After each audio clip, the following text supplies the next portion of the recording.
Chapter 151. A small-scale beast attack. There were some wild beasts spotted around the Green Valley Ville, and they had been causing problems for the town. Before Hanzio came, Balsas had used some small sums as a bounty to incentivize the refugees to hunt down the beasts. Slowly, he had noticed something strange. The refugees would be able to hunt down the wild beasts without any casualties. After some observation, he found out to his surprise that these refugees seemed to have revival espers and would never really die. Balsas was shocked. It might have been normal for one person to have the revival esper ability, but it would be a different story for an entire group. Could it be that this ability could be spread, just like the werewolf tribe in myths, where one saliva carried the mutated genes and could turn a normal person into another of their kind in one bite? After some observation, Balsas was excited to find out that the refugees were easily satisfied by small incentives. If I can get these strange refugees to work for me, their revival trait will make for a formidable army. I won't have to fear anyone from Black Pine anymore. Even though these refugees have revival abilities, they had limited combat strength. Balsas had asked them about their origins, but their answers were mostly gibberish. Despite some unresolved doubts about the refugees' background, Balsas decided it was all right to go ahead and trade with them for their services. He was about to take action when Black Phantom arrived and was warmly welcomed by the refugees. Balsas was alarmed. Is Black Phantom here for these refugees too? Does he know about their ability as well? Black Phantom was not someone to mess with, so Balsas decided to stay put and observe for the moment. However, an accident broke out. The beasts residing near the town attacked. Countless wild beasts came from the jungle and caused the ground to rumble. Gray devil wolves made up the majority. Their fur was charcoal gray, and they were as big as wild buffaloes. There were also giant purple-scaled pythons that were 10 to 20 meters long, slithering among the wolves. Beasts in the wild were common, and they were a threat faced by every town. Balsas commanded for the town to be locked up without hesitation and asked his soldiers to ready the machine guns on the watchtowers to fight the beasts. Players that were left outside the town became the buffer zone for them to hold off the beasts. Balsas was glad that he had refugees that could be sacrificed at no cost. Mature gray devil wolves were about LV-20. They pounced into the crowd and ripped apart a player in 2 to 3 bites. You have started emergency quest Protect Green Valleyville. Besides the normal players, Hanzio received the emergency quest, too. However, to his dismay, the reward was at a newbie standard at only a few thousand EXP. Hanzio watched with great interest at one side as the players fought against the beasts. Balsas realized that Hanzio had crawled to the top of the town wall while he was not looking and was watching the battle intensely. Balsas was alarmed. Black Phantom was able to silently crawl up the wall when so many people were staring down at the town wall. This meant that he could silently creep up on anyone he wanted to as well. Indeed, he was living up to his reputation as a skilled and accomplished assassin. The players gave it their all to protect the town. The situation was bloody and violent. The players were not in complete defeat only because of the aid from the town's machine guns. Hanzio closely watched the players' performances. Green Valleyville consisted mainly of players from 2 classes, Esper and Mechanic. He saw many different Espers: attribute boosting, superhuman strength, stamina, speed, instant healing, and elemental controls, which included skills such as gathering rocks or fortifying armor using rocks. There was a plethora of Espers, but most were low-level and short-lasting. They were dealing some damage to the wolves, but only a few Esper players were more notable. The fight between the players and the beasts was a rough one, so some players were live-streaming the battle on the forum. Hanzio narrowed his eyes. He decided to join and end this battle quickly. With that, he jumped off the wall. Activating his electromagnetic hover boots, he moved as if there was ice under his feet. He dived into the battle like a bolt of black lightning, zooming through the battlefield, straight to a relatively smaller gray devil wolf, which was old and had little fur left. It was the leader of the pack, and Hanzio noticed it when he was observing just now. Hanzio decided not to snipe these beasts. Sniping would limit the area damage, and he had limited ammo with him. It was the perfect chance for him to see what he could do with his LV-50 attributes against these LV-20 beasts. Beasts were common on planet Aquamarine. When fighting against beasts in large scales, he would not dive in alone. It would be extremely dangerous, because it would be exposing him to high-frequency attacks from all sides. The herd of beasts in Grey Valley Ville was very small in numbers. With only thousands of wolves and snakes, Han Zio could afford to show off his attributes. A few strong-built gray devil wolves immediately surrounded the Wolf King. With the howl from the old Wolf King, its guards pounced toward Han Zio. Han Zio was clad full body in his magnetically controlled retractable armor. He raised his arm to block off the sharp claws of the wolves, and the clashing sound was resounding. He was fighting off wolves, which were 4 to 5 times larger than him. He had 69 points in his strength attribute, way higher than the LV-20 Grey Devil wolves. His fingers dug into the flesh of a wolf's claws and threw the wolf over his head and onto the floor like a ragdoll. But unlike a ragdoll, the wolf landed and created a dent in the ground, whimpering. Players who saw this scene were shocked. The scene was very impactful. It was as if a dwarf was throwing a normal person over their shoulders. Han Zio was elated to find out how strong his body was. His fists landed on a wolf like a pile driver with solid thuds. Every punch was filled with power that dealt damage right into the wolf's lungs. A wolf was flung away, but it would get up and lunge again, only to be flung away once more. The place that was hit would be marked with a deep purple bruises. The wolves began to crowd in to protect the Wolf King. Han Zio's view was filled with wolves that were attacking him with claws and fangs from all angles. The retractable armor clashed with the sharp claws, and sparks were flying. Han Zio could barely hold the weight of the wolves off from all sides, let alone move. It's indeed very difficult to kill and get through the beast crowd. Han Zio changed his plan and activated the repulsive force generator, which sent a pushing force out and flung all the surrounding wolves into the wolves at the back.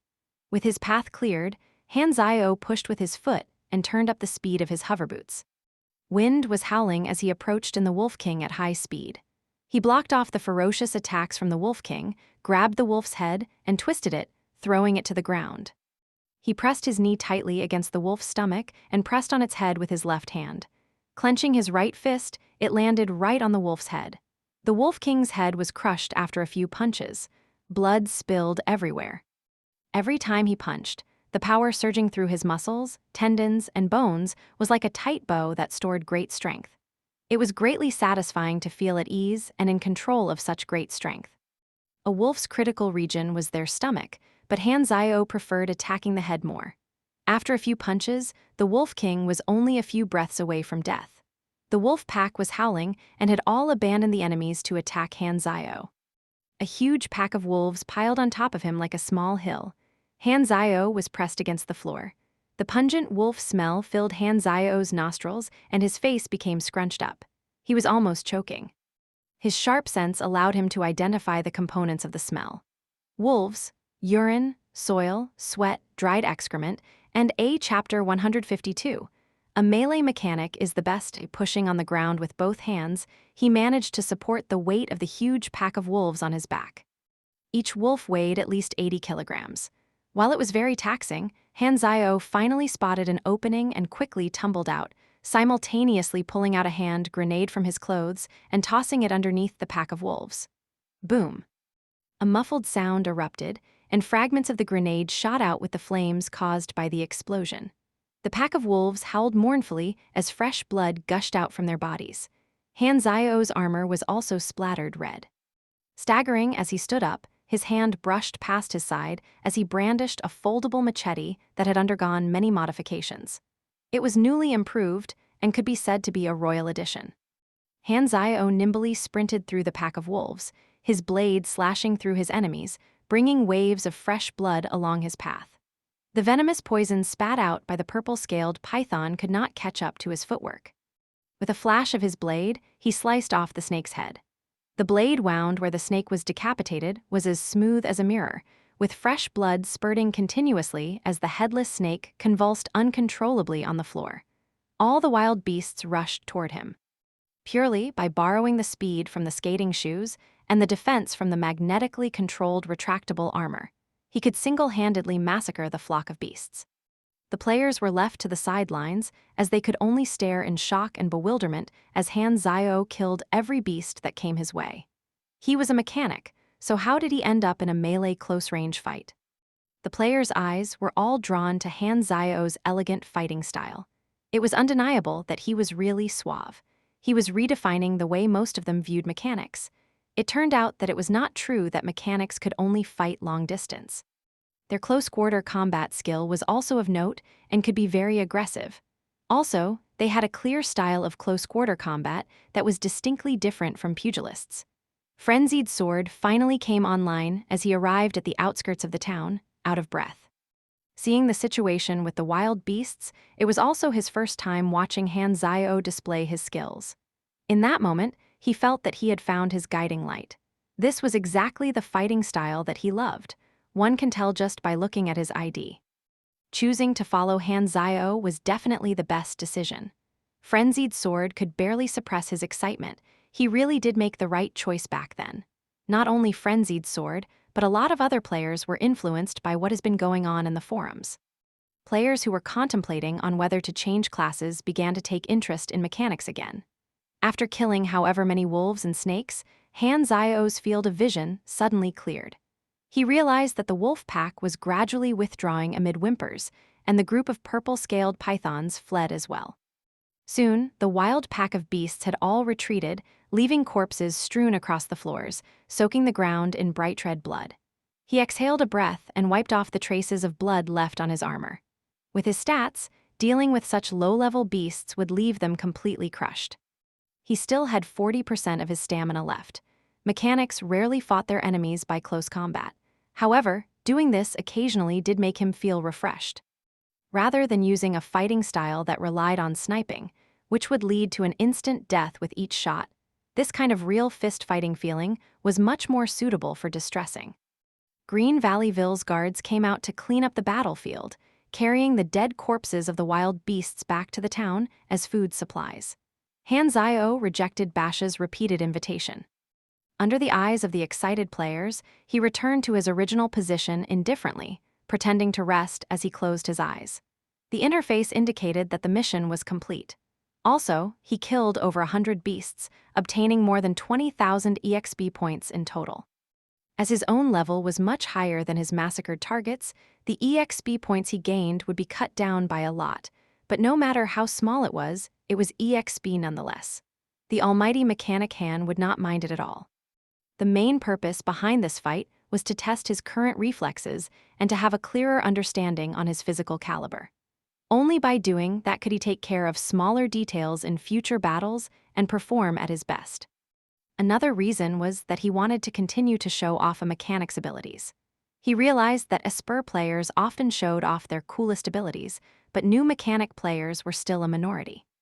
He guessed that mechanics would become a class that would be questioned, so he wanted to shift the players' focus from Espers by showing them how mechanics could be great players too. Opening the forum, Han Zio realized that there were players who had uploaded a video footage of the fight just now.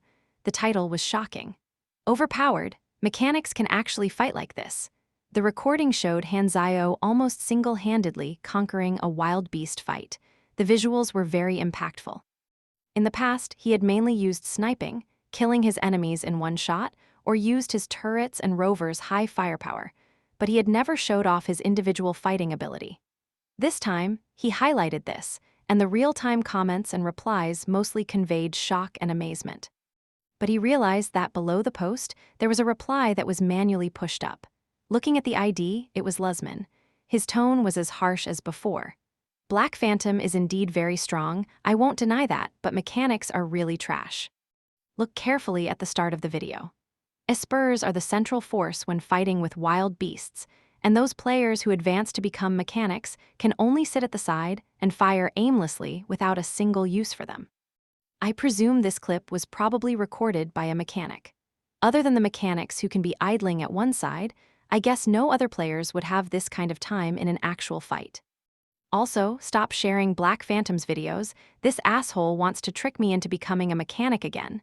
As he continued down the post, the replies split into those who supported Luzman and those who disagreed with him. Han Zio smacked his lips. He was a little annoyed. Luzman held on to that point and had been smearing his reputation.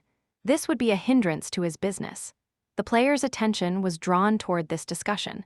His display of abilities seemed to be less impactful now.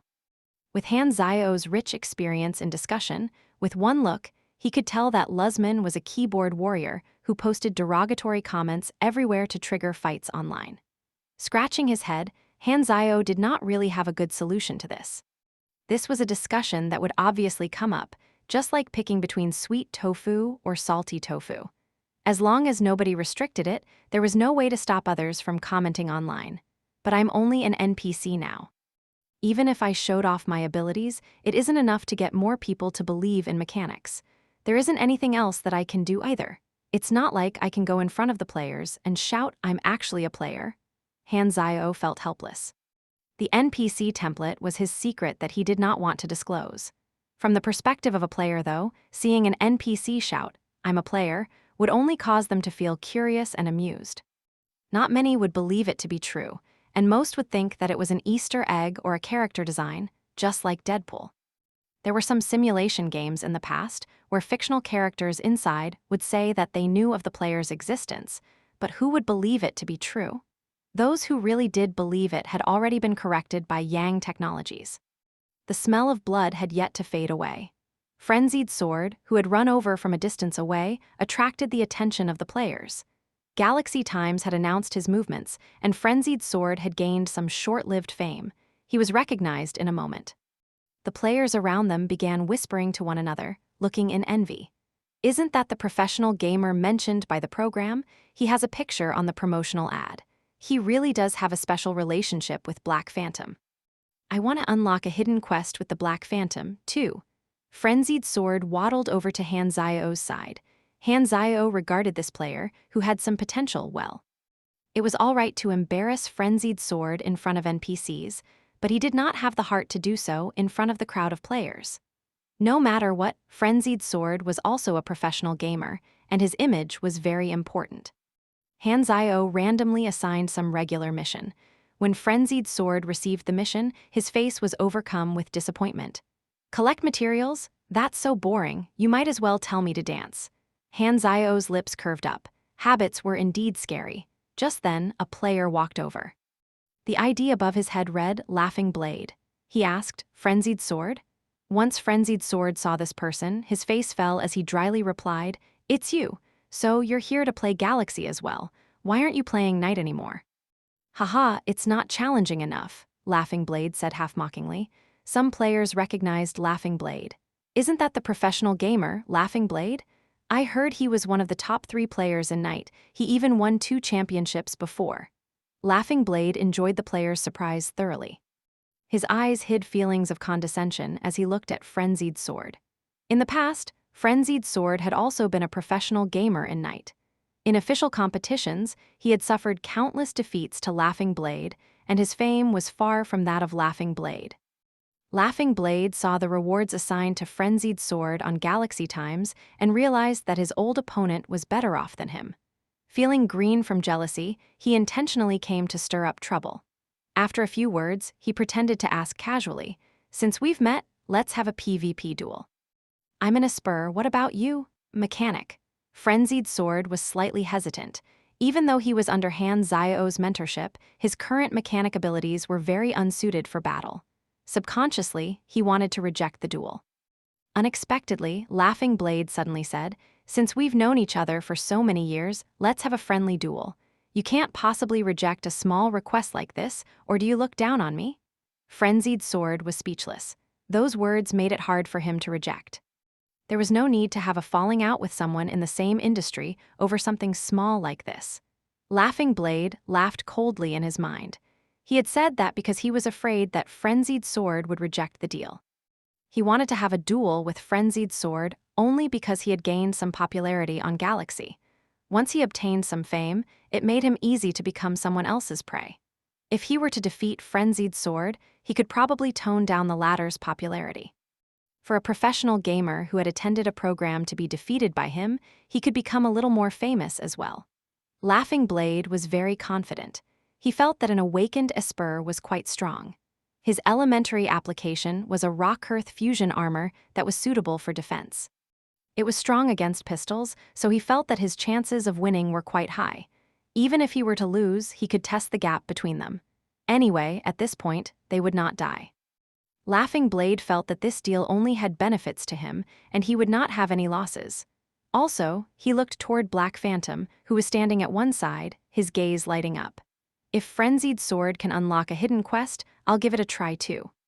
Chapter 153, Controlling Behind the Scenes, Han Zio watched with interest from the side. Laughing Blade, no impression of him, probably not important enough in Galaxy. Frenzied Sword would eventually become a legendary player in the future, but right now, he was bowing his head to Laughing Blade. This scene left him feeling nostalgic. For some reason, it brought him back to those days in the past when he first started. Back then, there was a point in time when his power-leveling business was dwindling. To find other ways to get income, he had entered a small office to help them mine gold to earn some rewards. That office often forced him to work overtime and cut his pay. Asking them about pay would only elicit answers that were nothing short of excuses. The office's boss took advantage of being a business owner. When Han Zio asked about his pay for the 9th time and started arguing with him, the boss told him that if he wanted to continue, he could. If he was not going to continue, he could just scram. If he continued to complain, then he would PK him until his level reached 0. What else could Han Zio do? He was also very exasperated. All he could do was to use his main account to show the boss why the business was doing so well. For a few weeks, he massacred all the players in the office till it suffered heavy losses and was on the verge of closing down. Then, he earned a reasonably large amount of reimbursement in exchange for his emotional losses. In-game blackmailing was not illegal. The happy times are gone, there's no turning back. Han Zio puffed as he smoked. As he overcame his obstacles, he could only appreciate it now because of his past experiences. Frenzied Sword could only accept Laughing Blade's request. Currently, he was LV11, way ahead of average players' levels. Other than a mechanic's repairing and reinforcement skills, he could only use basic shooting and fighting skills. Han Zio had complete understanding of Frenzied Sword's fighting abilities. With a flash in his eyes, he called out to Frenzied Sword. "Come here." Frenzied Sword was a little confused as he followed orders accordingly. Han Zio took off his thermoelectrical incisor gloves, secretly giving them to him. With a look at the glove's stats, Frenzied Sword's breathing stopped for a moment, his face overcome with shock and surprise. "I'm only lending them to you, you have to return them." Han Zio erased Frenzied Sword's unrealistic hopes. Frenzied Sword was still very touched. It was the right decision to suck up to Han Zio, he could even receive such a benefit. Is it because he's afraid that I'll lose, making him lose face?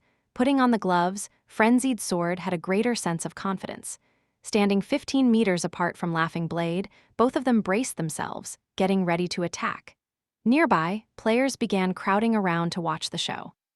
They were mainly curious about Frenzied Sword and wanted to see the difference between a professional gamer who had his name reported on the system and a regular player. Even if he is a professional player, he should be about the same level in these early stages.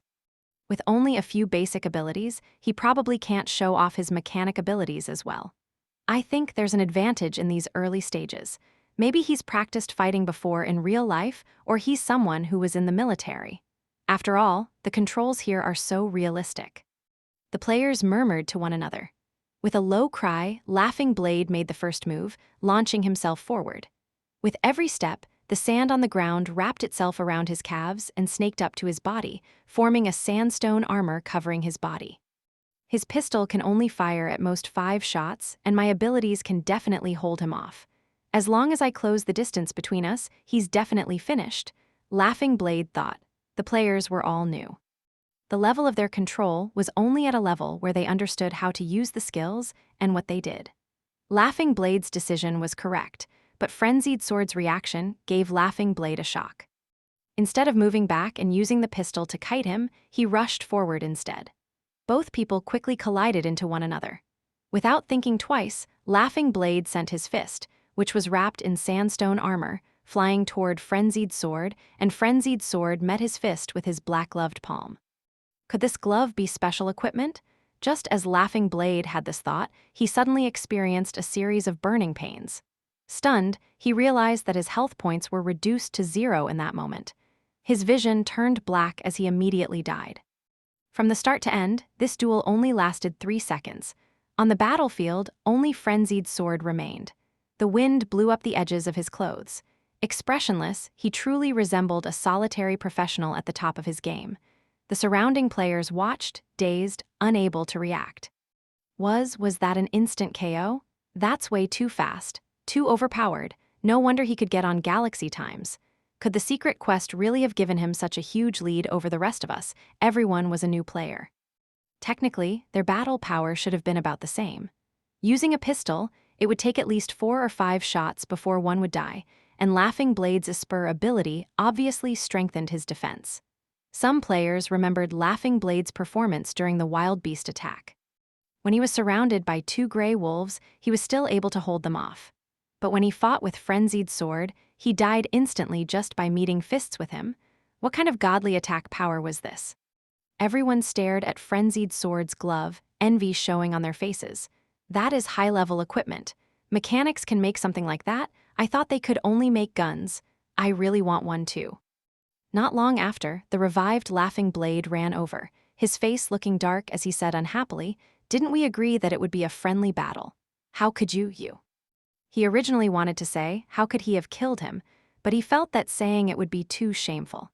Having defeated an old opponent, Frenzied Sword only felt refreshed from being able to settle all the discontent from the past as he chuckled. "Sorry, I didn't know you were so vulnerable." This sentence made Laughing Blade so angry that he could felt the heat rising up from his chest. Calling me vulnerable for dying, it was a complete loss for him. Dying once cost him a lot of EXP. Laughing Blade was very upset. He initially thought that once the duel reached a certain point, they would end it, but he did not expect to be an instant killed, not to mention, he could not even blame Frenzied Sword. He was so distressed that he could feel his heart tightening up over this horrible situation. After the crowd around them had left, Frenzied Sword obediently returned the gloves to Han Zio, hesitating as he asked, "Han Black Phantom, are you selling these gloves?" Han Zio looked at him from the side of his eye, opening up the shop listing as he added thermoelectrical incisor gloves at a fixed price of 80,000 with a reputation of 15 points. This set of gloves was a prize that he had seized from Rose Militant. After learning the basic knowledge up front, he had instead experimented to create the blueprints to create the thermoelectrical incisor gloves. By spending some EXP, he could make one on his own now. Frenzied Sword was instantly motivated. Excitedly, he clenched his fists.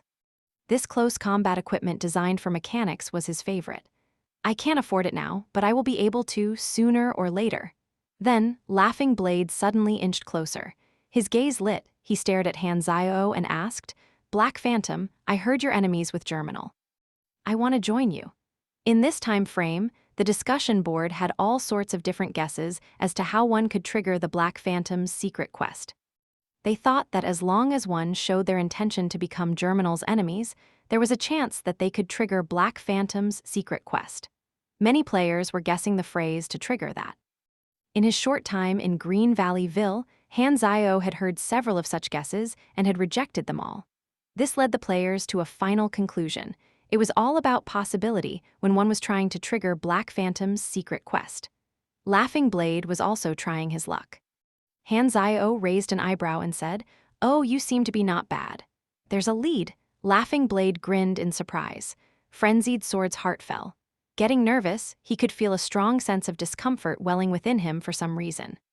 "But you don't seem to be up to par yet." Han Zio suddenly changed his words as he waved, rejecting Laughing Blade. Laughing Blade had not even finished his breath and was left speechless for a while. His expression was annoyed. With his heart full of jealousy toward Frenzied Sword, he muttered to himself in anger, "This guy is really some lucky dog." Frenzied Sword heaved a sigh of relief, regaining his composure. Han Zio almost laughed aloud upon seeing Frenzied Sword's reaction, as if he were a guy who had almost been cheated on. What kind of description was that? What would that make me? Han Zio tossed aside this crazy idea. On the interface, quite an amount of EXP had accumulated.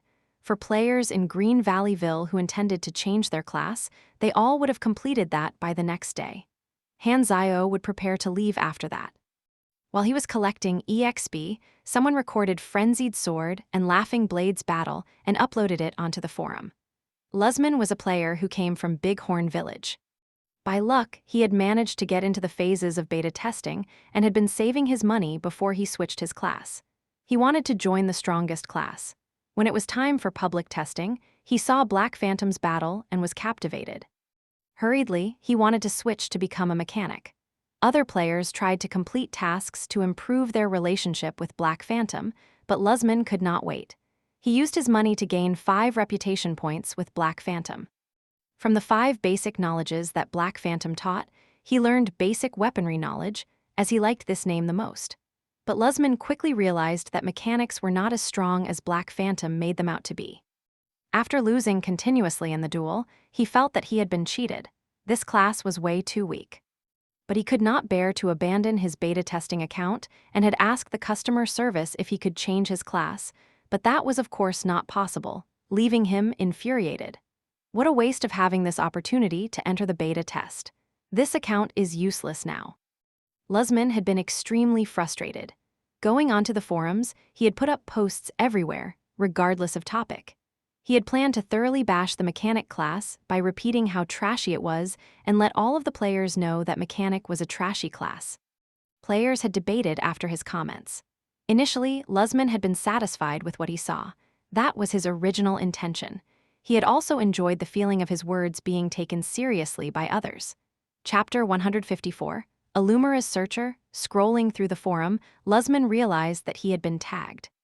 He clicked into the post, and there was a video of Frenzied Sword and Laughing Blade dueling, and people were gloatingly asking him to explain himself.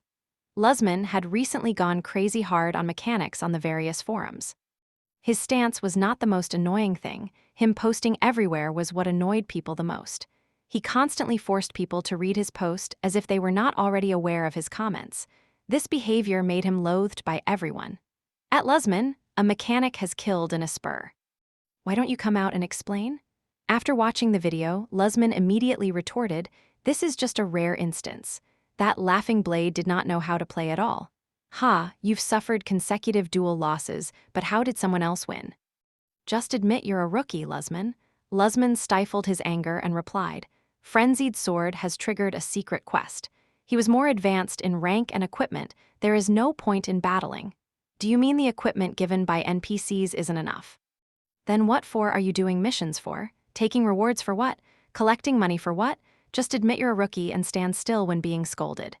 Damn it, Luzman was fuming. He straight away came back.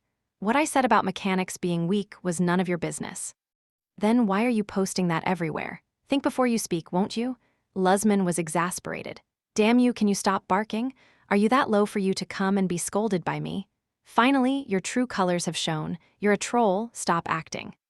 You chose this profession on your own. How can you say you were cheated? This is hilarious. Who do you think you are? Why would the gaming company cheat you? Were you looking for your sense of existence everywhere? I would not have chosen a spur if the Black Phantom did not lie to me. Oh, it wasn't my fault. It's the world's fault. Nobody pointed a gun at you, forcing you to choose your class, did they? Are you that dumb to push the blame to an NPC? If you regret it, open a new account and stop posting everywhere, you brat. Son of a B****, Luzman was seething. At this moment, an official message appeared on Luzman's screen. It was detected that you frequently used insulting terms, hence your forum account will be banned for 3 days. Luzman was stunned. What the hell? He was unable to reply. Naturally, the players on the forum soon discovered this and gloated at him. Haha, banned for cursing, aren't you? This is great. Let's go, he is clearly a troll. Luzman could only read and not reply. He was indignant and sullen, itching to smash something. That's interesting. Hanzio finished reading the forum's comments, and his fingers were itching to reply, but sadly, he could not. Thinking back when he was on the forum, he loved to watch people getting into a catfight. That was a great pastime. However, there were some people who got really angry because of the catfight. These were the people who were too innocent. If you are unable to win an argument, just treat it as something to do for fun. Everything on the internet is pointless. It is all virtual and will not affect you in real life. Hanzio had also once been a despised power leveler. He had been bashed by other players. When there was nothing to do, he could get into a catfight and treat it as something to lighten up his day. Looking at the lively players on the forum while he himself could only be a spectator, Hanzio felt very lonely. He missed the days when he was involved in a fiery verbal sparring, even though he had always felt that the term verbal sparring was filthy. Looking at the time, it was nearing dusk, and the battlefield had been cleaned up. Han Zio heard an engine from afar. He raised his eyes and gazed into the distance. There were a few off-road vehicles speeding across the muddy road. Green Valley Ville opened its gates, and Balsas was standing beside the gate to welcome these few vehicles with respect. A thought flashed through Han Zio's mind. The vehicle has an Illumina crest. When the off-road vehicle drove into the town, armed guards got off the bus and guarded a man who was dressed exquisitely. Zio Jin, the second leader of Illumina, had sent the emissary Zio Rui to South Continent to find the germinal bounty, Zero. More than half a year ago, the Illumina family had realized that the appearance of this Zero was exactly the same as the missing Han Zio, so Zio Jin sent people to look for him. However, they had ended up empty-handed for a long time. Zio Rui was the leader of the search team. Balsas was extremely deferential toward Zio Rui. He led everyone into the main house. The table was set with drinks and piping hot, fragrant barbecued meat. There was a cross-sectional cut on it, and the texture of the skin looked like a wave of an ocean. There was a hint of pink in the middle of the reddish-brown flesh. It was clear that the meat was tender, even without biting into it. It was gray devil wolf's meat that had been collected 2 hours ago, and it was extremely fresh. Other dishes included some vegetables and mashed potato-like crop. In this rogue town, the expenses of the dishes were considerable, and Zio Rui was very satisfied with Balsa's hospitality. The group sat down around the food, and Zio Rui, who was covered in dust, scoffed down the food. He ate 3 pieces of barbecue meat in one go and only slowed down after he swallowed them. He wiped his mouth and said calmly to Balsas, who waiting at one side, "I will rest for a few days in your territory and continue to find that damn bastard." "I'll get someone to prepare the rooms," Balsas replied. "Let me know again of any requests." Zio Rui's status in the family was higher than his, hence Balsas' posture was awfully low. Okay. Zio Rui was pleased with Balsas' attitude. He decided to stay for a few days more in Green Valley Ville. He had spent this last half a year searching for news of Zero in the South Continent, and he had enough of this aimless searching. It was a form of torture. Ever since Han Zio's disappearance, the family thought that he was dead and did not take it to heart. However, after finding out that he had become Zero, everyone was shocked. Illumina did not wish to provoke Germinal. Thus, to find out what exactly happened, Zio Jin assigned him to bring Han Zio back to the family for questioning, yet the target had not been found after 6 months. Zio Rui was filled with resentment toward Han Zio. It was all because of this regenerated guy that he could not enjoy his life in comfort at his family's headquarters. He had met Han Zio a few times before. He was weak and hopeless. If not for him being Zio Jin's biological son, he would have been sent to clean the toilets. Zio Rui was an orphan adopted from a war, and there were many orphans like him under Zio Jin. All of them grew up competing with one another, and each racked their brains scheming to improve their status. Hence, he was extremely envious of Han Zio as he did not have to struggle as much. Initially, when he heard that Han Zio had died, he was secretly very happy during his funeral. He knew that his adopted brothers felt the same way even though they were grieving on the outside. The first impression Zio Rui had of Han Zio made it difficult for him to link Han Zio and the Zero that was talked about on the dark net. "Why didn't you just die and leave me alone? Why must you give me so much trouble?" Zio Rui had grumbled on more than one occasion. He looked at Balsas and chatted for a while before asking casually, "Is there anything going on recently in this town?" "Yes, those refugees outside," Balsas told him about his findings. Zio Rui was surprised. "There's actually such a weird crowd, you have to report your findings to the family." "I know, there's something else. Black Phantom is also resting in this town. His reason is unknown, he claims that it was on the way." Zio Rui's heart skipped a beat. Black Phantom is here too? Recently, the Darknet's killer list had been updated. Black Phantom's rank had risen to 7th, and he was very active. To know that this legendary killer was nearby, Zio Rui was somewhat uneasy. "We'd better not provoke him," Balsas replied. Zio Rui was undecided as he knitted his brows together in a deep frown. He turned and saw Liu Cheng, his expressionless personal bodyguard who was right behind him. This eased his nervous mood. Liu Cheng sensed Xiao Rui's gaze and reassured him indifferently. Don't worry. Even if we face Black Phantom, I can still protect your life. He can't do anything to me. The sun was setting. Ever since the off-road vehicles entered the town, Han Xiao had felt a change in Green Valleyville.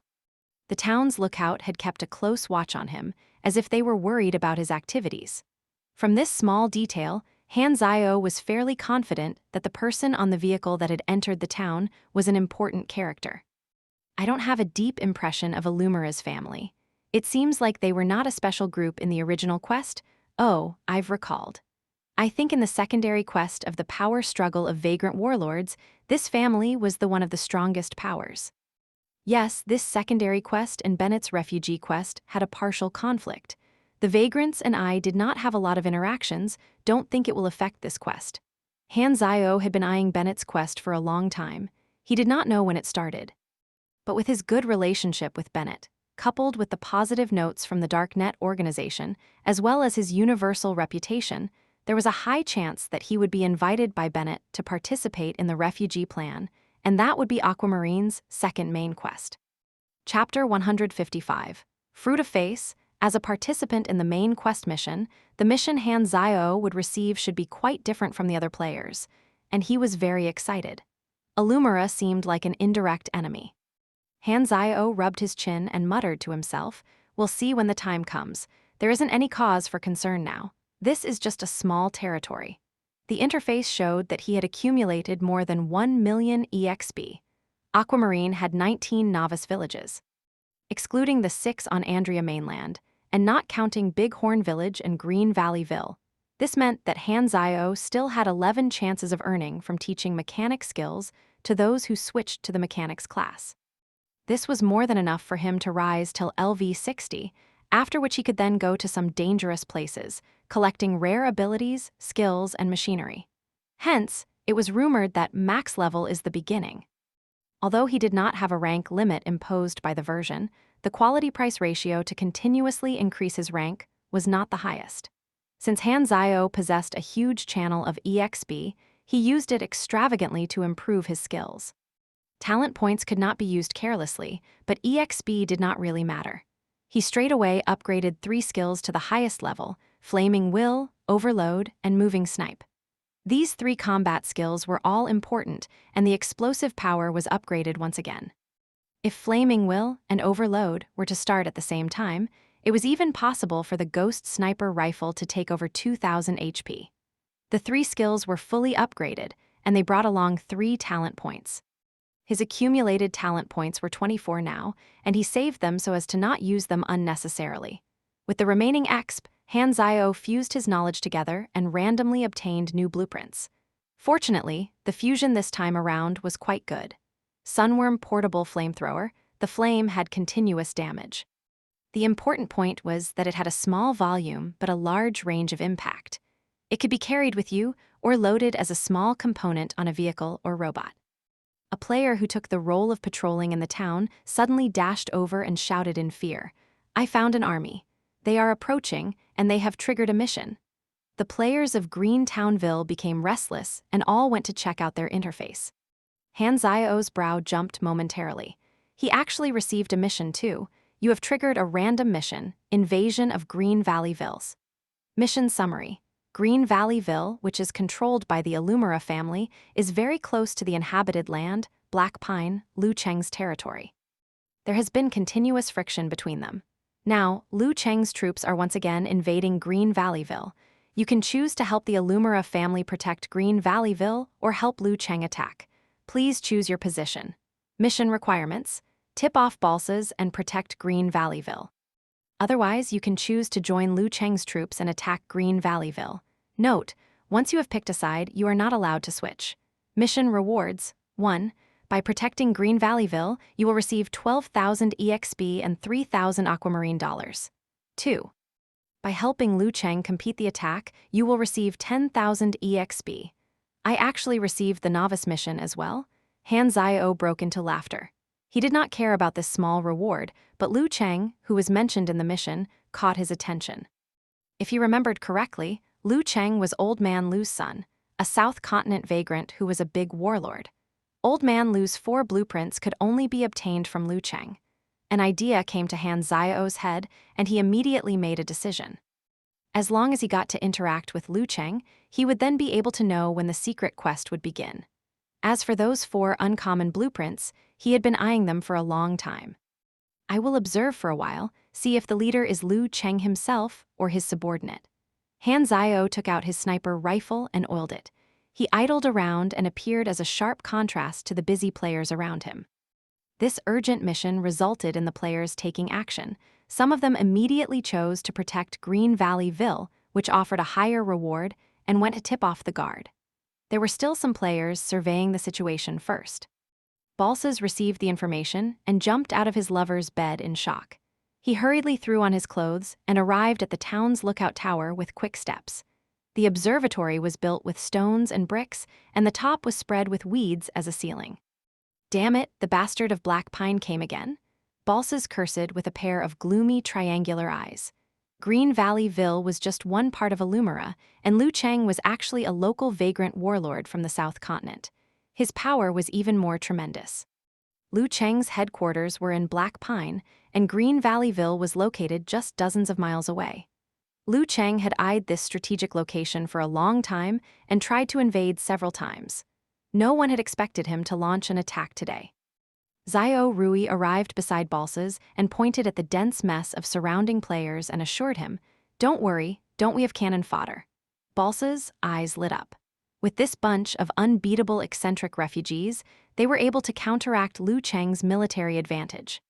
Balsas called the assistant and ordered, "Go tell that bunch of refugees outside that I need them to ward off Lu Cheng's army. As long as they completed my mission, everyone will receive money." "Don't give too much," Xiao Rui added on. "Their lives are worthless." "I understand." This bunch of refugees were the best cannon fodder. They were the trump card to defeating Lu Cheng. Balsas let out a sinister smile. "Luck is on our side." Lu Cheng sat in the middle of a war chariot and looked serious. This unit had more than 60 off-road armored vehicles equipped with machine guns and rockets, followed by hundreds of fully equipped elite soldiers. They were all trained and qualified soldiers. One soldier could fight at least 3 enemies, and the soldiers knew how to work together in different formations. They were not a common vagrant of the mob. Lu Cheng had been coveting Green Valley Ville for a long time. There was a strategic mountain pass between this town and his land, Black Pine. Once he seized the town, there would be no worries in the future. "We must capture Green Valley Ville this time round." The troops were getting closer to Green Valley Ville. Lu Cheng soon noticed the crowd surrounding the town. They wore ragged garments, like a group of refugees guarding the town. Lu Cheng's face immediately darkened, and there was a trace of anger in his eyes. What a despicable bastard to use refugees as cannon fodder. He ordered the military fleet to park a distance away from the town, just outside of the firing range of the machine guns. The smoke and dust quickly dissipated. The ruts left on the muddy road exuded a burning smell, and the heat from the friction somewhat contorted the air. The players who chose to protect the town all held onto their weapons tightly and waited on high alert. The cold armored vehicles and the compressed gun barrels made many people nervous. They swallowed their saliva with unease. Beads of sweat on their foreheads were reflecting light under the sun. Many observing players had some doubts. Were they not allowed to choose their camp? It seemed like that they would begin fighting any minute now, and they might have no time to choose a side. "Balsas, are you thinking of blocking my gunfire with these pathetic fellows?" Lu Cheng took out a megaphone, and his voice traveled out.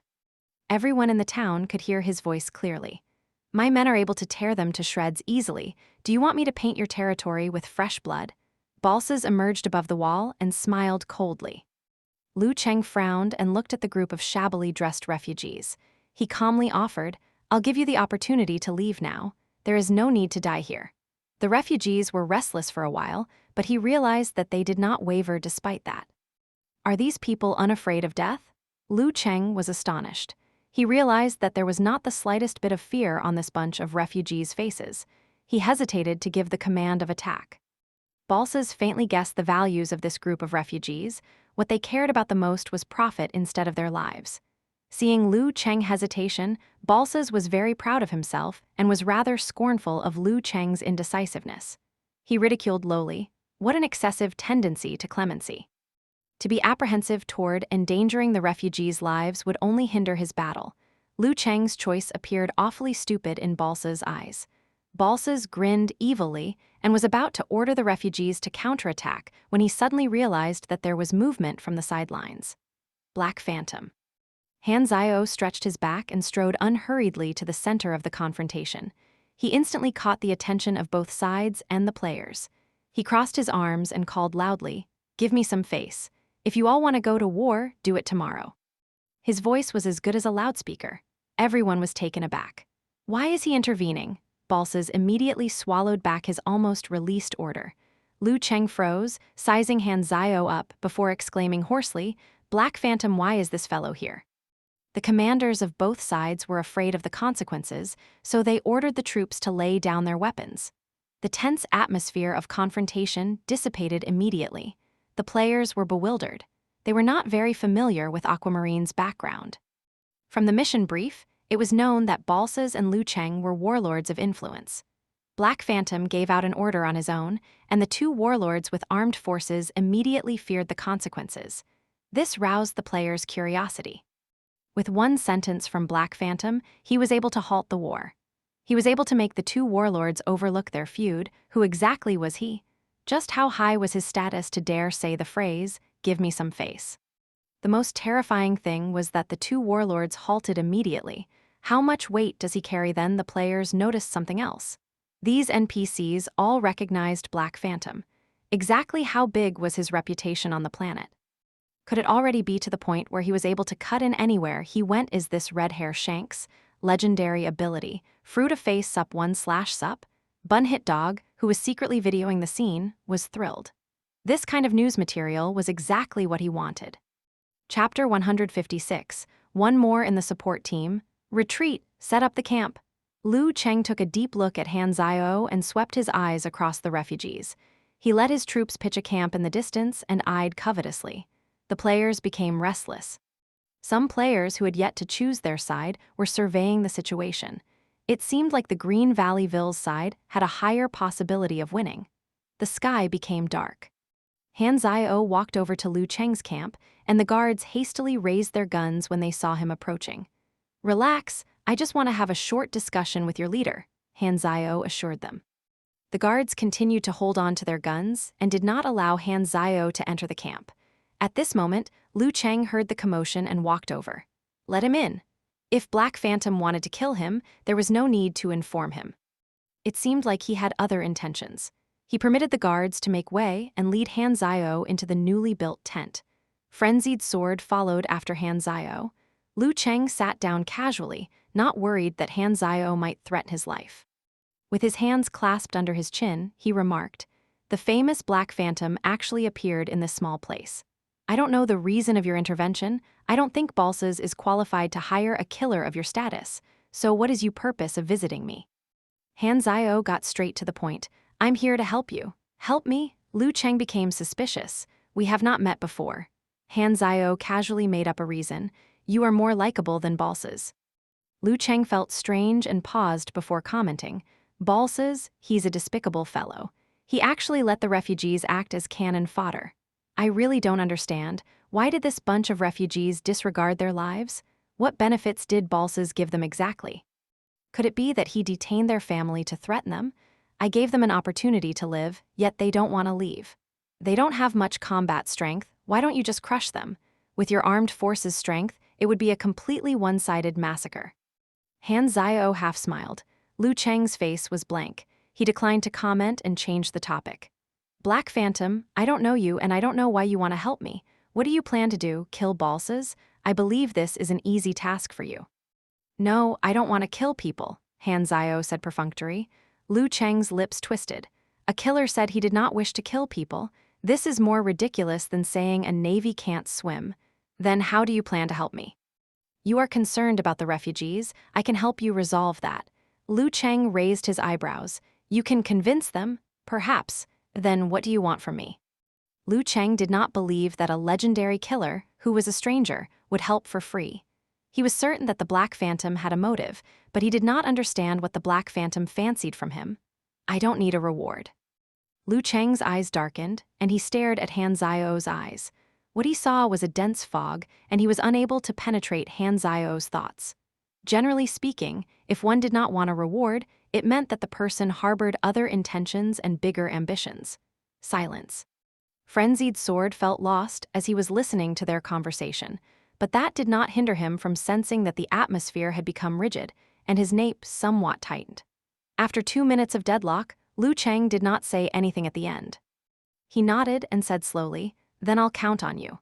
Han Zio petted Frenzied Sword's shoulder while walking out of Lu Cheng's camp, saying, "I've things for you to do. You triggered the mission disseminating of information." The mission was to disseminate the information of Black Phantom joining Lu Cheng's camp, using reputation as a form of reward. The greater the number of people who came to know this information, the higher the reward would be, and players were surprisingly counted in as the head count. Frenzied Sword did not doubt him, and diligently went to disseminate this piece of information in Green Valleyville. Perhaps the ordinary players would be amazed to encounter this type of real-life interaction mission, but Frenzied Sword had gone through Han Zio's baptism of love, and hence was not shocked at any kind of mission anymore. "Next up will be to see how much influence I have," Han Zio said. Frenzied Sword was really efficient, and perhaps because he had a bit of a fame now, the news spread through words of mouth quickly. Very soon, it had spread throughout Green Valleyville. Then there was a huge commotion among the community of players. If we choose Green Valleyville, does it mean we'll become enemies with Black Phantom? How is it possible to beat him? Is this a mission guide? The players were panicking. The image of Han Zio ferociously killing the beasts was still deeply etched in their minds. Becoming enemies with Black Phantom would be equivalent to courting death. The situation of the mission was immediately turned upside down. The chances of Green Valleyville winning had become an all-time low. Also, choosing to protect Green Valleyville meant that the players had to attack Black Phantom. That would result in a decline in their likability with Black Phantom. That was too big a sacrifice for such a small mission. If they were to fight for real, should they attack him or not? If they did not attack him, how could they protect Green Townville? This was a thorny problem. The players who had chosen Green Valleyville were gloomy. They felt they had no chance of winning. If they want to complete the mission, they could only join Lu Cheng's camp, but they were unable to re-elect their camp. Bun Hit Dog was very decisive. He was the first to advance to Lu Cheng's camp. The mission was second. His main objective was to capture more of Han Zio's axe. The guards had received Lu Cheng's orders and allowed the refugees to pass. Bun Hit Dog successfully joined Lu Cheng's camp, and Han Zio, who was observing at one side, narrowed his eyes as he noticed Bun Hit Dog. "This ID seems familiar. Isn't he a video master?" Han Zio remembered Bun Hit Dog's ID. He was a rather famous video master uploader. He had done many seasons of the Galaxy series and was very well received. At this moment, Han Zio had another idea. Han Zio strode out and stopped in front of Bun Hit Dog. "You made a wise choice. I feel that you have potential. Do you want to become my temporary assistant?" Han Zio asked. Bun Hit Dog's eyes became as big as saucers. He was stupefied. Did he just trigger the secret quest? He never had any extravagant expectations, but he did not expect himself to come upon it. This is life. You might not get what you want, yet what you don't want could be gifted to you. This is too unexpected. Bun Hit Dog was suddenly frozen on the spot. There was an uproar among the observing players. He had triggered Black Phantom's secret quest. How did he do it? Was joining Black Phantom all it takes? This mission was actually a chance to trigger a secret quest. Realizing this, the players who were still observing wasted no time in joining Lu Cheng's camp. They were enthusiastic, joining the camp like a refugee tide. The camp was filled with players in an instant. It was overcrowded and jam-packed. The guards were stunned. They were unsure whether to chase people away or not. The players who were done choosing their camps impatiently went to find Han Zio, wanting to trigger the quest. However, they were faced with rejection. Why can't we? Is it only restricted to the first person who joined the camp? That was the most possible guess. The players who were a step slower wanted to bang their heads on the ground. The pain they felt was as if they were notified of striking a lottery to only be told it was an error. They had the chance of being the first, but this chance was snatched by Bun Hit Dog, just like that. A step slower, a golden opportunity missed. The players were full of regret. Han Zio brought the overly excited Bun Hit Dog to one side and casually issued 5 reputation points.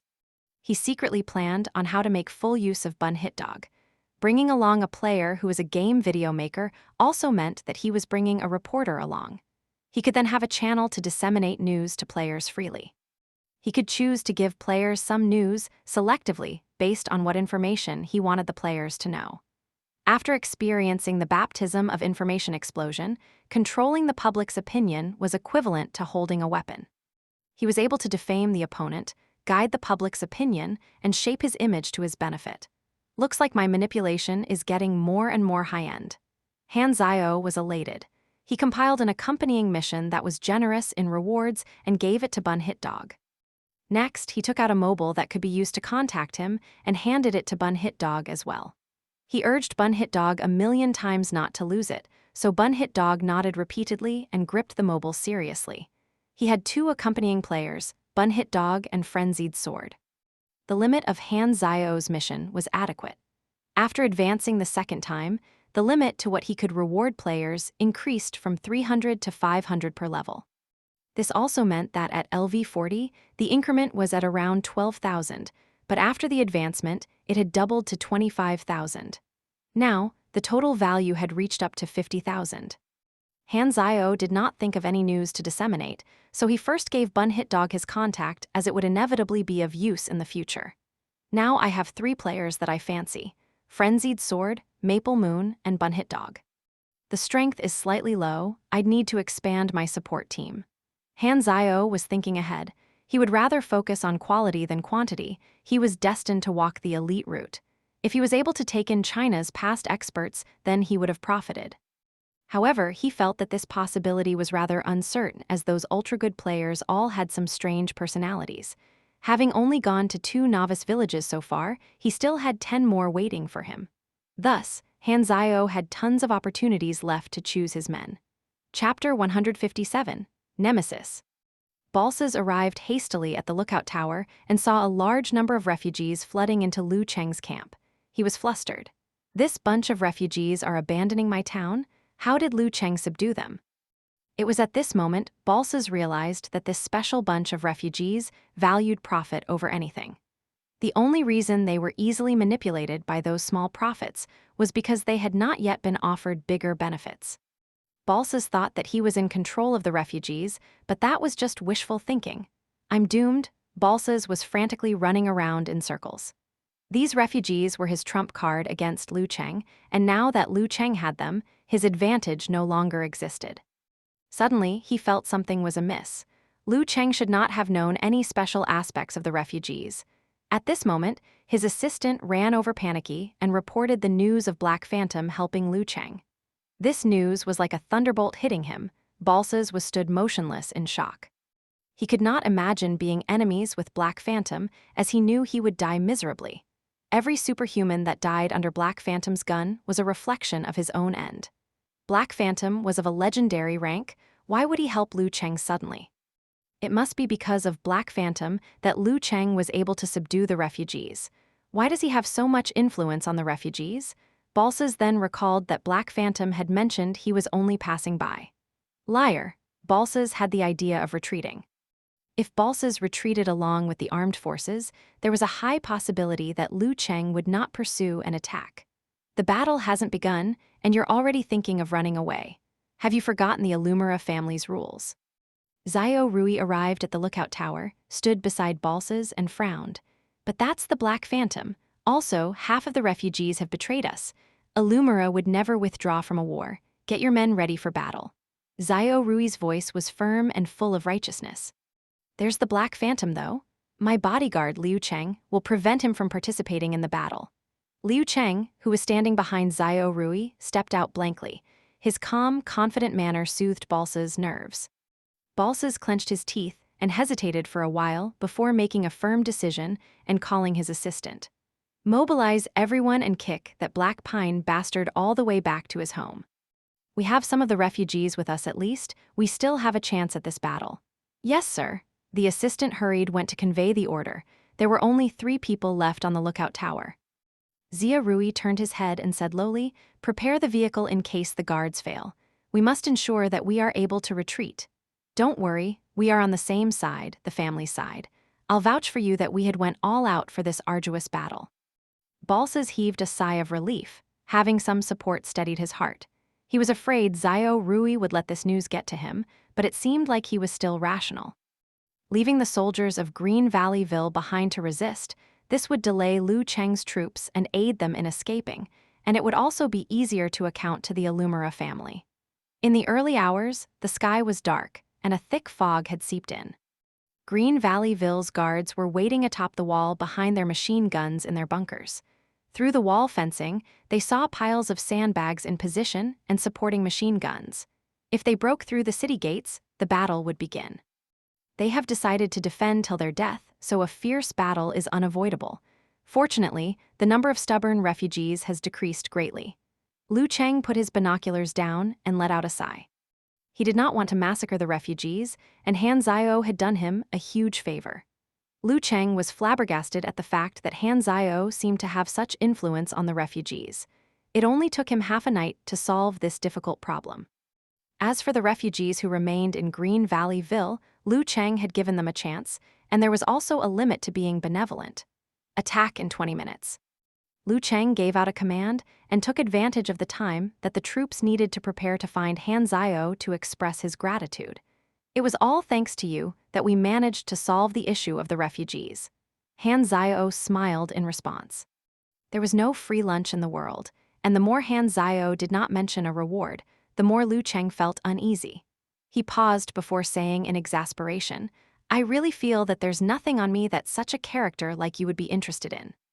This sentence was caught by Bun Hit Dog, who was standing at the side. He sensed the hidden meaning. This kind of character, another clue relating to Black Phantom's identity. Bun Hit Dog thought of a vague outline for the first episode. We'll discuss again after the war ended. "These refugees will fight for you," Han Zio replied. "The refugees are not soldiers, and I'm not Balsas. I'll not let them throw their lives away." Liu Cheng shook his head. "Even without your command, they'll still participate in this battle." Han Zio lowered his voice. "Are these people lunatics? Do they not fear death?" Liu Cheng expressed his suspicions. However, the time for battle was approaching. He had no time to inquire more. He hurriedly went to command his troop. Following the fleet of vehicles, a fierce battle began. Gunfire tore the darkness apart. Liu Cheng's troops launched an intense attack on Green Valleyville. The soldiers based on the wall and the vehicle carrying machine guns and howitzers were shooting across each other, and the battlefield was flooded with the sound of engines, machine guns, and screams of agony. The night sky was illuminated with the blaze of every exploded grenade and pervaded with the smoke from the guns. The players also began their fighting at close quarters. Green Valleyville's players had clear commands from several small guilds' leaders.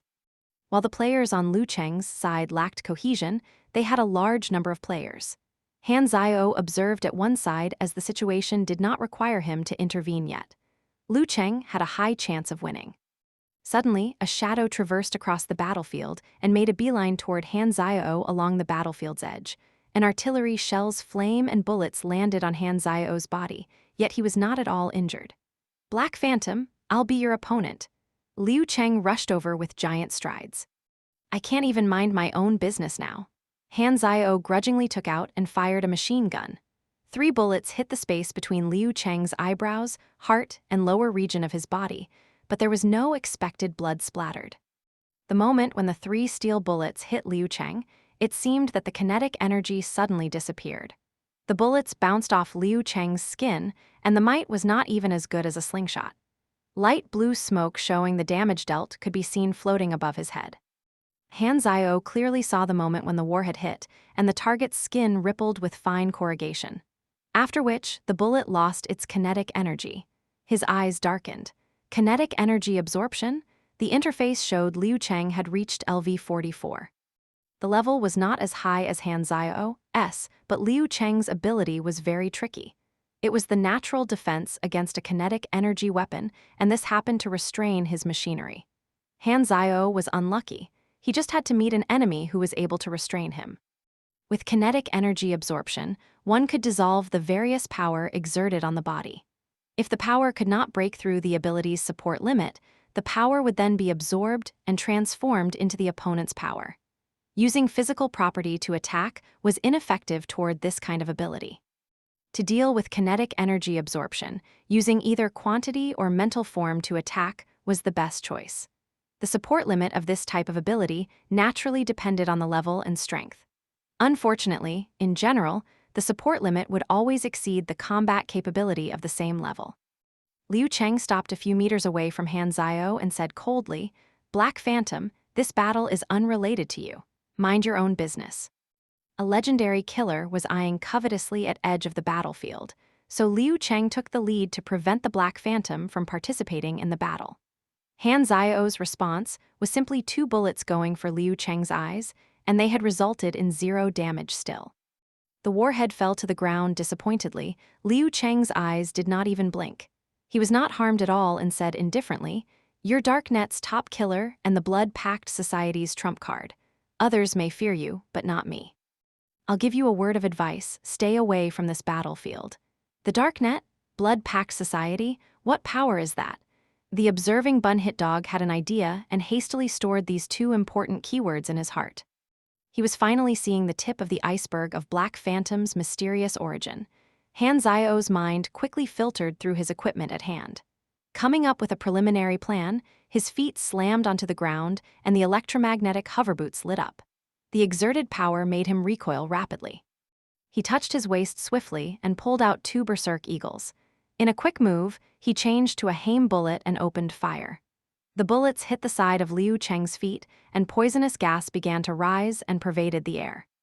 Liu Cheng detected the poisonous gas and frowned.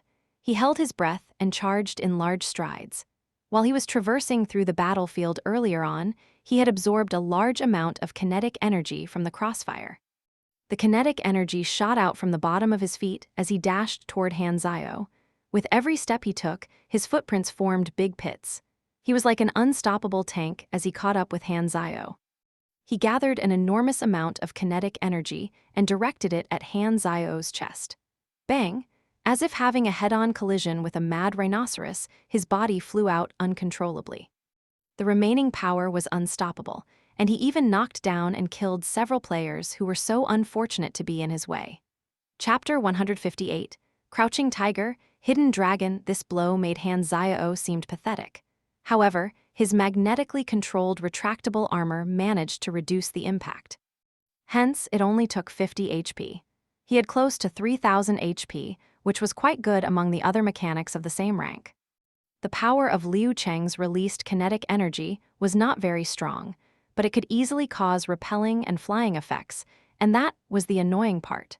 The interface displayed the insidious effect of the poisonous gas. The Haim bullets were effective, but Liu Cheng's HP and resistance were not low too. He could still explode kinetic energy and rapidly get out of the poisonous gas cloud. It was unrealistic to use poisonous gas to deal with Liu Cheng. The effect of using high-explosive bullets was slightly better, but they were the same as the Haim bullets, unable to win by just using them. Han Zio did not give chase as the ammunition he had was limited, and there were only 3 magazines with high-explosive bullets left. He took a deep breath to increase his blood oxygen content. He stomped his feet and stopped recoiling from the impact. A deep trail could be seen on the ground. He put both his guns away and put his hands in a stance to ward off the charging Liu Cheng with his iron fists. The kinetic energy of Liu Cheng's iron fists almost smashed open Han Zio's stance. Liu Cheng's kinetic energy was able to amplify power, and Han Zio was vulnerable in terms of power. An artillery shell exploded nearby, there was a glare, and both men were intertwined in a fight, one attacking and one guarding. This posture resembled a paper-cut silhouette drawing, disappearing in a flash. Liu Cheng roared and slammed his fists onto Han Zio's head. The kinetic energy of that action caused a tremor in the air. Han Zio was beaten to the extent that his head became crooked and his cervical vertebrae cracked bone by bone. He grabbed Liu Cheng's shoulder and refused to let himself fly out because of the impact of that hit. His other hand started the thermoelectrical incisor gloves and aimed it toward Liu Cheng's eyes. High temperature. Liu Cheng quickly raised his head in alert. The glove glided across his cheek and left a burn, exposing his flesh. The burn stung his nerves, and in that moment, Liu Cheng exploded the kinetic energy within his body, causing a tremendous force to push Han Zio out. Han Zio panted and removed the mud that was sputtered all over his face. Firearms were useless, and this cost him a chance of surprise kill. In addition, it would only enable the opponent to absorb more kinetic energy. However, he still had other types of weapons, such as flames and poisonous gas, that both could kill and injure. Fortunately, he is unable to absorb such energy. Otherwise, I really would not know how to subdue him. Liu Cheng covered the burn on his face, glanced fearfully at Han Zio's gloves, and immediately turned around to run off in another direction. Han Zio froze, and his expression changed suddenly. He hurriedly gave chase. On a war vehicle, a soldier who was controlling machine guns saw a figure rapidly approaching. He instinctively turned the muzzle around to aim at the figure, and the compressed bullets were hitting the target. However, he was stupefied at the discovery that the target, who should have been shot into a sieve, was unscathed. The warheads dropped onto the ground one by one. "Don't hit him," Han Zio yelled. It was a pity that the reminder came too late. The surrounding war vehicles fired at Liu Cheng, who absorbed all the kinetic energy. Both of Liu Cheng's eyes were bloodshot, and the amount of kinetic energy was almost overflowing. Liu Cheng's muscles were twitching like those of an agitated mouse. He turned around, and the ground that he had stepped on exploded into a big hole. His whole body flew as if it was an exploded artillery shell. This was the combined kinetic energy of 1,000 bullets. "This speed is too fast for me." Han Zio's eyes blurred, and he could not avoid it in time. The impact was like hitting a moving train. The scenery in his line of sight fell back quickly, and he resembled a baseball that had been hit for a home run, flying tens of meters. He landed and bounced countless times before falling into a ditch along the sides of the road. His body was covered with mud, and finally he crashed into a war vehicle, overturning it before stopping. He felt really dizzy, and his whole body ached. Magnetically controlled retractable armor's durability dropped by 132 points. You received 241 points of damage. The enemy knew how to bring out the advantage of his ability, which in turn made Han Zio suffer a small loss. Liu Cheng, I did not hear of his name in my previous life. To think he would be so troublesome to deal with. Ah, he is a crouching tiger, a hidden dragon. I mustn't underestimate him. Han Zio's eyes turned cold as he entered into combat concentration mode, spat out a mouthful of blood, and leaped up once again to fight Liu Cheng. Enveloped in the flames of war, the two fought fiercely on the battlefield. Bullets whistled past the ears, and flames illuminated the horizon again and again. The area around the two became free of bullets. Soldiers dare not attack Liu Cheng again, but Liu Cheng could always knock himself against the gun muzzle. "This battle is greatly disadvantageous for me." Han Zio's eyes flashed. He abandoned Liu Cheng and rushed toward Green Valley Ville. Just like a shadow, he disappeared in a flash. Avoiding the firing by Green Valley Ville's guards, Han Zio glided up the wall with a few steps, opened fire with both of his guns, and killed the guards wantonly. Bullets penetrated each and every person, and blood was splattered everywhere. Liu Cheng was alarmed and hastily pursued him. Green Valley Ville was the fundamental point of conflict. Han Zio had understood this point and immediately adopted the tactic of avoiding the enemy's strength and attacking his weakness. Hence, he did not continue to fight Liu Cheng painstakingly. Unless Liu Cheng did not want this town, Han Zio would only be led by his nose. In the moments between his fight with Liu Cheng, Han Zio thought of a strategy. After changing the magazine, he shot down a few more guards. There was suddenly a huge gust of wind behind him, and Han Zio twisted his body to avoid it. Liu Cheng swept past a few inches away. Having missed the opportunity, he punched the wall and smashed a huge piece off it. Broken bricks and stones spilled over the ground. Liu Cheng's body became sluggish, as if he had fully exhausted his kinetic energy. "Here's my chance." Both of Han Zio's hands aimed at Liu Cheng's head, the high heat from the thermoelectrical incisor gloves warping the air. Liu Cheng did not show any signs of being flustered. Instead, there was a glimpse of accomplishment. "You got tricked." The strong kinetic energy was surging again, and there were no signs of exhaustion. That was just a feint. This was a long-awaited killing strike that contained 80% of his kinetic energy. He soared, and with amazing swiftness, he lifted his knee to knock onto Han Zio's chin. Once hit, the impact would smash half of Han Zio's face and fracture it. Han Zio flew off the wall with his head tilted up. That didn't feel right. Liu Cheng was shocked. His knees did not have the feeling of striking a concrete object. Han Zhao had been vigilant. Just now, in the flash of light, he had used the electromagnetic hover boots to retreat. He was only gently scratched by Liu Cheng's knee, and he was hardly injured. While he was in midair, he withdrew his berserk eagles, aimed at Liu Cheng's eyes, and opened fire. This attack was fruitless. Liu Cheng went stiff for a moment. He could not escape, yet his face did not change. He knew this bullet was ineffective against his ability. Bang! When the bullet was about to hit his eyes, the bullet lost its kinetic energy as usual. However, the warhead suddenly burst out a dazzling glare. Liu Cheng covered his eyes and let out a blood-curdling scream. His vision was a vast expanse of whiteness. The stinging pain in his two eyes affected his brain's sense of equilibrium. Flash bullet.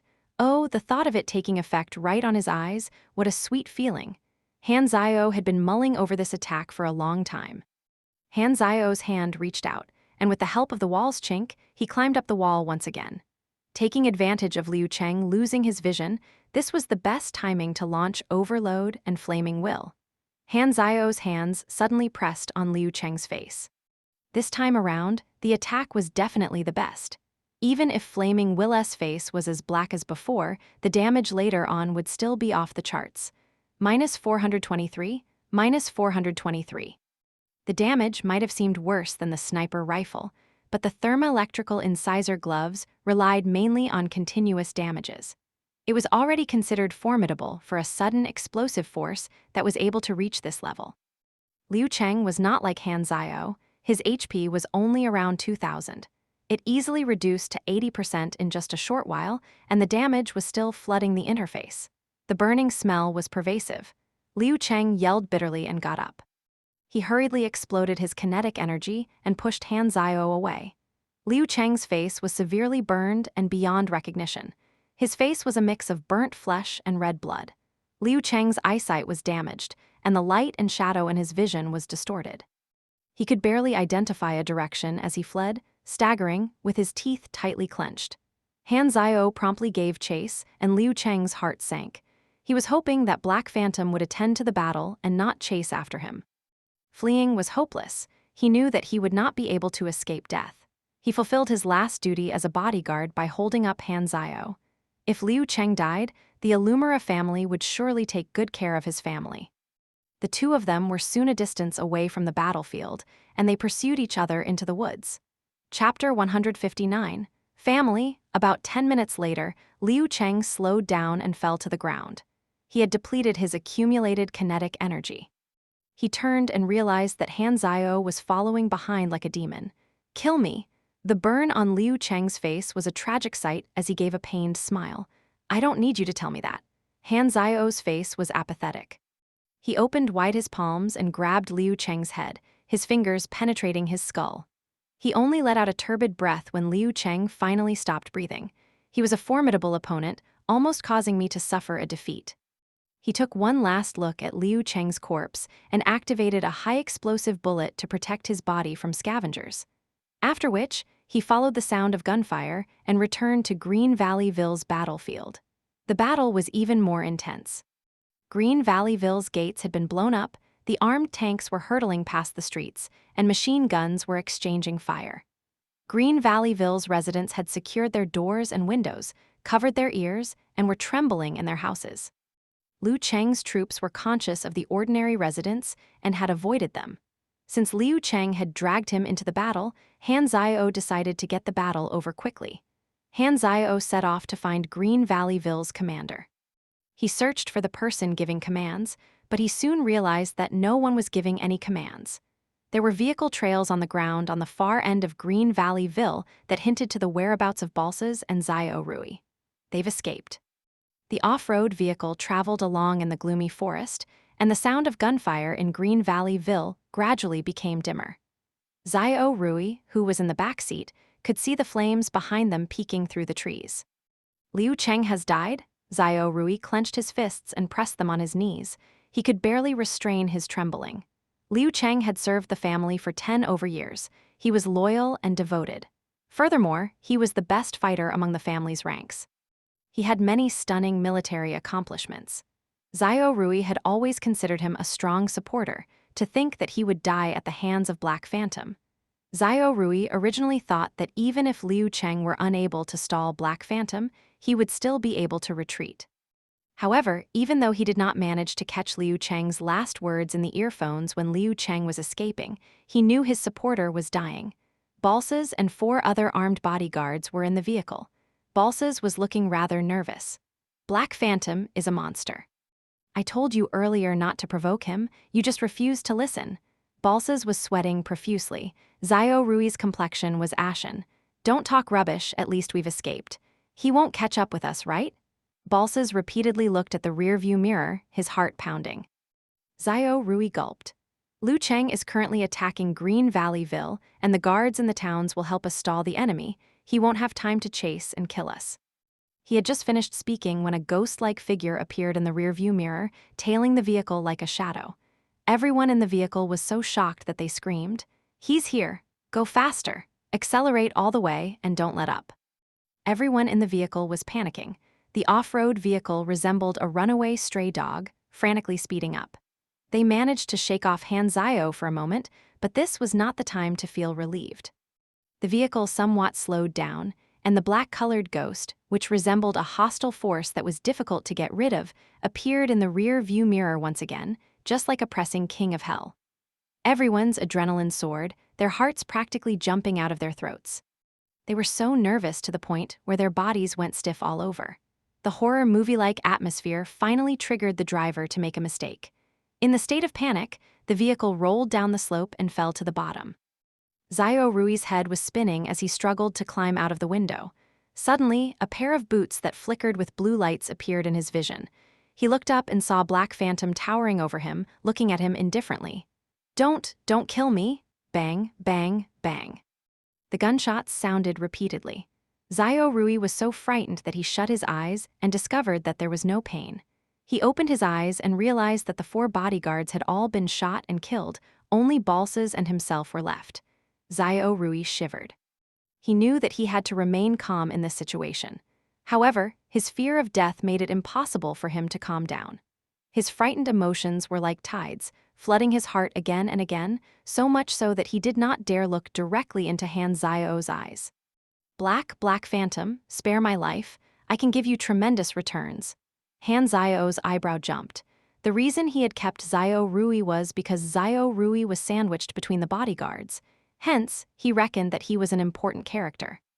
Balsas regretted having a conflict with Black Phantom, but regretted listening to Xiao Rui's opinion more so. He raised his head and looked straight in Han Zio's eyes. "You're a liar. You had already united with Liu Cheng. You absolutely were not just passing by." Whatever Black Phantom had said, that he was not interested in looking for trouble, was all a lie. Han Zio stroked his gun and chuckled. "If I said this was a coincidence, would you believe it? Landing in your hands, I already know I won't be able to live. Kill me." Balsas suddenly grew a backbone and shook off Xiao Rui's hand, which was pulling at his shirt's hem anxiously. "I don't know if you're really asking for death or deliberately displaying your strong will, but as you wish." Bang! The bullet penetrated Balsas' temple. He fell and the pool of blood gradually expanded. Han Zio's eyebrow shot up. It looked like Balsas was not pretending. He really had given up all hope and wished for a quick death. For this type of warlord who operated outside the city, even if he was usually afraid of death, when he was truly confronted with it, he would accept it calmly. There was someone, on the other hand, who was way weaker. Han Zio looked over and Xiao Rui was so terrified that he did not dare breathe. His face was pale, and his back was drenched in cold sweat. Han Zio squatted and used the gun barrel to tap on Xiao Rui's face. "You don't wish to die." Xiao Rui frantically shook his head. "Give me a reason. I can give you a lot of money. I can refer you to the Illumira family. Do I look like someone who needs that?" Han Zio pointed the muzzle at himself. Xiao Rui swallowed his saliva in alarm as he racked his brains and pondered if there was anything that could move Han Zio. Han Zio's eyes were sharp, and he suddenly caught a glimpse of Xiao Rui's full and bulging pocket. He reached out and fished out a stack of bounty slip. It turned out to be a wanted poster for Zero Him. Why is this Illumira man carrying with him my bounty slip? Han Zio raised his eyebrows, played with the paper in his hands, and stared at Xiao Rui silently. Zio Rui finally saw something that aroused his interest. Zio Rui immediately felt refreshed and hurriedly spilled everything he knew frankly. Han Zio? Zero, Illumina family. After hearing the information, Han Zio stiffened. He did not know that his original self came from the Illumina family. You didn't lie to me, right? Zio Rui shook his head repeatedly. Black Phantom appeared to be interested in Zero. He did not care about the reason, all he knew was he now had a chance of survival. Hence, he did not dare conceal anything, and struggled to take out a computer in the vehicle to pull up several photos. The photo showed Han Zio's younger self before he was taken away by the Germinal organization. There was concrete proof in all kinds of photos from the Illumina family. Han Zio did not doubt his identity. So, this means I have a stepfather and a bunch of brothers and sisters. Han Zio's feelings were complicated. He had always thought that he had not a worry or a concern in this world. He did not expect to have these connections. Illumina was his family. Han Zio took one look at Zio Rui. This person is my family, too. Illumina family, the North Continent's biggest warlord. The second leader in command, Zio Jin, was my original body's biological father. Their family was considered powerful. Han Zio pondered in silence. Zio Rui's heart was nearly at his throat. He felt like he was a convict waiting for his sentence. This was the longest 1 minute of his life. You can leave, Han Zio faintly said. Zio Rui did not dare to believe it. He stood up, trembling, and ran 2 steps away in the opposite direction. He turned his head and saw an aloof Han Zio. Only then was he ecstatic. His life was saved. He did not carry any thoughts of revenge. He did not want to have any further interactions with Black Phantom at all. He stretched his legs and ran for his life. Suddenly, there was a sharp pain at the back of his head. Zio Rui lost his control of his body. He fell with his face down, resembling a dog eating its poop. His pupils dilated and his face looked bewildered. What happened to me? So cold. This was Zio Rui's last thought in this world. There was a deep bullet hole in the back of Zio Rui's head, and blood was spilling out. Han Zio put the Berserk Eagle back in his holster, his face emotionless. After thinking for a bit, he had still decided to kill Zio Rui. Illumina was the connections that Han Zio's original self had, but that unfortunate man had already died. Han Zio was Han Zio, not another person. Even if the old Han Zio had remaining blood relations, Han Zio would not treat the Illumina family as his family. Anyway, the old Han Zio had been killed by his big brother. He would not inherit the relationships that the old Han Zio had. To him, the Illumina family was a bunch of strangers, and it was none of his concern. I'll kill when there's a need to.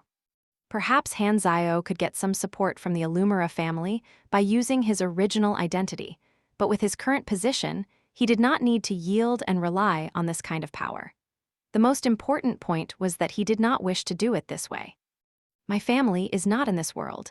He lit the corpse on fire, turned around, and left. The blazing flame pulled his silent shadow longer and longer.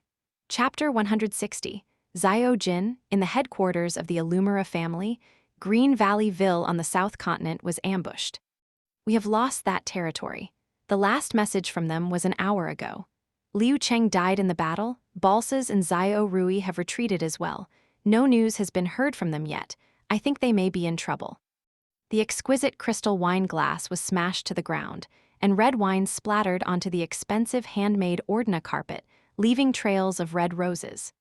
Daryl, the leader of the family, was breathing noisily as though he was a bear. His body was bulky like a bear, too, hence his nickname, the Illumina White Bear.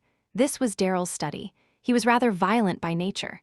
His bookshelf was not for books but for displaying all kinds of guns. Firearms, ammunition, daggers, swords, his miniature arsenal collection. Who attacked our people? Daryl snarled. In front of the desk was a well-dressed, middle-aged man. He was wearing something similar to a suit, but with minor differences in some places.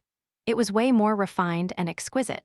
He was wearing a gold-rimmed glasses, and the gold-plated chains of the glasses hanged on his ear. If one overlooked the muscle under his clothes, this person was an archetypal scholar. He was Illumina's second in command, Zio Jin. Zio Jin held the tablet with one hand and said, "There are 2 of them.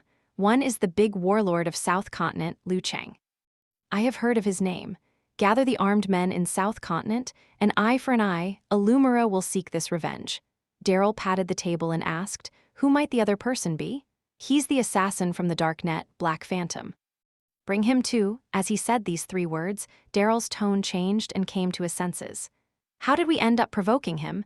Daryl was very wary about Black Phantom, a legendary killer. He knew it was best not to provoke lone rangers like him. While the Illumira family was big, they were most fearful of legendary killers like him. If he wanted to start a mad killing spree to assassinate the middle class of the Illumira family, it would be impossible to stop him. Although Daryl was impulsive by nature, he knew who not to provoke. Dealing with Liu Cheng was an effortless decision. Liu Cheng's forces were entangled in South Continent, and he was not going to affect the Illumira's influence in the north. Black Phantom, on the other hand, was different. He was a lone ranger who could travel up to the north. He had even slain Liu Cheng. Whether the Illumira family, top forces, could even hurt the Black Phantom was still a question in doubt. Furthermore, Black Phantom's movements were erratic. There were not many reports on him through the intelligence network, and without an expansive intelligence network, they could not track him down. In addition, the organization he belonged to was in fact the world's largest intelligence network. If they wanted to target someone from the Dark Net organization and requested help from the Dark Net itself, it would be ridiculous. Daryl was 80% sure he would be called a fool. Therefore, becoming enemies with the Black Phantom was certainly an unwise decision. Daryl could only suppress his anger and find other excuses. Investigate the reason the Black Phantom is intervening.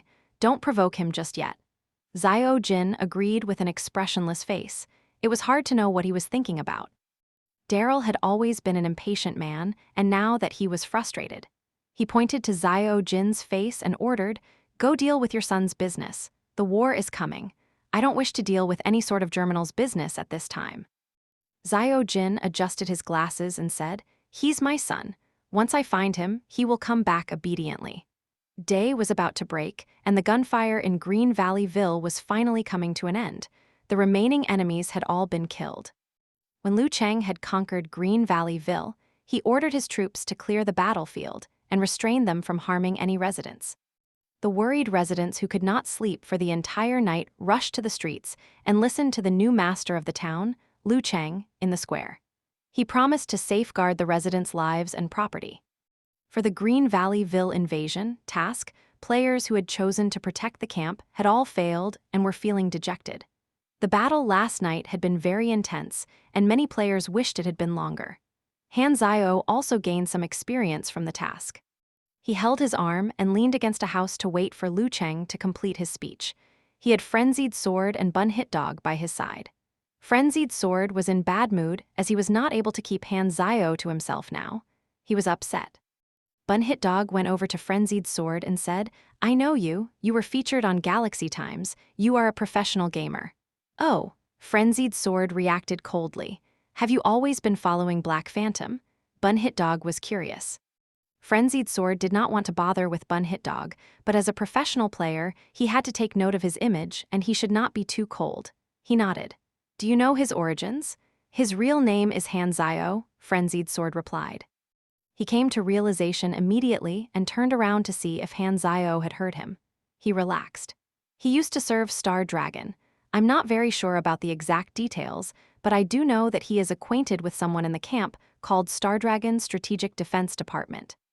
Bun Hit Dog's eyes lit up. The video he wanted to make would be an investigation about Black Phantom's origin. Frenzied Sword had been his longest follower. He was likely to know things that others did not. He was impressed. He said in a light-hearted manner, "Let me introduce myself." "I am a game video producer." Frenzied Sword stared blankly. He only recalled now that Bun Hit Dog's ID was rather familiar. He was the producer of the series XX Adventure Diaries. When he was playing Night in the past, he had come across Bun Hit Dog's Night Adventure Diaries as well. He was a small yet famous video maker. "It's you!" Frenzied Sword collected himself up. When he received Bun Hit Dog's friend request, he immediately accepted it. Only status and fame would bring one recognition. If he was a plain and dull player, Frenzied Sword would not even have bothered. Things were different when one was famous. "I'm preparing to focus on Galaxy and start a series. I'm intending to place Black Phantom as my focus in my first episode. I would like to know more about this person's origins. I hope you can provide me with some material." You could appear on screen together with me to do a series as well. Hanzio never talked about his origins, so Bunhit Dog decided to change his focus onto Frenzied Sword. All right, sure, Frenzied Sword replied. This was a win-win situation. A professional gamer appearing on the program was bound to rise in reputation. This would be good exposure for him. Listening to the two discussing behind him, Hanzio did not stop them. Frenzied Sword had limited knowledge about him. Such information could be disclosed and made known, and this would only make more players curious. He wanted to reveal the information bit by bit. This was precisely his intention in bringing Bunhit Dog along. After assuring the residents of Green Valley Ville, Liu Cheng handed over the affairs to the deputy and went to Han Zio's side. Black Phantom, thank you for your aid. If not for you, I would not have conquered Green Valley Ville. If only Balsas didn't escape. Oh, I killed him. Liu Cheng's face went blank, and he felt a tight squeeze on his heart. I am very grateful, but do you really not want anything? Han Zio chuckled a little and changed the topic. Have you discovered the unique aspects of the refugees? Upon mentioning this, Liu Cheng was delighted. This group of refugees can all die and then resurrect. It's simply amazing. I thought they were simple, ordinary people. This world is so big, and it seems like nothing is impossible. Liu Cheng originally did not plan for the refugees to join the battle, but as the players took action, he soon realized that they had the special ability to resurrect. He was shocked, and he figured out what Han Zio had originally meant. These helpers were just too special. He had looked down on them. Now he knew why they were not afraid to die. That was because they simply just do not die. Bunhit Dog, who was by the side, felt that something was strange. Refugees? Are they actual players? Why would the NPC think that the players resurrecting is strange? Won't an NPC not be bothered with that? Han Zio pulled Liu Cheng to the side. He did not want other players to hear what he was going to tell Liu Cheng. Black Phantom, do you know the origin of these refugees? Liu Cheng curiously asked. I'm not too sure, Han Zio replied, but I do know that they are very diligent. They are extremely profit-driven. Didn't you destroy Green Valley Ville? You need these people to rebuild the place. These refugees are the best laborers you can find. You can use them to your liking. But some refugees were against me before. They are my enemies. Their assistance to Balsas was not a loyal and faithful one. You can treat them as mercenaries. When he said this, Liu Cheng understood it. I can try, you really don't know what happened to them. They can all resurrect, is it just their special ability? We don't know where Balsas found this group of people. Chapter 161, Order Born of Violence. Han Zio smiled and said, Time will tell you the answer. Liu Cheng nodded, and he decided to suppress his questions regarding the refugees for now. He would get his subordinates to find some information regarding it. He invited Han Zio to his territory, the Black Pine Base, for a tour. Han Zio said that there was no need to pay him back, but Liu Cheng did not dare take his word for it and insisted on offering his services. Han Zio did not resist further. His intention was to get to know Liu Cheng better anyway. Before this, Han Zio checked on the darknet. Liu Cheng was one of the strongest vagrant warlords in the southern continent. Black Pine territory was so huge that small towns like Green Valley Ville would be insignificant placed next to it. Black Pine sat amid the ruins of a small city left from the old ages. It had been transformed into a settlement that tens of thousands of civilians resided in. There was a plethora of facilities, including even biological and weaponry research laboratories. Everything was really high-end. Territory owned by vagrant warlord and territory owned by vagrants were completely different concepts. The latter was formed with vagrants who band together against threats from the wild, with a responsible leader chosen democratically. There would rarely be hierarchies. With vagrant warlords, they would be the leader who would use their resources to build a residential area. The area would be built such that it could take in some vagrants from the outside world, and the leaders could collect protection fees from them. The fees could be paid in the form of tax or labor. There would be purposeful usage of military power, for example, to attack other warlords. Most of the soldiers were employed, but there were some who signed on voluntarily. There were many warlords, and their territories, coming in all sizes, were distributed across every continent. Bennett's shelter plan was aimed at unifying all the warlords and creating a new megacity that stood apart from the Six Nations and provided shelter for all refugees. Naturally, this would clash with the goals of the warlords. Moreover, it would be a very large and tedious project. Bennett's plan would provide help and shelter for all vagrants out there, not just from war but from other natural and wild dangers. It was nothing but ambitious. Liu Cheng invited Han Zio into his car and drove toward the Black Pine. Green Valley Ville's players could still get quests from the town, and those who chose to defend the base were surprised and relieved to find out that their access to the town did not get revoked. They watched Black Phantom as he left. There was one more person with them now that Bun Hit Dog had joined the team. The scenery outside the window flew past. Han Zio made a call and instructed the Darknet helicopter pilot to wait for him at Black Pine. He told Liu Cheng about this, who acknowledged and ordered for a landing site to be prepared. They were chatting casually while Han Zio suddenly asked, "With your military strength, you could have attacked immediately when you came to the town, and the refugees could not have stopped you. Why did you give Balsas time to prepare?" Liu Cheng shook his head. He had not known that players could revive at that time. He said, "Only people without faith would think that violence is the solution to every problem. Your soldiers' lives are lives too, though." Han Zio smiled. "The strong ought to protect the weak." Liu Cheng paused and said, "I won't kill unarmed refugees. No warlord want to see the tragedy of La Potter repeat itself." "Tragedy of La Potter? What happened?" Bun Hit Dog questioned, still recording. Liu Cheng thought Frenzied Sword and Bun Hit Dog were Han Zio's followers, so out of respect, he explained. La Potter was once a huge vagrant settlement in the West Continent. It was invaded by a vagrant warlord and his troops. Even though the military troops were supported by the locals, the enemies were too strong, and they were defeated. The warlord was upset that the vagrants dared fight against him, so he initiated a massacre of the helpless and unarmed civilians, raiding all their supplies and burning everything, killing countless innocent souls. Bun Hit Dog was unimpressed. Massacres like this had occurred numerous times in history. He probed, "So what happened then?" Then, the warlord and all of the few hundreds of his professional soldiers died in one night 20 days after that, killed single-handedly by one superhuman. After that, no warlord had the guts to kill any innocent civilians. Bun Hit Dog was puzzled. "Why though?" Han Zio answered unfazed, "Because some people see themselves as heroes. If it was the normal world, no one could fight against the cruel authorities. Nothing could be done. However, with superhuman powers, even in lawless lands, those with powers could technically become those in charge of upholding laws. Superhumans could easily kill those that they did not see fit, so what they chose to uphold became the standard law for everyone else on the planet. So, what would they choose to uphold? It would be the issues that most people would agree on based on their moral compass. Unless one could carry out genocide or murder on a massive scale without letting any news out, there was bound to be a superhuman to punish the instigator for his evil deeds. This could be seen as moral coercion. The weak had to follow the moral standards of the strong. Even though this in itself was questionable, it gave rise to a rough form of rules for the wild and indirectly protected the lives of vagrants. Bun Hit Dog recorded all this. He loved this type of stuff that could spice up his content. Han Zio stroked his chin. The tragedy of La Potter reminded him of another wild boss. La Potter was a mess. The burned corpses were left unattended and attracted beasts.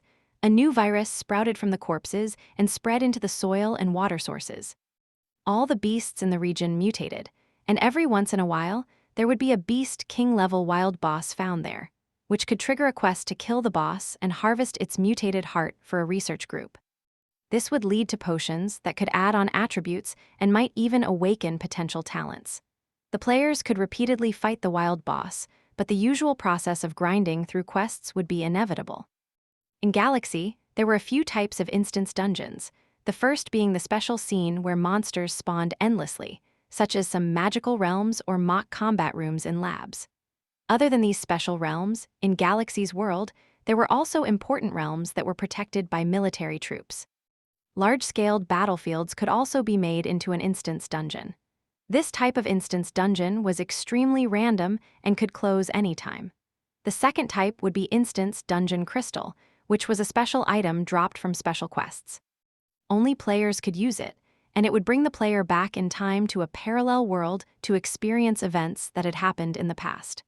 The crystal would allow a player to enter different scenes based on the quest that the player came from. The quests that awarded the instance dungeon crystal would refresh once in a while, making this type of dungeon a readily accessible one. The players could also steadily grind to break the record of the shortest dungeon clearance time and other records. Upon using the instance dungeon crystal, others would see that the player had suddenly vanished. The player would enter a parallel universe and could not affect the original world. However, they could still obtain rewards from the instance dungeon. This type of dungeon was similar to magic teleportation and scientific time traveling. Hanzio was not sure if he could use the crystal as well, but he felt that it would be risky because he did not know the principles behind the crystal. If it were to atomize the body structure, a normal player would be able to revive, but he did not have the luxury. Some special items could be used by players only, such as the Gene Awakening elixir that could be purchased from the vendor. A potion would appear out of thin air after purchasing it. There was also the Gene Blending elixir that Hanzio received as reward from the Rose Militant quest earlier on. The instance dungeon crystal fell under a similar category. Let's not risk it in trying to get the instance dungeon crystal. Indeed, it would be a waste of time. He would rather complete main quests and hidden quests. The car fleet drove on for a few hours, and the silhouette of the Black Pine settlement appeared on the horizon. It was huge, almost like a small city. The scenery was very exotic. There were bricks, leather, and scrap metal lying around, and there were electric wires crawling along the walls. The path with barbed wire fences on its sides was the only path that led up to the main entrance, and there were many scars of war on the metallic door, left behind by bullets and explosions. Liu Cheng smiled and proudly said, "Welcome to Black Pine." Chapter 162, Grouper Plague and the Grinding. It's enormous. Bun Hit Dog gasped. This can't be the place where newbies first enter. The main gate slowly opened as the car entered the gates. The first thing that came into sight was the magnificent lookout tower, sandbag barricades, and the barracks. Fully armed soldiers were standing guard and patrolling the area. Further into the encampment, they arrived at the residential district. The layout of buildings in the residential district was much sparser and more casual than the structured planning of cities. There were no tall buildings as well. Families were strolling through the streets, and there were even hawkers calling out and making sales. With the lively chatter in the streets, it was like a mini market. The car rolled to a stop as several people alighted. Liu Cheng ordered several of his men to prepare a feast. Since he had invited Hanzio to be his guest, he brought Hanzio and the other two around for a tour as the host. Occasionally, some residents would greet Liu Cheng. It seemed Liu Cheng was well respected by his people. "That's my weapon factory over there. I have a specialized assembly line to make guns and ammunition." Liu Cheng pointed to a restricted region that was barricaded with a barbed wire fence. Behind it were his warehouse, workshop, and weaponry experimental laboratory, and smoke could be seen escaping from the chimneys. On the other side, there was a second quarantined area. Inside, there were many tents and about a few hundred vagrants living inside them. Their exposed skin was covered in gray ash, cracked like rocks. "What is that place?" Bun Hit Dog asked curiously. Sighing, Liu Cheng answered, "The terminal quarantine area. Any resident with grouper plague has to stay there to prevent infections." Grouper plague? Hanzio almost cried out in surprise. This type of illness was very infectious. In the version 2.0, it had spread and had caused some genetic mutations as well. He did not expect to find it here. Just as he was about to say something, a sudden commotion could be heard from the terminal quarantine area. Sprinting in a frenzied manner, an infected resident rushed toward the barbed wire fence. With all of his limbs, he tried to climb the fence to escape. However, the next second, a gunshot was heard.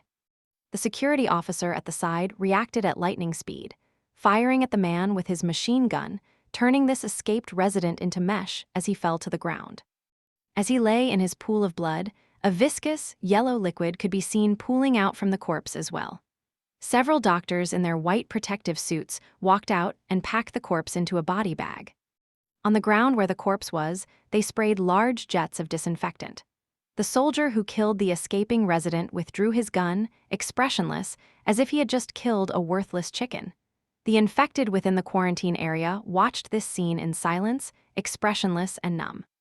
A thick atmosphere of despair hung in the air like a dark, heavy cloud.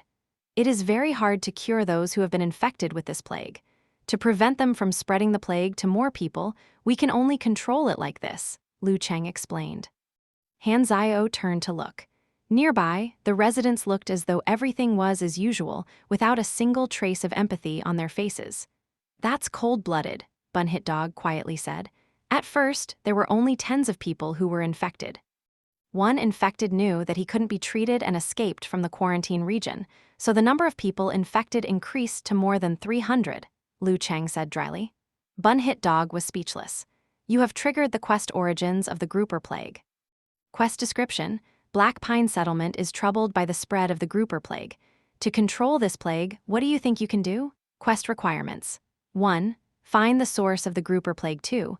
Control the plague from spreading. 3. Treat all of the infected rewards. Completed requirement: 1. 20,000 EXP. Completed requirement: 2. 40,000 EXP. Completed requirement: 3. 60,000 EXP. All requirements completed. 800 Black Pine reputation points. Vagrant Warrior Battle Suit, Frenzied Sword, and Bunhit Dog both received the quest as well. However, Han Zio did not intend to complete this quest. He was still in a rush to find more Fools Know, to bring even more new players into the mechanic class. He needed to go to about 10 or so novice villages, and a large wave of experience was waiting for him. Time was tight, and he had many things to do. How could he afford to slow down his footsteps? Oh right, if the players complete their quests, can I claim the rewards too? Han Zio's eyes lit up. Looking at Frenzied Sword, who was completely unaware, he suddenly had a new idea. My men have prepared a feast. Lu Cheng sent out the invitation, and the few of them arrived at Black Pine's central building.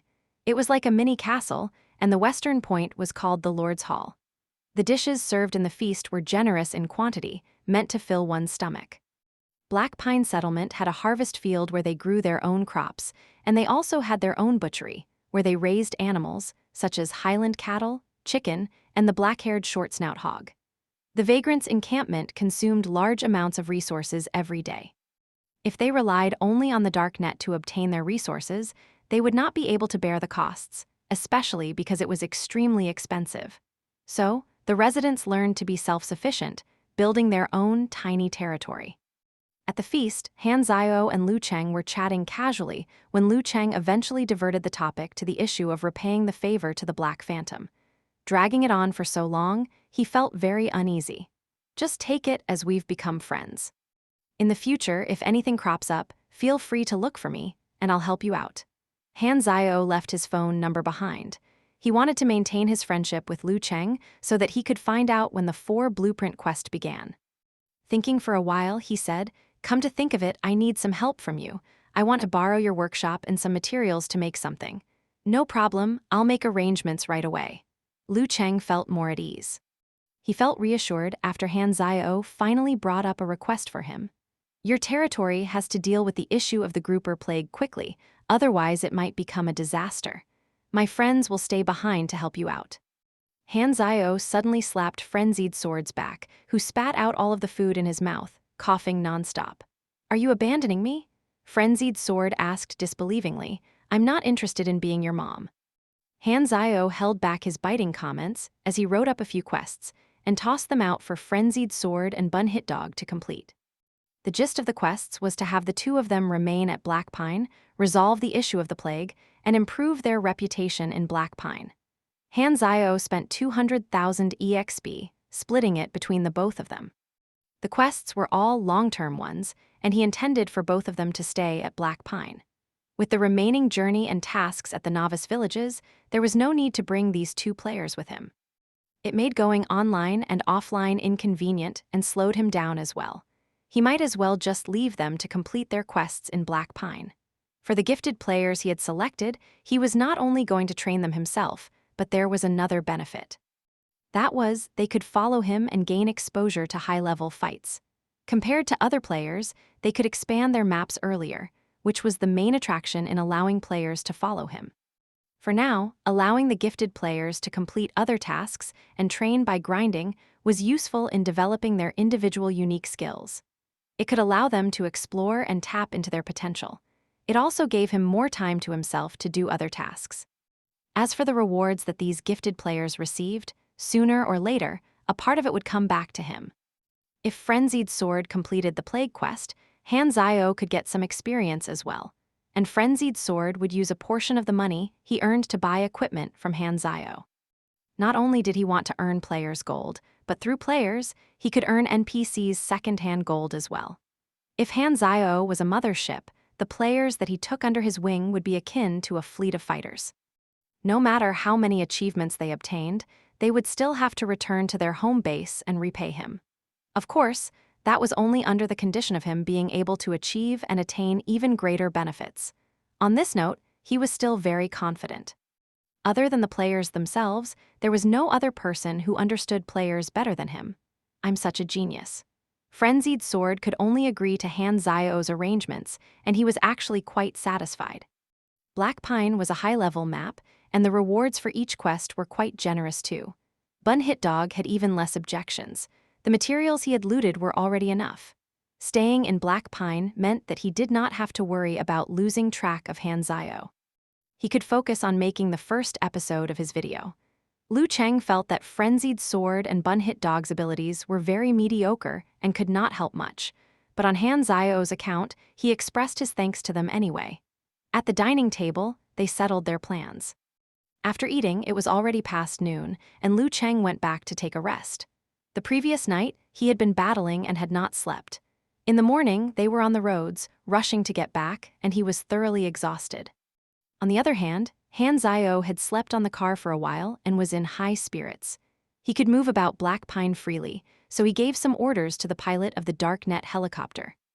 Then, after bargaining with Antonio for 10 over minutes, he arranged to lease the transport plane from the Fabian Company. After that, under the Black Pine soldier's lead, he headed toward the weapon factory area. The guards there received Liu Cheng's orders. Accordingly, they opened up the workshop for Han Zio to use.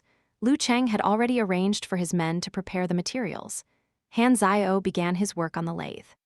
He needed to make some repairs to the magnetically controlled retractable armor, and add on a load of ammunition and some basic storage cubes. Then create some small parts to be built onto the Sunworm flamethrower he had developed recently. With its intelligence stat at 200, the machine's production speed was very fast, and there were other enhancing skills such as machinery affinity and energy stats strengthened, which would create even better stats on the device to be created. Sunworm Portable Flamethrower, Mini Flamethrower, Grade, Blue Good Quality. Damage 2734/S Fire Overload.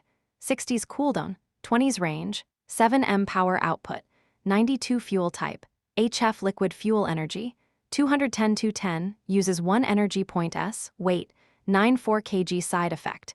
Integration, through additions to the energy box, it is assimilated with one's body, convenient to carry. Side effect, concentrated jet, raise efficiency of fuel, plus 33% DMG, plus 25% range, 1 tick of burn damage per 0. 6s and lasting 12s, uses 8 energy points S after 12 seconds, immediately enters overload. Side effect, adhesive burning, extends target's burn state and increases effectiveness of burns. Remarks, dancing flames, that is a warmth that is akin to romance. Han Zio raised his eyebrows. What kind of messed up remark is that? Chapter 163.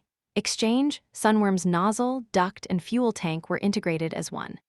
It looked like a heat-insulating metal tube, about an arm's width. It could be tied to the arm or calf. It looked a little like a beetle, and its pincers were used to stabilize the leather metal pins. He tied the Sunworm onto the inner side of his left arm, and it seemed bloated. However, such a load could be ignored for a person with 69 strength. Sunworm is most suited to be used as mecha module, and it can be integrated into my self-created lightweight mecha. Han Zio could not stop thinking of new ideas for his lightweight mecha. Since he already had ideas, as well as Fabian's transport aircraft on lease, he started fixing his mecha before traveling to the novice village. At that time, an Asian man whose head was full of white hair walked toward him. He stared at Han Zio's high ghost sniper rifle and curiously muttered, "That's right. It is an electromagnetic weapon." He then turned and asked Han Zio, "Can you sell this to me?" "I'm willing to pay 5,000, no, 1 million. Han Zio observed him for a second and already had some gut feels. Yet he pretended to be confused and asked, "Who are you?" "I am Lei Zhenyu. Liu Cheng invited me over as his machinery engineering consultant." You look like a mechanic too, you should have heard of my name. Han Zio remained silent. Don't tell me you have not heard of my name, or are you a self-taught mechanic? So unusual. Lei Zhen was surprised. He shook his head and said, I want this electromagnetic sniper. How about you quote a price? Do I look like I'm in need of cash? Han Zio pointed at that priceless components that were lying on the truck seat. Lei Zhenyu then understood. You are a self-taught mechanic. I can teach you some skills in exchange for this sniper of yours. You definitely need a master like me to guide you. Only through listening to the wise words of your seniors can you succeed.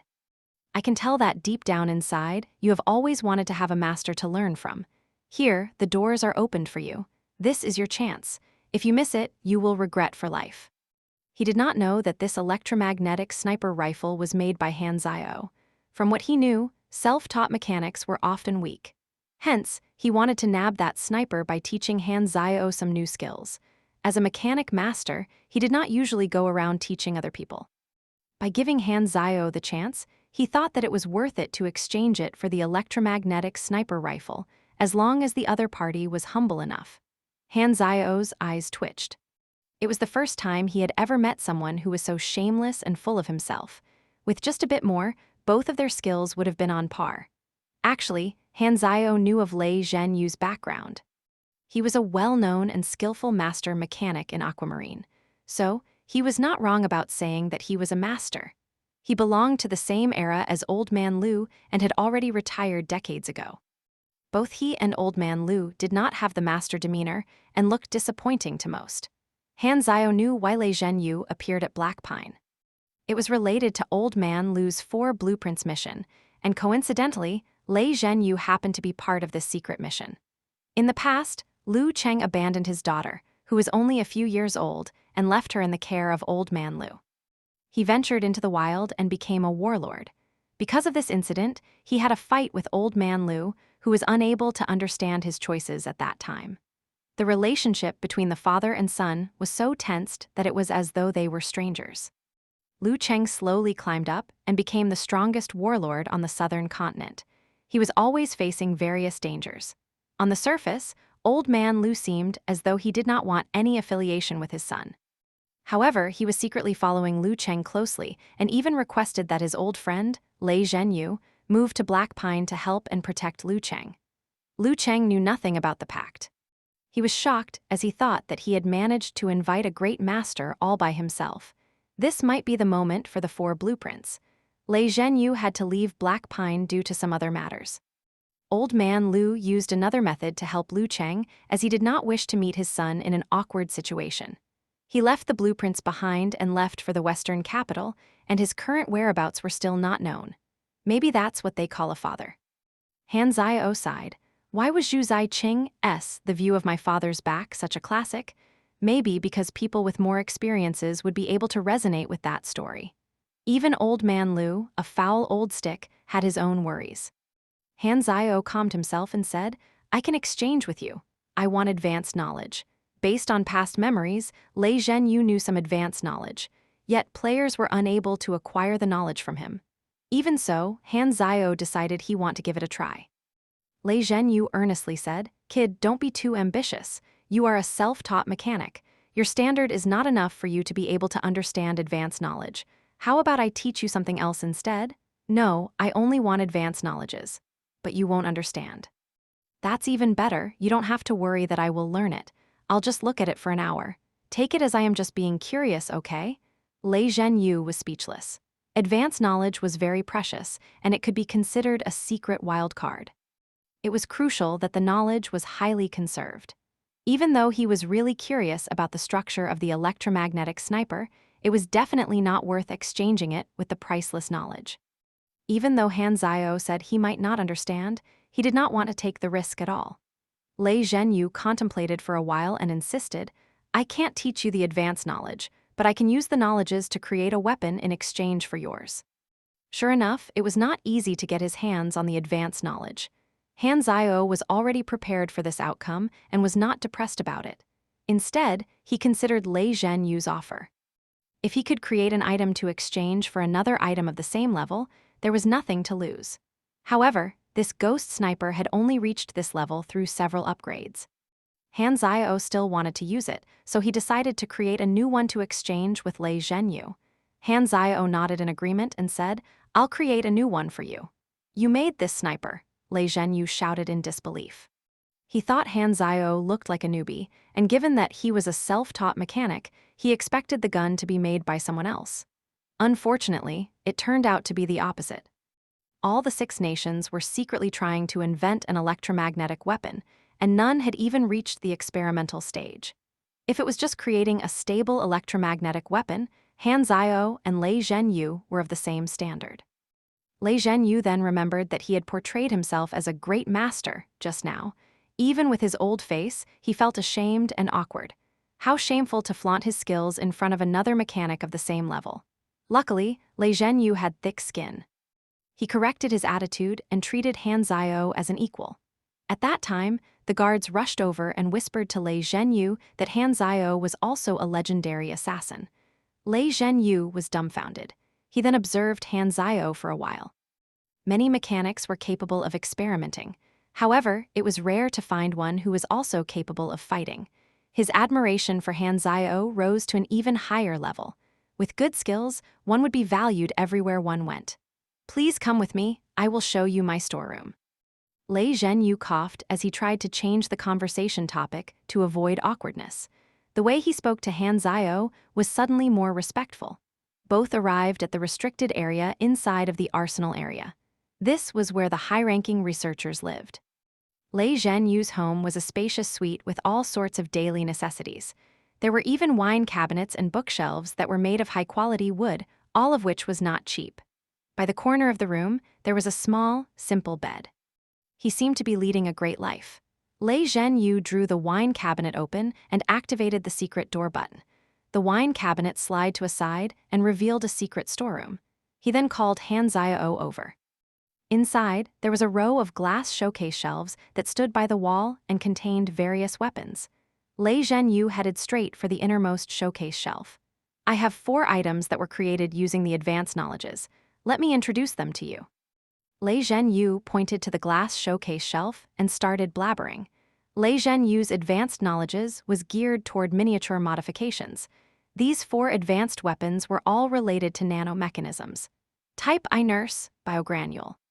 It looked like a thick black substance, but in actual fact, it was able to divide into special nanogranules.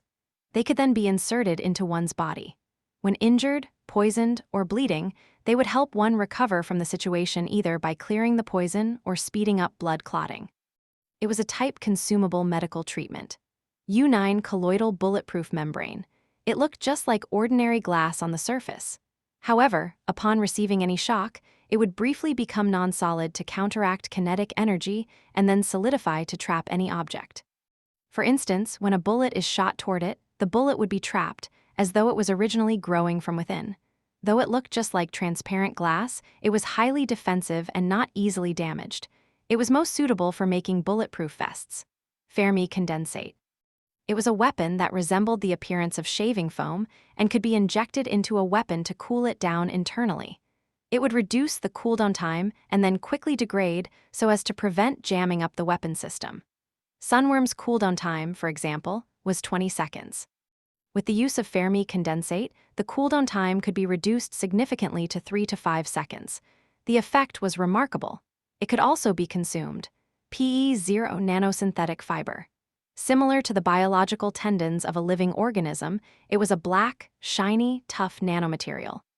Twisting or stretching it would result in an unbelievable elasticity. Han Zhao could only exchange the sniper for one of those items. Chapter 164, Endoskeleton Materials. After pondering for a while, Han Zhao made his choice. "I want the PE0 nanosynthetic fiber." "Wow, that's smart. I thought a warrior like you, who likes to battle, would go for the bulletproof membrane instead. To create something, I will need sufficient PE0. All right," Lei Zhenyu nodded. He felt that out of the 4 weapons, PE0 nanosynthetic fiber was the most valuable one, as this new material could be used for many more weapons. He realized that Han Zhao was indeed a skillful mechanic with keen eyes. As they confirmed the exchange, Han Zhao returned to his truck and began creating a new ghost sniper rifle. With the help of the blueprint, everything went well. I've earned so much from this exchange. The new nanosynthetic fiber would play an important part of his lightweight mecha concept. It could be used as the tendon skeletal system of the lightweight mecha. As compared to the previous K600 skeletal system, PE0 had huge improvements in almost all aspects. For instance, it was small, lightweight, and stronger. It was a great core material to create an outstanding lightweight mecha. Python lightweight mecha, PE0 should not be judged by its simple introduction. When it was used as the internal skeletal system, it would function just like muscle. Anyone who used it would understand. As for the other three equipment, two of them were consumable, hence, they were instantly dismissed as options. The bulletproof membrane seemed reliable, but it contained platinum, so it barely qualified for the bulletproof function. To create a new Ghost sniper rifle, Lei Zhenyu had also brought sufficient amount of PE0 nanosynthetic fiber and stored it in a golden metal box. After the two had exchanged the items, Lei Zhenyu could not help but fall in love with the Ghost sniper rifle straight away. Even though his experimental direction was toward lightweight mecha, seeing how electromagnetic weapons could become the conventional weapon for the next generation, he had decided to study them too. Back then, Old Man Liu had requested him to come over to Black Pine to help Liu Cheng. Since Lei Zhenyu owed him a debt of gratitude, he had decided to help him then. Every day was boring to him, except for today, as he had encountered Han Zio, a mechanic that was on par with him. This cheered him up to no end. I still need one thing, but there is no channel for me to buy it. I hope you can help me buy a bonfire mini reaction furnace. Han Zio packed his box and spoke once more. This item that he needed was a module related to lightweight mecha. Lei Zhenyu was a mechanic master. Hence, he knew many people from the same trade and had many connections.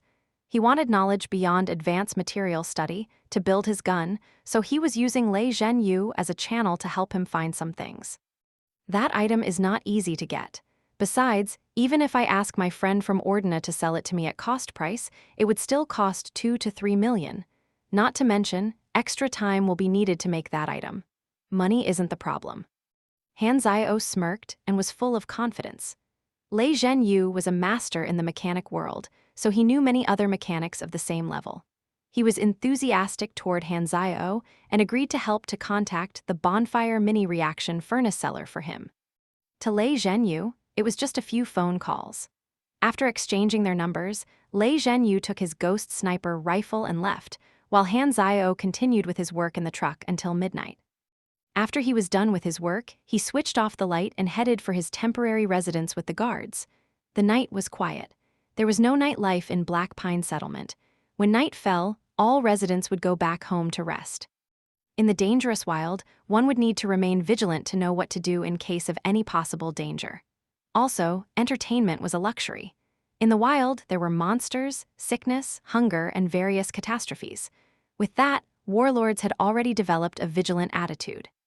Due to certain circumstances, some people were forced into joining the Six Nations after the war, while others remained living in the wild as they could not let go of the hatred and would not give in even though their lives were harder. Some thought that it was foolish of them, while others saw it as a belief or even faith. It did not matter which country these people belonged to, patriotic people were always worthy of respect. What was more important was that many vagrants had already gotten used to living in the wild. Even though their daily meals were not stable, and they might not know when they would ever be full, they did not have to follow any restrictions or rules. Instead, they were living freely. Despite knowing that joining the Six Nations would mean full meals every day, they were not willing to give up on their freedom. In the age of peace, many people were numb toward life. In order to survive, they hunted like their ancestors and lived every day to its fullest. Even though most vagrants suffer from malnutrition, their physical fitness was better than that of the urban residents. They were strong and diligent. The wild was regarded as wasteland. Many abandoned cities, battlefields, habitats of plants and animals, and even radioactive areas caused by the pollution from the war had become restricted areas. The Six Nations did not have any intentions of expanding into the wild at the moment, as the cost was too high and its value was low. During the first few years after the war, the Six Nations decided to stabilize the situation inside their country first. As such, they did not have extra resources to expand their territory. Wild flora started growing on the abandoned land as a result, and it had become the territory of vagrants, warlords, and large groups of mercenaries. Just like the wind that blew by after destruction, the wasteland after the war was once again revived. After a night of rest in his room, Hanzio called for Frenzied Sword and Bun Hit Dog the next morning. "I will be away for some time. You guys can stay at Black Pine, and I will contact you later on." Bun Hit Dog was reactionless, while Frenzied Sword showed his unwillingness. He had only followed Hanzio for a few days, and now he was being abandoned again. "You guys can think of ways to help solve the plague in Black Pine." Hanzio pointed at Frenzied Sword. "I have confidence in you that you will show your true potential during this period of time. Maybe you have the ability to use better weapons." Hanzio took out two newly built large-caliber pistols that were suitable for shooting within 80 meters. It was specially designed to strengthen the magazines and the attack damage.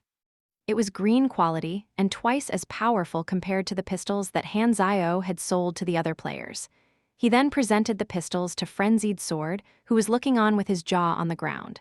"Is this for me?" Frenzied Sword asked in disbelief. Hanzio smiled and nodded. Frenzied Sword was overjoyed and could not help but start playing with his two pistols. He did not expect to receive such welfare. Hanzio actually gifted him some equipment. Bun Hit Dog, who was standing by one side, was also shocked. "Is this a benefit of the secret quest?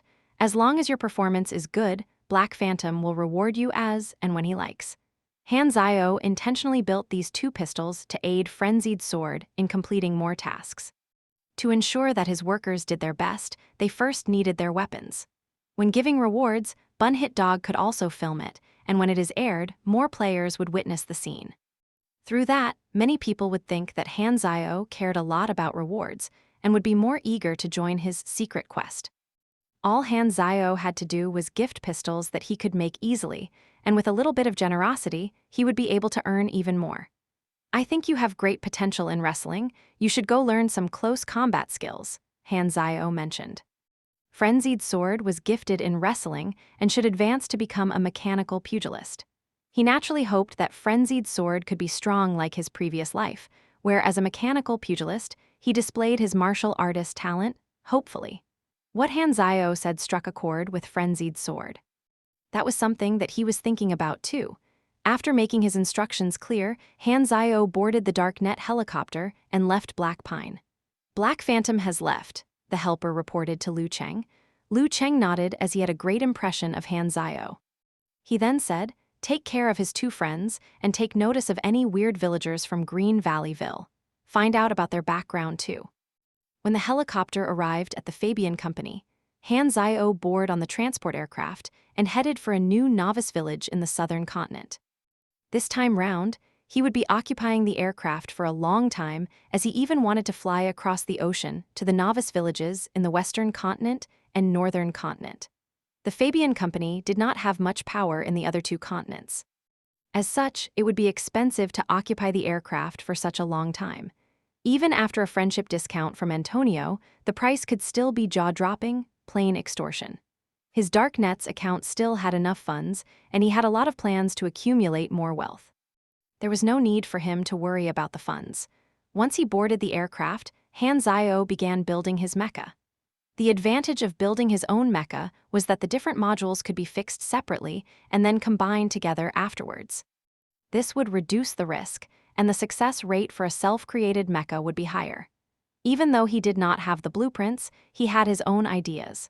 The different functions of the self-created mecha could be achieved just by mimicking the other mechas from his memories. Python Lightweight Mecha was an advanced, more accurate, and rare piece of equipment. If anyone wished to obtain this blueprint in normal circumstances, one would need to combine 4 advanced knowledges of different groups. Moreover, the conditions were extremely demanding. The prerequisite was that one needed to understand the functions of the various components inside the blueprints. So, all most players could do was try their luck. Some other blueprints required the players to be able to understand the modules within the blueprints. This was common for blueprints of various robots, mechas, armor, and transport vehicles. Chapter 165. As unlucky as usual, hopefully what I replicated is 40% accurate. That will be enough. Hanzio's advanced knowledge was insufficient. Hence, he could only create a prototype with less functionality, just like the Ghost sniper rifle. However, there was an advantage for the mecha. Even if his version was a castrated version, it would not have various defects that the Ghost sniper rifle had. Self-creating a mecha was a huge project and could not be completed within a short time. Hanzio planned to finish his work on the various modules as he moved from Novice Village to Novice Village. In addition, he would have to combine some new blueprints to improve the power of mecha. The core source of the power would come from the Bonfire mini reaction furnace, and Hanzio needed to wait for Lei Zhenyu to place an order for him. This was also an advanced machine, so he was not able to build it on his own. Luckily, he had met another mechanic and could use some help from the other masters. Talking about it, Old Man Lu's 4 blueprints were also rare items. The opportunity for the mission would be when Lei Zhenyu left Black Pine. Hence, he had to wait a while longer. Those 4 blueprints could be combined to build an attack and defense system, which could be incorporated into the mecha. The mecha was Hanzio's second important piece of tactical equipment, and with the 4 blueprints from Old Man Lu, he would be able to start on the third. Hanzio was excited. With 3 pieces of tactical equipment that complemented one another, all of which would have very strong mechanical stats, there would be no need to worry in battle, even against Bennett. After finishing the visits to the novice villages and obtaining large amounts of experience, I can finally do some big things. Hanzio calculated his time and suddenly frowned. If I'm not remembering incorrectly, the alien event should be starting soon. The southern continent had 5 novice villages. Besides Big Horn Village and Green Valley Ville, Hanzio spent 11 days visiting the other 3. Most of his time was spent on traveling. When he arrived at each novice village, he need not do anything. Players would quickly crowd around him. Those who wanted to advance would advance, and those who had their own things to do would engage in their own things. It was super effective. His popularity was all thanks to Galaxy Times and the advertising through the forum. Hanzio had left a deep impression on the players, and they knew what he was capable of. Hanzio did some math. Around 25% to 30% of players came to him to advance into mechanics. This ratio was way greater than that in his previous life. Even though there were only 3 main classes in Aquamarine, the ratio was not even. In his previous life, the ratio had been 30% Esper, 50% to 60% Pugilist, and only about 10% Mechanic. After Hanzio's promotion, the ratio was 3 times greater. Apart from basic knowledges, he also shared basic shooting and basic combat. These basic skills had attracted many novice players, and most had approached him to acquire these 2 basic skills. That was the real money tree.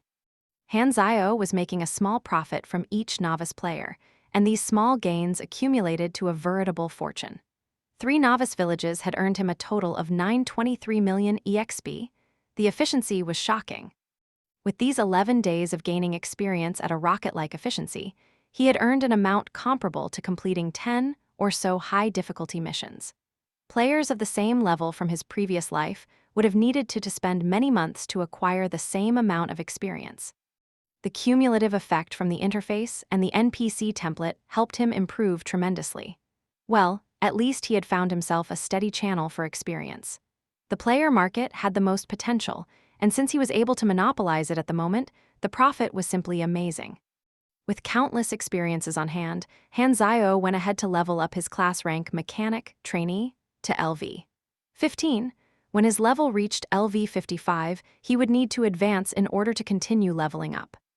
In version 1, the level limit was LV 60, so he was 5 levels away. However, he was not restricted by the limit in this version.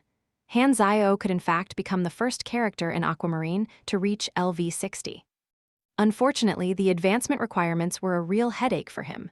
Mechanic Trainee, leveled up to LV 15 max, plus 120 energy, plus 1 dex, plus 1 end, plus 4 INT. Acquired 3 unassigned stat points and 1 talent point. Advancement mission, create 5 admirable quality machinery with an energy rating no lower than 60. Damn, am I so unlucky? Out of so many advancing conditions, how unlucky am I to get the most troublesome one? Hanzio was stunned. Admirable quality meant a grade higher than blue. Since he started building his machinery was about 15% to 20% blue, and only 1% to 2% of his machinery might have reached purple. A machine could be compared with the same type of machinery by its quality. For instance, there would be a huge difference in the stats of a white-grade foldable machete compared to a blue-grade foldable machete. The blue-grade would have additional effects too. However, a blue-type machete could not be compared to a white-grade rover robot. For example, cold weapons, guns, grenades, robots, these weapons were based on templates of the same kind. For example, a good quality razor could be used to shave comfortably. However, it could not be used to stir-fry vegetables. Different kinds of equipment have their own uses and their own specialization. The more high-end a machine was, the harder it would be to improve its quality. The intelligence stat affected the quality, and this was also the core attribute of mechanics. High-level mechanics could easily create high-quality, simple machines. The requirement of energy rating no lower than 60 for advancement limited the possibility of him using low-level machinery as a shortcut. He had to create a purple machine that fulfilled the quality requirement. This type of advancement requirement was considered the most difficult requirement. Normally, when one reached the level limit of an attribute, it would not be easy to build a stable machine of sufficient quality. It was either by luck or by improving his skills and achieving new abilities. No matter which route he took, he would need a lot of time. The frown between Han Zio's brows deepened like a great ravine. Advancement was difficult. Moreover, he would need to use his experience points to level up his skills and fuse blueprints together. This could be a bottomless pit, especially for fusing the blueprints. Leveling up by 5 levels had cost him almost 5 million EXP. As for the remaining EXP, Han Zio kept 2 million for blueprints fusion and the rest on leveling up his skills. He leveled up mid-grade machinery affinity and molecular refining to the maximum. Among the skills, mid-grade machinery affinity was a core skill, hence the cost was higher. The effect was also naturally more remarkable. Since it affected a machine's grade, it was useful in completing the advancement task. Experience come easily, but goes quickly too. Han Zio let out a deep sigh. As he had spent a huge amount of experiences all at once, he felt a great sense of satisfaction. Han Zio had completed his visits to all the novice villages in the southern continent. Next, Han Zio decided to visit the western continent. The nations in the western continent were Maple and Ordina. He had stayed in the southern continent for too long, and he was finally visiting another continent. On the way, I can also start on the secret quest. The tragedy of La Potter is set in the western continent.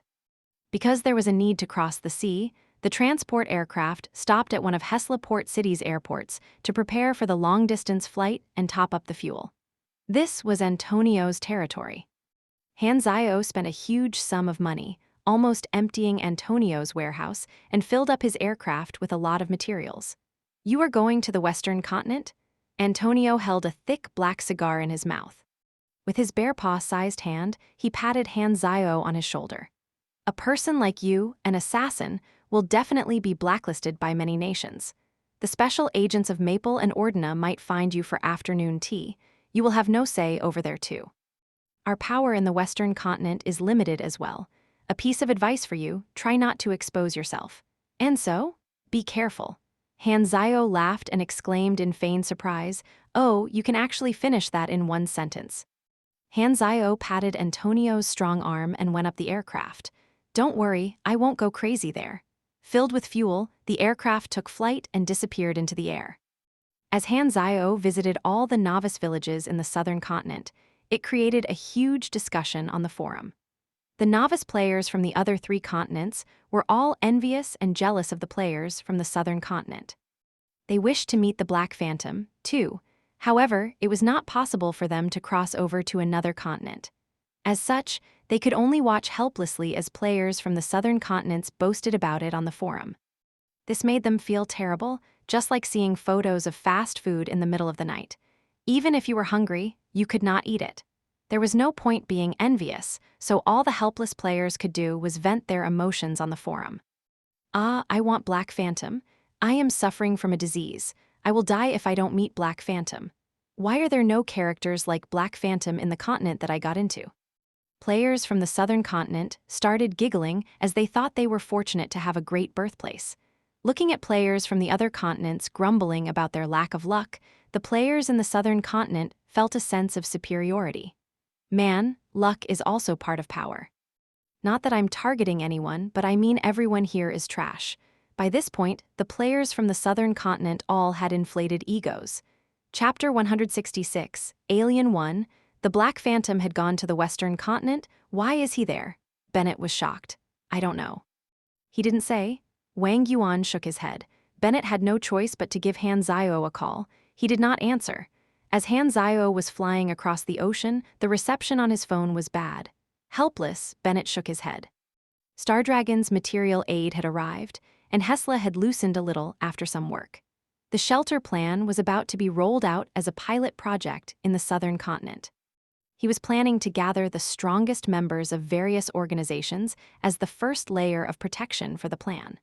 Black Phantom was third on the list of people he was going to invite. However, before he could even invite him, Han Zio had already left for the western continent. The location of the first shelter had already been decided. It would be located in a large ruined city in the wild. Bennett suddenly had an idea. Maple refused to provide material aid, and that group of bureaucrats are not easing up no matter what we do. Luckily, Black Phantom is going to the western continent, so he can talk for me. The enclosed room did not seem to have a single light source and was separated from the outside world by a thick metal door.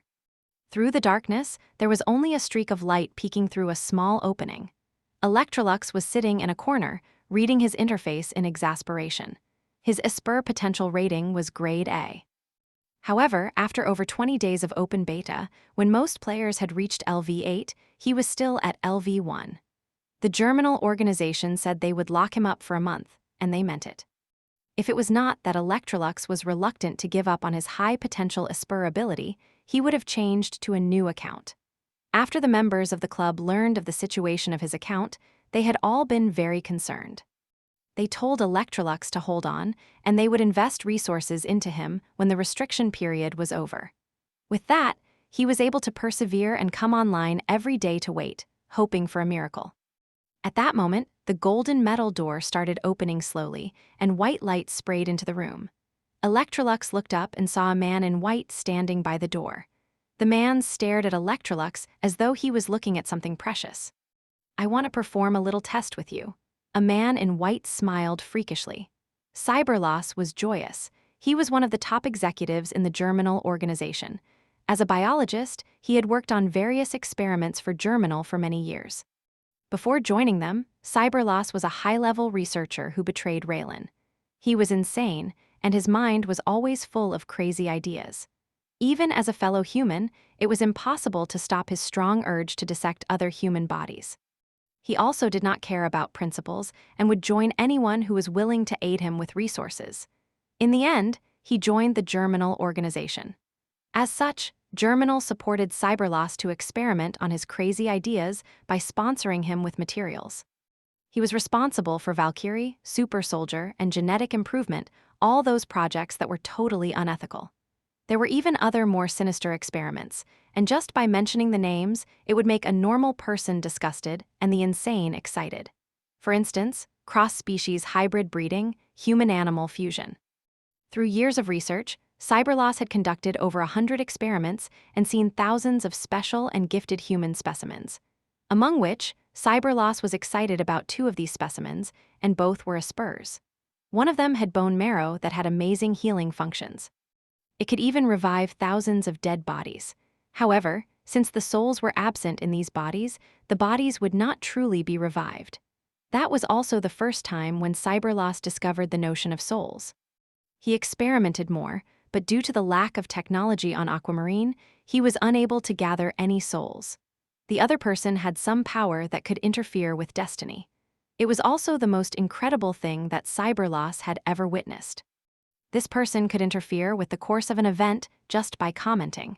It was something even more difficult to explain as compared to souls. This special ability could only be used when a person was clear and awake. A test proved that it could not work with hypnotism. This person was locked up around the clock and was made to wear a muzzle, which prevented him from talking. Due to negligence in the past, many scary incidents had occurred, and the most recent incident happened a year ago, when this person commented that a disaster would happen to the germinal. With that being said, the germinal organization had indeed suffered a painful blow. As for Electrolux, he was the third specimen that Cyberloss was interested in. Cyberloss reread and scrutinized the diary. Day 1, the subject was sent into the restricted room, monitored around the clock, including using night vision camera monitoring. Fed 3 times a day at 7 a.m., 11 a.m., and 7 p.m. with no relaxation time given. Subject seemed anxious, but has yet to show any after effects from the brainwashing session. Initial observation shows that subject has immunity, recommended to perform compliance test on the subject. Day 2, 8 a.m., went through the compliance test. Results shown that subject is highly obedient, passed all the test, and the polygraph does not exhibit any abnormalities. Subject has accepted the new identity from the brainwashing. 11 p.m., abnormality started showing. Subject has vanished and no signs of damage were observed in the restricted room. A search was conducted, subject not found. Day 4, subject reappeared in the restricted room, the same location where he disappeared with no warning. Footage data appendix -1. We controlled the subject immediately and interrogated about the reason behind his disappearance and what he encountered after he disappeared. Subjected seemed confused, and the interrogation was recorded in appendix -2. Increased the monitoring on the subject.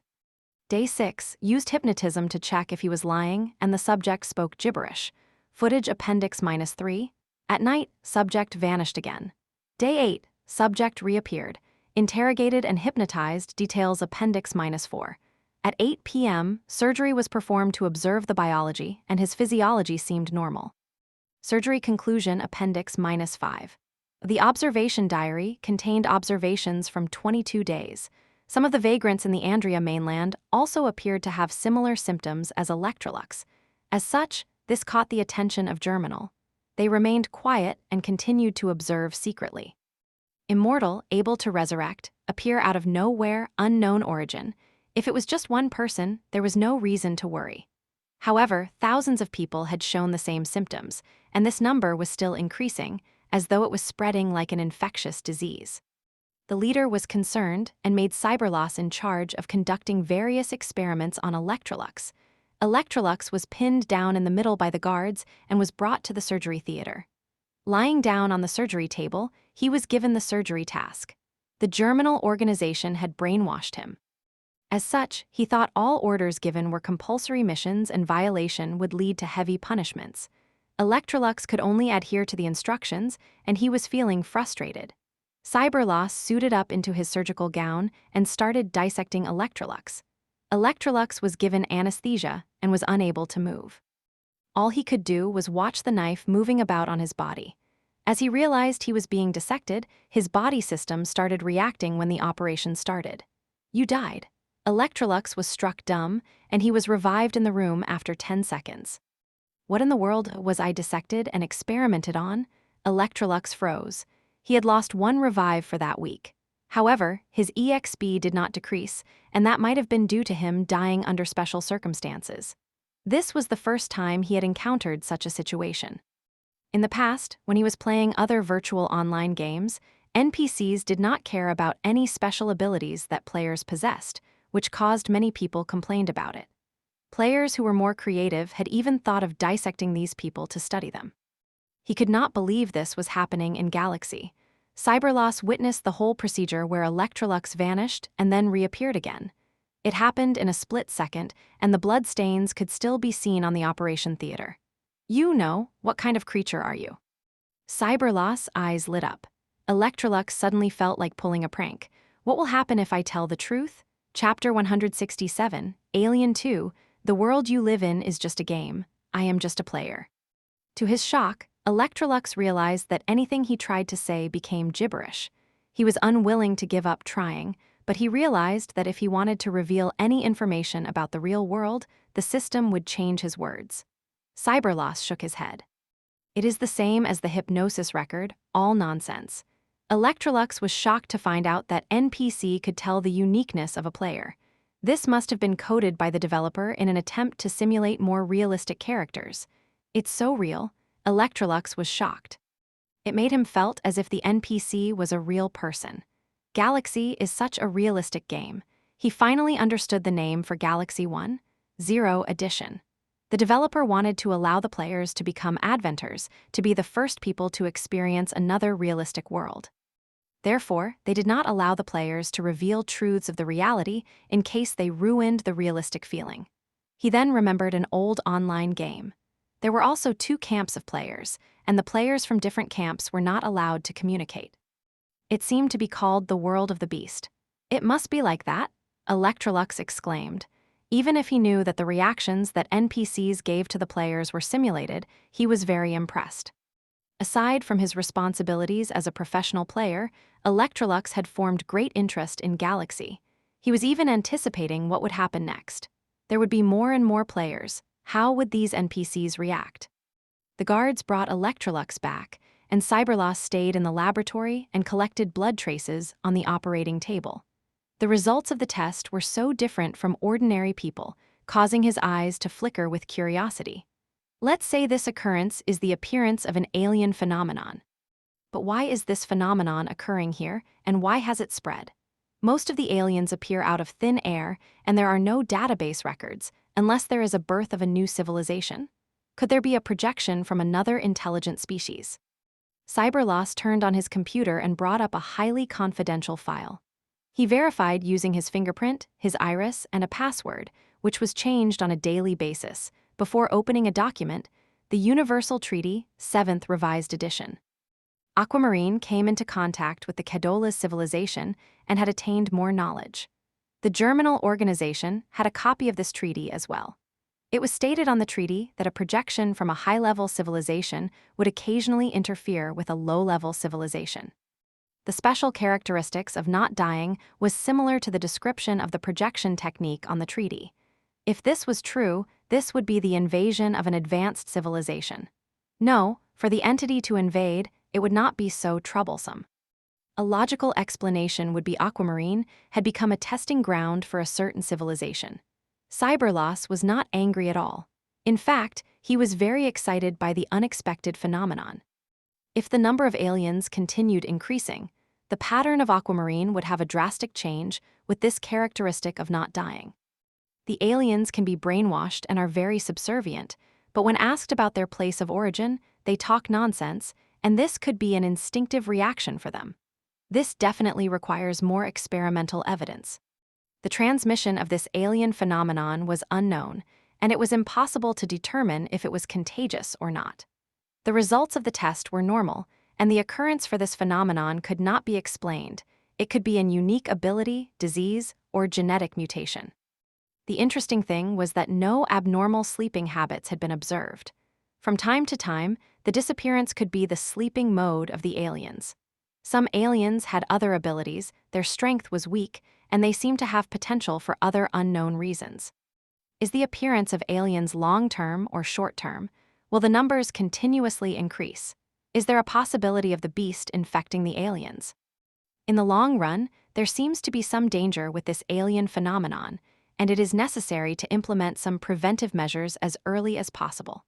Writing down his conclusion, Cyberloss handed the report over to his leader. His leader's worldview was also slightly affected, but fortunately, he was determined. Due to a huge variety of espers around, even the average person was very resilient, so they were used to all kinds of strange phenomenon. The 6 nations will notice the aliens sooner or later. With this phenomenon occurring, the fact that they are our enemy is not as important. They will definitely contact the interstellar civilization to ask for the reasons of this occurrence and will have no time to set off a war. Which means we'll have time to breathe. The leader was very curious about the appearance of aliens, but he was unable to contact the interstellar civilization. However, he noticed an important problem. The aliens could actually be brainwashed, and they were very obedient. Thus, he reached the natural conclusion. They are natural cannon fodder. Andrea mainland was the territory of the Germinal organization, and the leader ordered people to bring back research specimens to brainwash. There were also aliens appearing in the other 3 continents. It was a pity that the sub-bases had been uprooted, and no one was around to capture them. The leader only realized now that they had lost an opportunity, all because of Zero. He was so angry that his teeth ached, and he even wanted to make use of the Sun of Destiny to lock onto the position of 0, but he had not yet made the decision to take the risk. I don't know how the interstellar civilization views this phenomenon. Is this rare or common? There were 4 new novice villages in the Western continent, and public beta had been open for more than 20 days. The average level of the players had also reached LV10, so Hanzio was prepared to include the energy training technique into the list of skills. The asking price was 10,000 experience and 3,000 aquamarine dollars. Some players were able to afford it. The plane had landed in Fabian's main base on the Western continent, and as the climate of the Western continent was very cold, Hanzio felt uncomfortable when he first breathed in the air. These few days, he created the parts of the Python armor using the skeleton formed by the P0 nanosynthetic fiber. It looked like thick black tights, and the outer layer was like muscles. Hanzio tried it on once, and it was light. He had found his physical attributes improved. For example, when throwing a punch, the fibers would stretch and twist in the direction of the punch, increasing the strength of the attack. It was similar to getting a new set of muscles and tendons, but this was more flexible, and the user could do whatever they wanted. In the debugging stage, it was necessary to prevent the loss of power with other materials. Hanzio had spent quite a bit of experience using advanced materials science with other knowledge to attain certain materials. The power system was the most critical for the mecha frame. The bonfire, mini reaction furnace, was another equipment for advancement. The cellar seems to be in the Western continent, so Hanzio had chosen to come here. A mecha was a quick way to improve combat power, and as long as he could create the Python lightweight mecha, his combat power could increase by a huge jump. I'll go to the novice village and collect some experience first. Hanzio marked the location on the map and handed it to the driver. At that instant, his cell phone buzzed. He opened it and turned out to be a message from the Blood Pact Society. Black Phantom, this is a reward from the Darknet. Your mission is to sneak into the residence of a few Maple officials and leave certain documents there. Someone will meet you at the Western continent and give you the documents you will need, including the specific information of the location and some Maple officials. Hanzio raised an eyebrow and called Bennett. Hey, what are you up to? It was beneficial to know someone on the top, as one phone call across could get him information. Maple does not want to provide assistance, and it is because these few officials are getting in the way. You know the situation over in Maple? We would be touching the treasury of these officials, so they are fiercely opposing us. What assistance? Hanzio raised an eyebrow as he had an inclination. I have yet to mention to you, but the organization is planning a large-scale project, Shelter. There was originally a year to plan, but as the war is about to start, we can only push forward with the plan and request aid from all the countries. Only Maple has rejected. Hanzio's eyes lit up. The Shelter plan had started early. With his relationship to the Darknet, he was confident in the plan and asked an obvious question: what is the Shelter plan? Do you need my help? Chapter 168, Novice Guides. I will tell you the details when you return to the southern continent, and yes, I need your help. Bennett paused. Stardragon first promised to render their help, and the reason was you taking part in the Battle of the Tedramira River. I owe you a favor. Just give me a few small benefits. Bennett laughed. This is exactly what I expected from you. Let's talk more when you return to southern continent. After ending the phone call, Hanzio read the reward detail and triggered the mission. You triggered Level C Mission Deterrent Intimidation. Introduction. Some of Maple's officials are corrupt, and it is time to let them know that holding on to the money bags will only get them bullets. We are not robbers, but we do not mind occasional guest appearances. Mission requirements. Enter the residence of 5 targeted officials and the evidence of the Darknet. Rewards: 120,000 experience, 500 Darknet reputation. Without the special reward, it is just an ordinary task. I'll just get it done and over with. Hanzio nodded. The transport plane took off with Hanzio after refueling. A few hours later, they arrived in a new novice village. It was not easy to find the airport in the wilderness. However, as the gyroscopic engines were equipped on the wings of the transport aircraft to provide vertical lifting power, it was safe for the plane to take off on the runway. The pilot was a veteran as well. If Hanzio did not have the discounts as an old customer, the price of chartering flights would have been several times more expensive. This connection was very important as it saved him a lot of money. After using the electromagnetic hoverboots for a while after he alighted from the plane, Han Zio soon reached the novice village. The players there were doing their missions passionately, and upon seeing the Black Phantom, they were stunned and gushed toward him. Poseidon, a member of the Guild of Gods, hummed a song as he scanned through the forum posts. President Jupiter did not bother too much about the rank A mission, and the development of the guild was on the right track. In the second issue of Galaxy Times, the group had invited a beautiful esports player, the head of the Rainstorm Club, Rainy Kim. She shared her experience on the show and introduced Stardragon. She had joined the Tedramira River battle, so she revealed some information, including news of the Germinal organization. After Jupiter learned that the Germinal troops from the southern continent had disappeared, he lost hope for the A-rank mission. Dark Crow Valley base had also been removed. Thus, he concentrated on coordinating the guild and expanded toward southern continent side. In the second episode of Galaxy Times, professional players from different planets were invited for an interview, and these players had joined different camps on the map, allowing the players to attain more knowledge of the different planets. The conflict between the Six Nations and the Germinal organization revealed the main plot to the players of Aquamarine. Since the start, Poseidon had never approved of the Germinal A-rank mission. He felt that it would distract the group. Fortunately, Jupiter turned his back and gave up on the level mission. In turn, the professional guild saw this mission and allowed the players to challenge this difficult task, thus handing over the task to the team. After the discussion, they selected a player from Andrea Mainland to find the Germinal organization and trigger the A-rank mission. The guild also provided resources and intelligence support to help the player complete the task. If anyone succeeded, the guild could have one more potential account, and there are no losses even if they do not succeed. The players were the face of the guild, and their status was higher than that of the guild.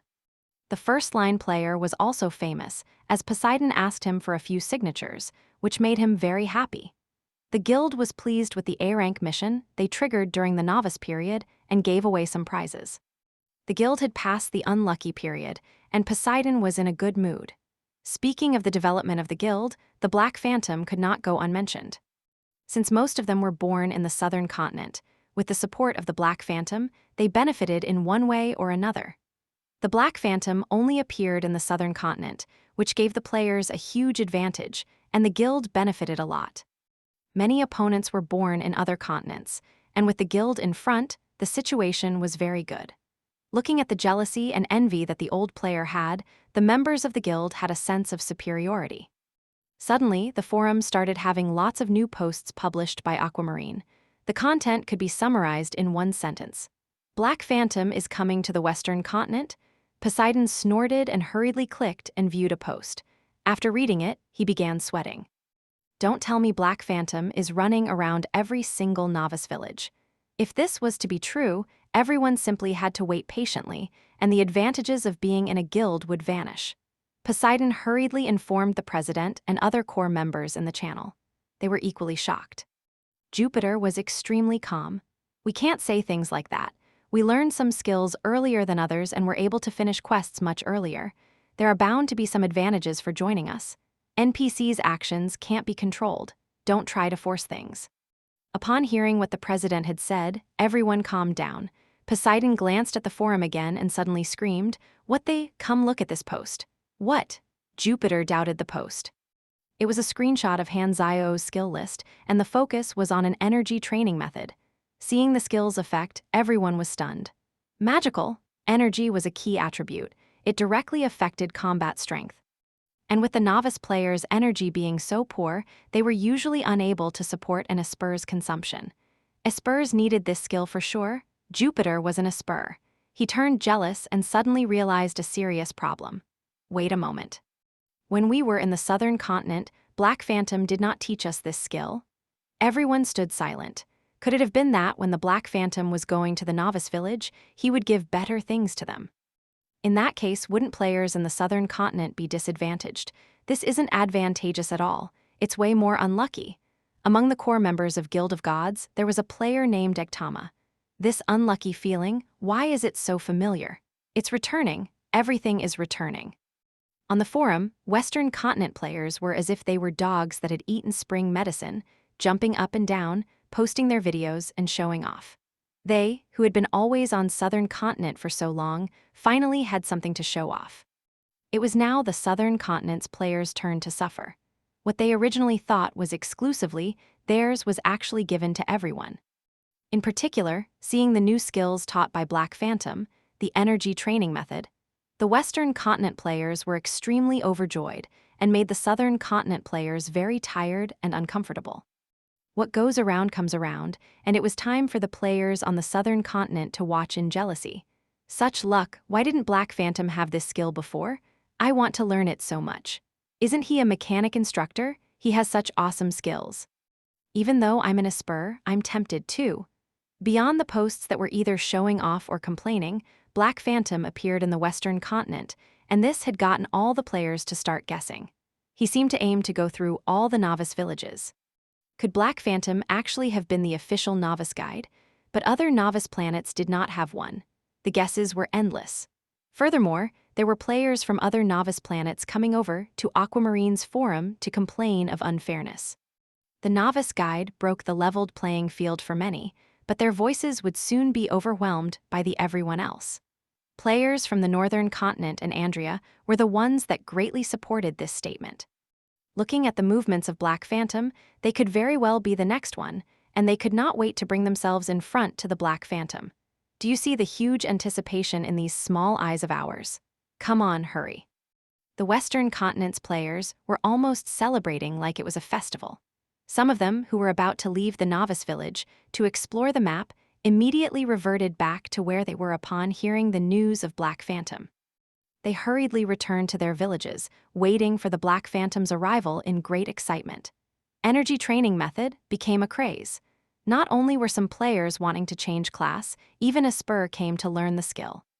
While the asking price was very high, this magical skill was worth selling one's every asset for. Esper players desperately needed to increase their energy, and to them, the energy training method was like a Viagra pill. It allowed them to last much longer, and the difference was between that of a 3-minute and 3-second gap. Whilst short, the concept was totally different. This was the difference between one and many, between heaven and earth. Chapter 169, first episode of Galaxy's Exploration Journal. Hanzio had already foreseen this type of situation.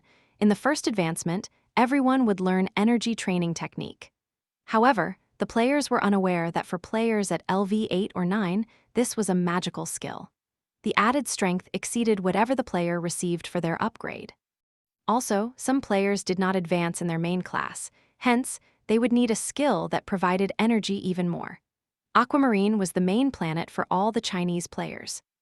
Hanzio imparted a skill that all players were bound to learn, and while it might seem like he was scamming the players, that was not the case. It was important to note that obtaining a slight advantage in the early stages would enable one to snowball and grow stronger. In other words, Hanzio allowed the LV-10 players to acquire the skills that were only available at LV-20. This way, his actions were equivalent to a win-win situation. Not only did he earn extraordinary amounts of EXP, he also enabled the Chinese players to gain an advantage over other planets' players. Perfect. Hanzio was pleased with his plan. Why would he scam the players? All those perceptions were people's prejudices and misunderstandings toward him. He really loved his motherland. Thinking back to the past when his father almost named him Patriotic Zio, but under the authority of the Tigress in the house, his father changed to his current name, Hanzio. Energy training technique required 10,000 EXP to learn, and the thought of the potential profits made his heart beat wildly. Only when the players advance for the first time would he then be able to impart energy training technique and reap the profits. This was kind of a reckless deal. He would take whatever he could. Looking at the player's degree of enthusiasm, Hanzio felt that the EXP he received in version 1.0 would be an astronomical number. While he was busy with the Western Continent Novice Village, Bun Hit Dog finally released the first episode in the forum. Galaxy's Exploration Journal. Black Phantom 1. Bun Hit Dog had a bit of a reputation, and the moment the video was released, his die-hard fans and curious passers-by immediately clicked into it. Finally, this should be spicy. A surprise release. The subject is Black Phantom. Is Bun Hit Dog on his team now? The program was released in the forum's video section. The forum was not for tasteless gossiping only, it had other functions. In order to allow the players to pass the time while playing the game, the video traffic was huge. And with the addition of old viewers watching, the number of viewers increased quite a lot. The opening titles consisted of the promo edit and some screenshots of the scenery before the video began. The first thing that appeared was the third-person's perspective of Bun Hit Dog. This was the game's pre-installed viewing function, which could also be used to examine the exterior. The background was Black Pine Settlement. Bun Hit Dog waved in the direction of the camera, and his opening line was a soliloquy. The everlasting world produced yin and yang, the yin and yang that comes of all living things. The country's benefits are at the cost of my life, and every moment of spring is precious. Welcome to Galaxy's Exploration Journal, I am Bun Hit Dog. The barrage was filled with ridicule. What is this dumb soliloquy? I read a line of the poem at that time, if. How confident I am in unifying my country is just like how the sun rises from the east. Divine Toad requires 1,000 years to learn. Bun Hit Dog continued in the show. There hasn't been a new upload in a long time. Being the first episode of the Galaxy series, I'll video a character's perspective and let everyone have a taste of my expedition. This character left a lot of impressions on the players: Mechanic Master, Novice Leader, Mysterious NPC, Secret Quest. Presumably, the audience in front of the screen is curious about the identity of this character. That's right, he is the person in the title, Black Phantom. Wow, awkward talking time, I salute you. Finally, that's what we came for. The lens switched over to show Bun Hit Dog's perspective. The official content began now. The video content consisted of clips recorded by Bun Hit Dog, and it became different segments after rounds of editing. The special effects and the narration were then added on later.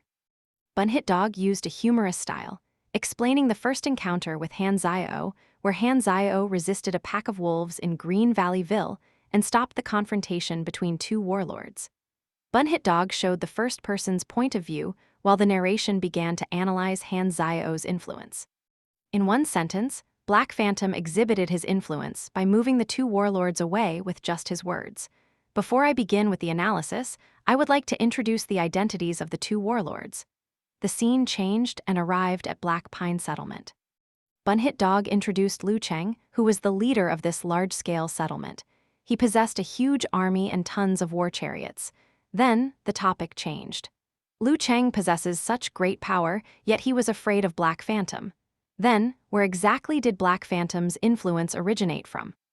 Listen carefully to what I, Brother Bun, have to say. He used Liu Cheng as bait to further the intrigue the audience had toward Black Phantom. The results were outstanding. Frenzied Sword acted as an esteemed guest and appeared on this show. He analyzed Han Zio's identity in their conversation and slowly touched the tip of the iceberg of Han Zio's mysterious origins. First, both revealed Black Phantom's name, which seemed to be Han Zio. Initially, in Stardragon Intelligence Agency, this was information that no one knew of, and in a flash, it captured everyone's attention. The barrage became very sparse, and everyone was reading the content seriously. Frenzied Sword had sucked up to Han Zio during the beta testing, but he was unaware of Han Zio's real identity. He only understood that Black Phantom belonged to Six Nations' side. However, due to some reason, Black Phantom left Stardragon and joined the two organizations, the Darknet and the Blood Pact Society. This information came from the extremely fatal, powerful enemy, Liu Cheng. Even though he did not know the particulars of these two powers, he knew that they were huge backers, and they belonged to the high-ranking powers that players were unable to interact with currently. They were also among Black Phantom's origin. Bun Hit Dog and Frenzied Sword also thought that the crucial reason that people were afraid of Black Phantom was because of his capability. With the player's current rank, they were unable to see the high-ranking characters' exact stats. However, they had witnessed Han Zio killing other extremely fatal NPCs more than once, and based on that, they felt among the NPCs, Black Phantom's capabilities were at the peak. Becoming enemies with Germinal was Black Phantom's current biggest displayed goal. Due to the lack of clues, they were unable to understand the reason behind Black Phantom and Germinal's conflict. Frenzied Sword actually divulged the situation of the beta testing. From beta testing to public testing, the game went through more than 3 months, and Hanzio had taken on a new persona and become Black Phantom. The moment this information was released, it immediately evoked the audience's curiosity. What exactly did he experience that made him the Black Phantom today? Everything was just assumptions without evidence. The show was unclear, and Bunhit Dog's real intention was to toss out this question to act as the show's hook to attract the audience's curiosity. Continuing on, Bunhit Dog and Frenzied Sword discussed the Black Phantom's actions of scouring novice villages and agreed that this was decisive evidence that Black Phantom was a novice leader. After 20 or so days of amusement, the players realized that the NPC's actions and thoughts were very real, and Black Phantom would shock players consistently. For what reason would the Black Phantom interact with the players frequently and also involve himself in obvious plans? There had to be a reason, yet the show only mentioned it in passing. Bunhit Dog expressed that both he and Frenzied Sword had triggered Black Phantom's secret quest, proving that he was able to shadow and report on Black Phantom. Also, he conveniently introduced all kinds of material benefits that they had received from Black Phantom, showing the scene where Hanzio gifted Frenzied Sword 2 high-quality firearms. They also followed Black Phantom and arrived at Black Pine, a map that was higher ranked than a novice village and would issue missions with generous rewards. The barrage was full of the material benefits being flaunted, and the audience envied them to no end. Those who were able to trigger Black Phantom's secret quests were the luckiest people. To hell with you, bastard. Sigh, I heard that holding your breath allows you to take in some of that luck. During the show's ending, Bunhit Dog said, Black Phantom series currently only has 1 episode. The next episode might be of other content. After all, Frenzied Sword and I have been left behind in Black Pine. However, you don't have to worry. I'll continue to pursue and explore Black Phantom's past life. Until then, I'll see all you dog viewers in the next episode. The audience, who finished the episode in one breath, had just one thought: exciting. The scene was Bunhit Dog's first-person perspective of exploring, while the side explanation cut into Black Phantom's angle, which introduced a lot of information that ordinary people were unclear of. It tossed out a lot of the world's background and knowledge, and this answered many perplexing problems.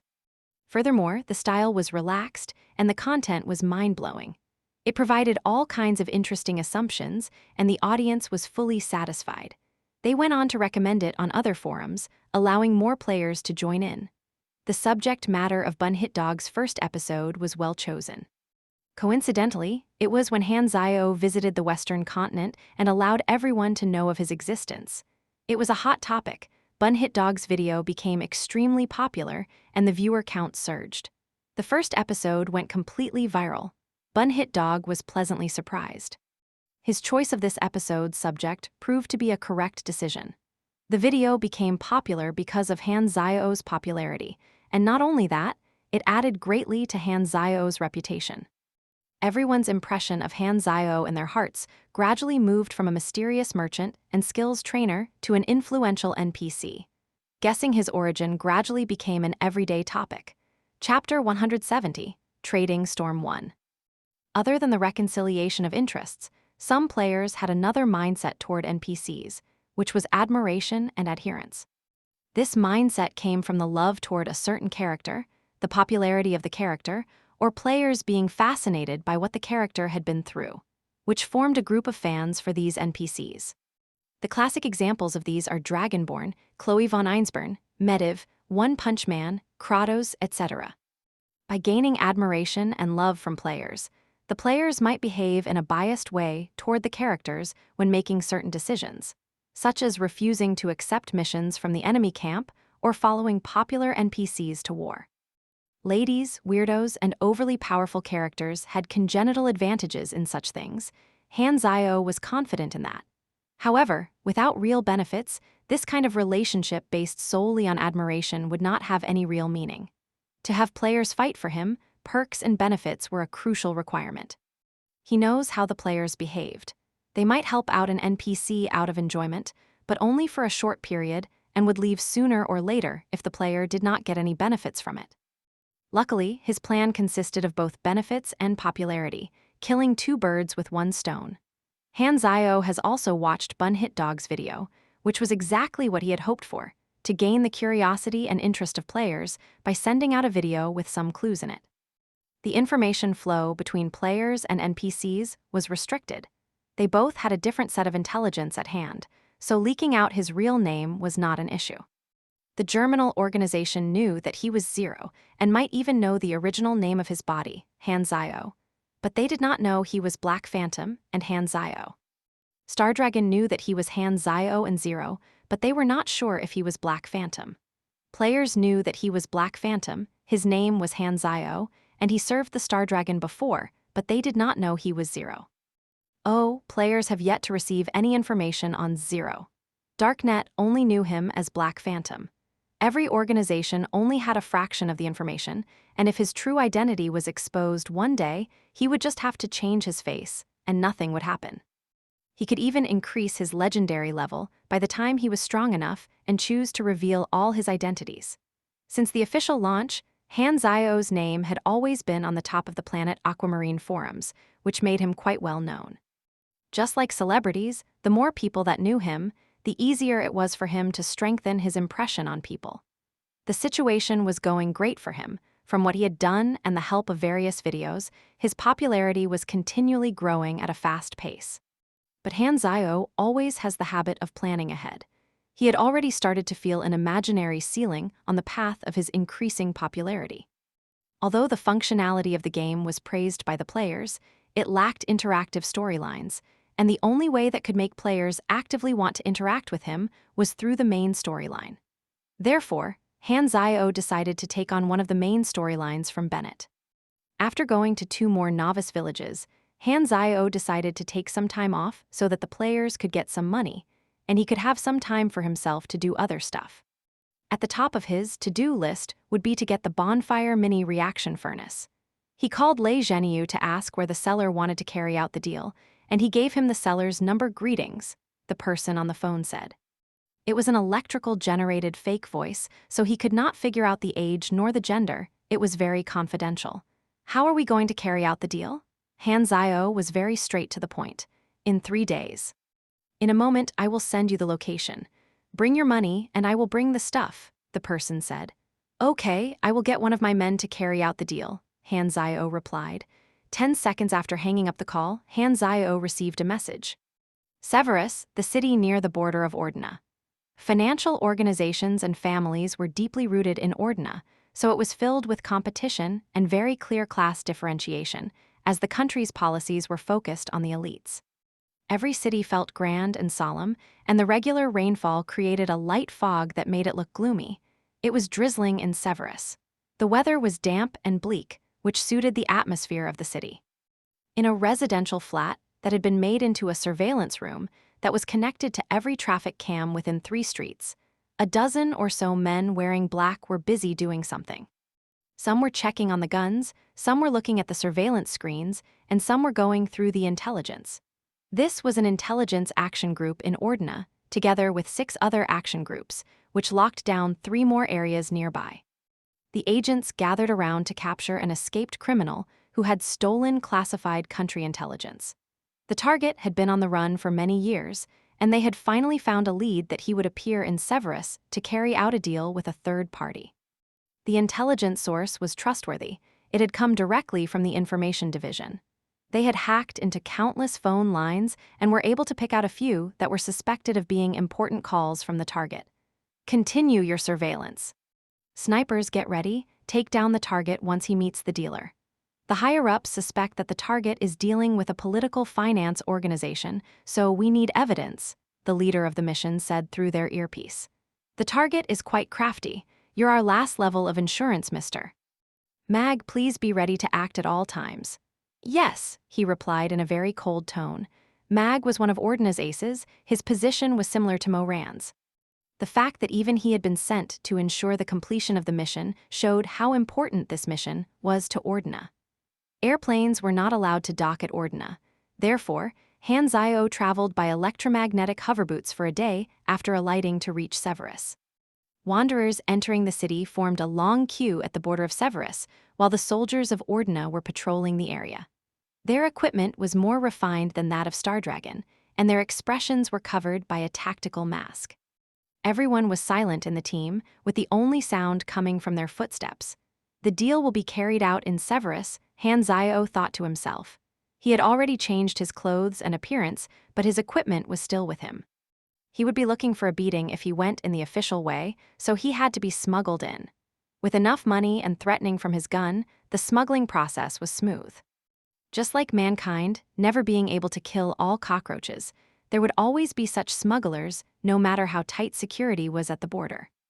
Han Zio's clothing covered him from head to toe as he had to hide his equipment, and he carried a large backpack with his guns. Light rain poured on his raincoat, and hiding under the cap was a different face that Han Zio had changed into.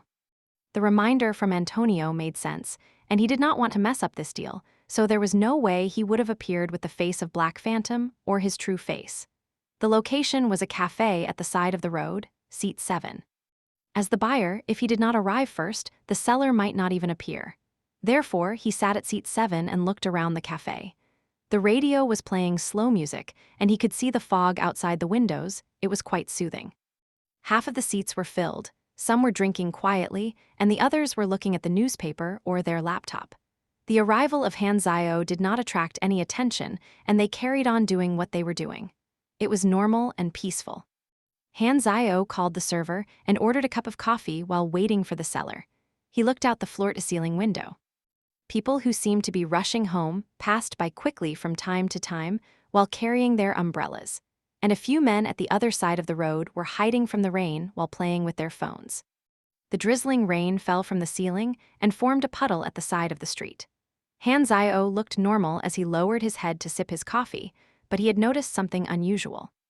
The guy reading newspaper sitting 3 seats away is breathing heavily and has a much higher heartbeat rate than normal. The woman drinking coffee at the bar is sweating at the side of her head. The man that passed by the floor-to-ceiling window had a very steady pace, but slowed down on purpose for 30% when he passed by the window. The second person from the left hiding from the rain is stamping the floor with the back of his feet, which is a sign of worry and nervousness, Han Zio thought.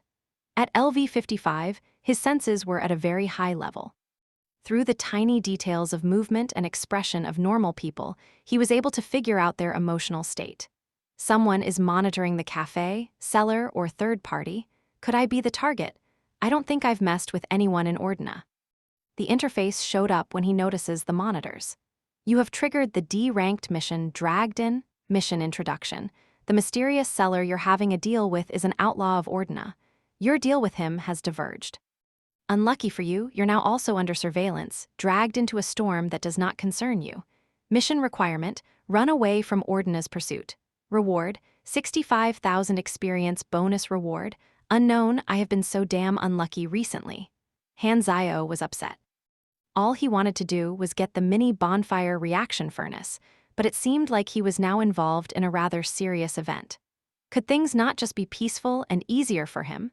The item was very important to Han Zio. It was the core of mechanical suit. He did not want to give it up just because of a small risk. He was already involved anyways, and even if he left right now, they would still have their eyes on him, so he decided to stay put for the moment and react accordingly. Chapter 171. Trading Storm 2, after a few minutes of waiting. A man wearing a pair of sunglasses, a hat, a dark green coat, and a scarf covering the lower half of his face came into the cafe and sat opposite Han Zio. He placed the metal suitcase that he was carrying on the table, looked at Han Zio, and did not say a word. The seller knew that the buyer was Black Phantom, but Han Zio was using a different face. Han Zio and the seller stared at each other for a while and confirmed the other party's identity in silence. Strangers would not have stared at each other for this long without saying a word. The seller entered the passcode and turned the open suitcase toward Han Zio. Inside the suitcase was a donut-shaped small device with its wires exposed outside. The exterior was coated in metal, with an intruding cylinder in the cross-section and dim red lights flashing through the gaps. This was the mini bonfire reaction furnace, an energy core that was able to generate electricity automatically from solar and condensed fuel. It was also a piece of superhuman equipment, as energy could be turned into fuel as a power source. a rechargeable battery was a core material for mechanical suits. It eliminated the need and trouble of battery supplies. Just imagine having to change batteries in the middle of a fight. Han Zio confirmed it was the real thing with his hands, took out his laptop, sent the money to the seller in a flash, and immediately said, "Run." Without waiting for the seller's reaction, Han Zio shoved the mini bonfire reaction furnace into his backpack and stood up suddenly. He took out his Berserk Eagle and shot many times at the people that he had previously confirmed to be monitoring him. Ordina agents took action as soon as the deal was completed, but Han Zio was a second quicker. He had the upper hand. The firepower within 10 meters from a gun with such high caliber was comparable to a sniper, so all the monitoring agents who got shot flew backwards. Although the agents were well trained and wore bulletproof vests, they were just normal soldiers. On the other hand, Han Zio was a LV-55 mechanic, so his guns were strengthened, and he had all kinds of skills that further increased their power. One shot was enough to make the agents lose their fighting ability and put them in a critically injured state.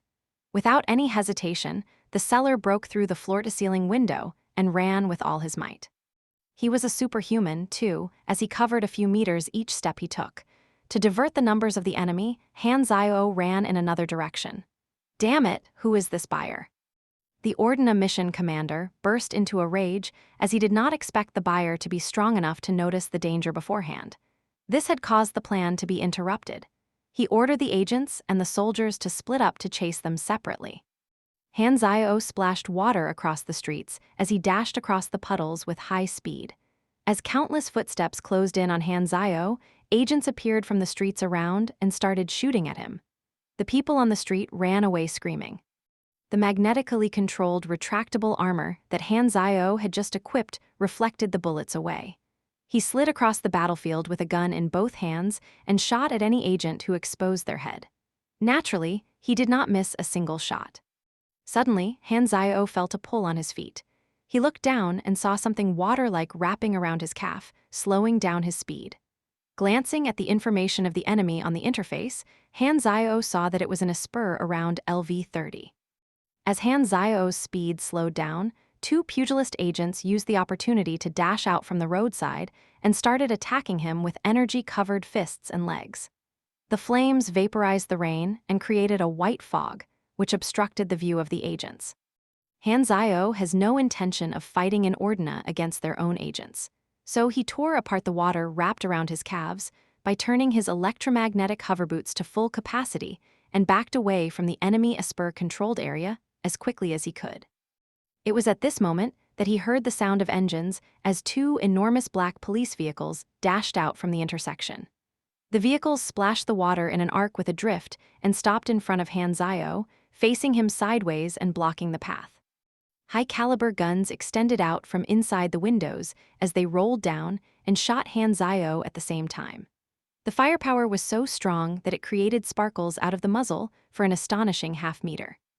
As the bullets expanded in his sight, Han Zio got hit head-on. These guns were high-caliber assault rifles, and some of them were shotguns that had knockback effects.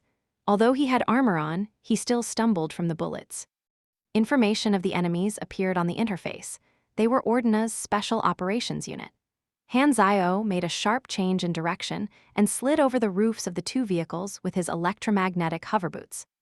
The soldiers in the vehicles alighted hastily to fire at him, but the bullets could not catch up to him and left a trail of holes on the walls of the building. Han Zio took out a sonic grenade, pulled out the pin with his teeth, and threw it in between the vehicles. The soldiers split out hurriedly, trying to find cover, but the sound waves from the sonic boom were not obstructed by their cover. The force spread out, and the entire special units fainted immediately. Han Zio burst their tires and left at a stroll. Ordina had a lot of men around the area. No matter how Han Zio tried to get rid of the pursuit, there will always be another car at the front of his path. He shot down the traffic cams, took detours, used his electromagnetic hoverboots to climb over walls and buildings, outran the soldiers time and time again, but there were always cars stopping him. How were they able to always find me? Han Zio thought, then suddenly he realized something. As he turned back to look up the sky while sliding, he discovered 3 drones that were following him. No wonder they knew where he was. He took out Red Falcon and shot them down with one bullet each. Ordina's mission commander bashed the table in anger. The other team had already lost the cellar. Han Zio was the only target left, but he was too difficult for his men to catch. Mag, take him down. Having successfully escaped from the last few cars, Han Zio jumped across the gaps between buildings and looked for a hidden place to change his face and clothes. Suddenly, bullets from a shotgun exploded on his back as smoke and flames broke out. Han Zio got knocked straight into the wall, and shattered bricks fell to the floor. The close-range explosion had made Han Zio lose his hearing for a little. He got rid of the dust on his head and looked up with a frown. A man was standing at the top of a building. He had all kinds of equipment on him: a bulletproof vest, waterproof clip belts, 4 handguns around his waist and thighs, a sniper rifle and 2 different assault rifles hanging behind his back, and a shotgun in his hands with smoke coming out of the muzzle. The damage from one shot exceeded the damage of common firearms. Han Zio looked at the interface, and surprise appeared on his face. "A Cannon Master? You have entered combat. You have received the following information. Mag Leslie level, 56. Class, Agent LV-10, Elite Agent LV-9, Eagle Eye Shooter LV-11, Novice Mechanic LV-10, Cannon Master Apprentice LV-10, Cannon Master Trainee LV-6. Attributes: 54 SDR, 131 Dex, 65 End, 146 INT, 17 MYS, 11 CHA, 13 LUK. Strengthened Body, plus 400 Heath, plus 4% Abnormality Resistance, Sharp Eyesight. Increased Field of Vision, plus 20% Accuracy, plus 13% Ranged Critical Chance, Mechanical Professional, plus 18% damage when using Mechanical Weapon Gun Master, plus 1% ranged damage per 5 Dexterity skills. Explosive Shooting LV-5, Moving Snipe LV-4, Cannons and Flames LV-2.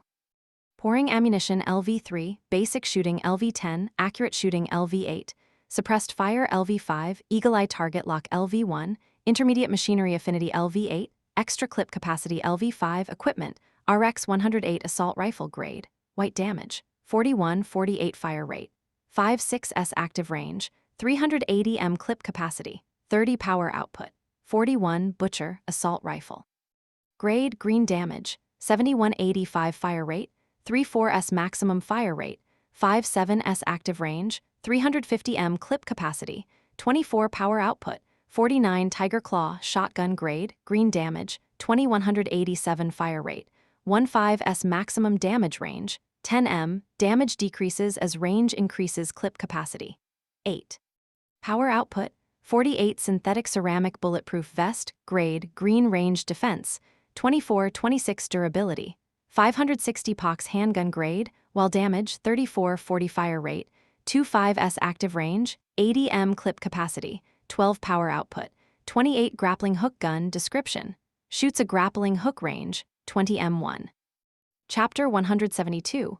One of my men, Mag, was a Cannon Master, a second-tier class of the basic mechanic class with very high damage. The better the weapon was, the greater the advantage they had.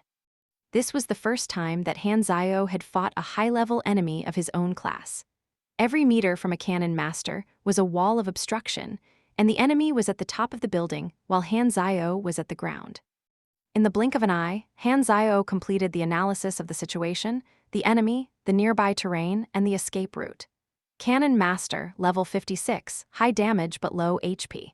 I have one chance of dealing explosively high damage, but killing him will not be easy. Their backup will arrive in no time if I'm stalled, and I don't have enough supplies to deal with an outnumbered fight. I need to use the opportunity created by damaging him to escape, Han Zio thought. Blue lights flashed from his shoes, and he slid away, trying to run. Mag remained expressionless as Han Zio ran away. He had noticed much earlier that the speed Han Zio had was from his shoes, so he used his RX-108 assault rifle and shot with high accuracy. He knew that Han Zio would not be able to escape if his shoes were broken. However, a piece of magnetically controlled retractable armor quickly covered the shoes and blocked the bullets. That was close. Han Zio was shocked. Luckily, he had been prepared and was able to react in time. Had his shoes been destroyed, the difficulty to escape would have been many times higher. Being attacked and not fighting back was not Han Zio's style. Whilst tactically retreating, he fired back at Mag with high accuracy on par with the latter, and 3 high-caliber bullets hit Mag's chest. Physical fitness was not Mag's strength, and he could barely handle the power from the bullets. He endured the pain and followed after Han Zio, using his grappling hook gun to move between buildings. Mag had an advantage of having the high ground, so he used explosive shooting with his Tiger Claw shotgun and fired another shot at Han Zio. The force of the explosion knocked Han Zio into the wall once again. Before Han Zio could pull himself out of the wall, he felt a sense of danger and immediately covered his entire body with armor. Mag stood on the ceiling with one assault rifle in each hand. He used moving snipe and pouring ammunition at the same time. The increased fire rate from both skills together turned the bullets into a storm raining down on Han Zio, keeping him stuck on the wall. The holes in the wall turned to waves of dust, and the cracks grew even larger. He should be almost dead.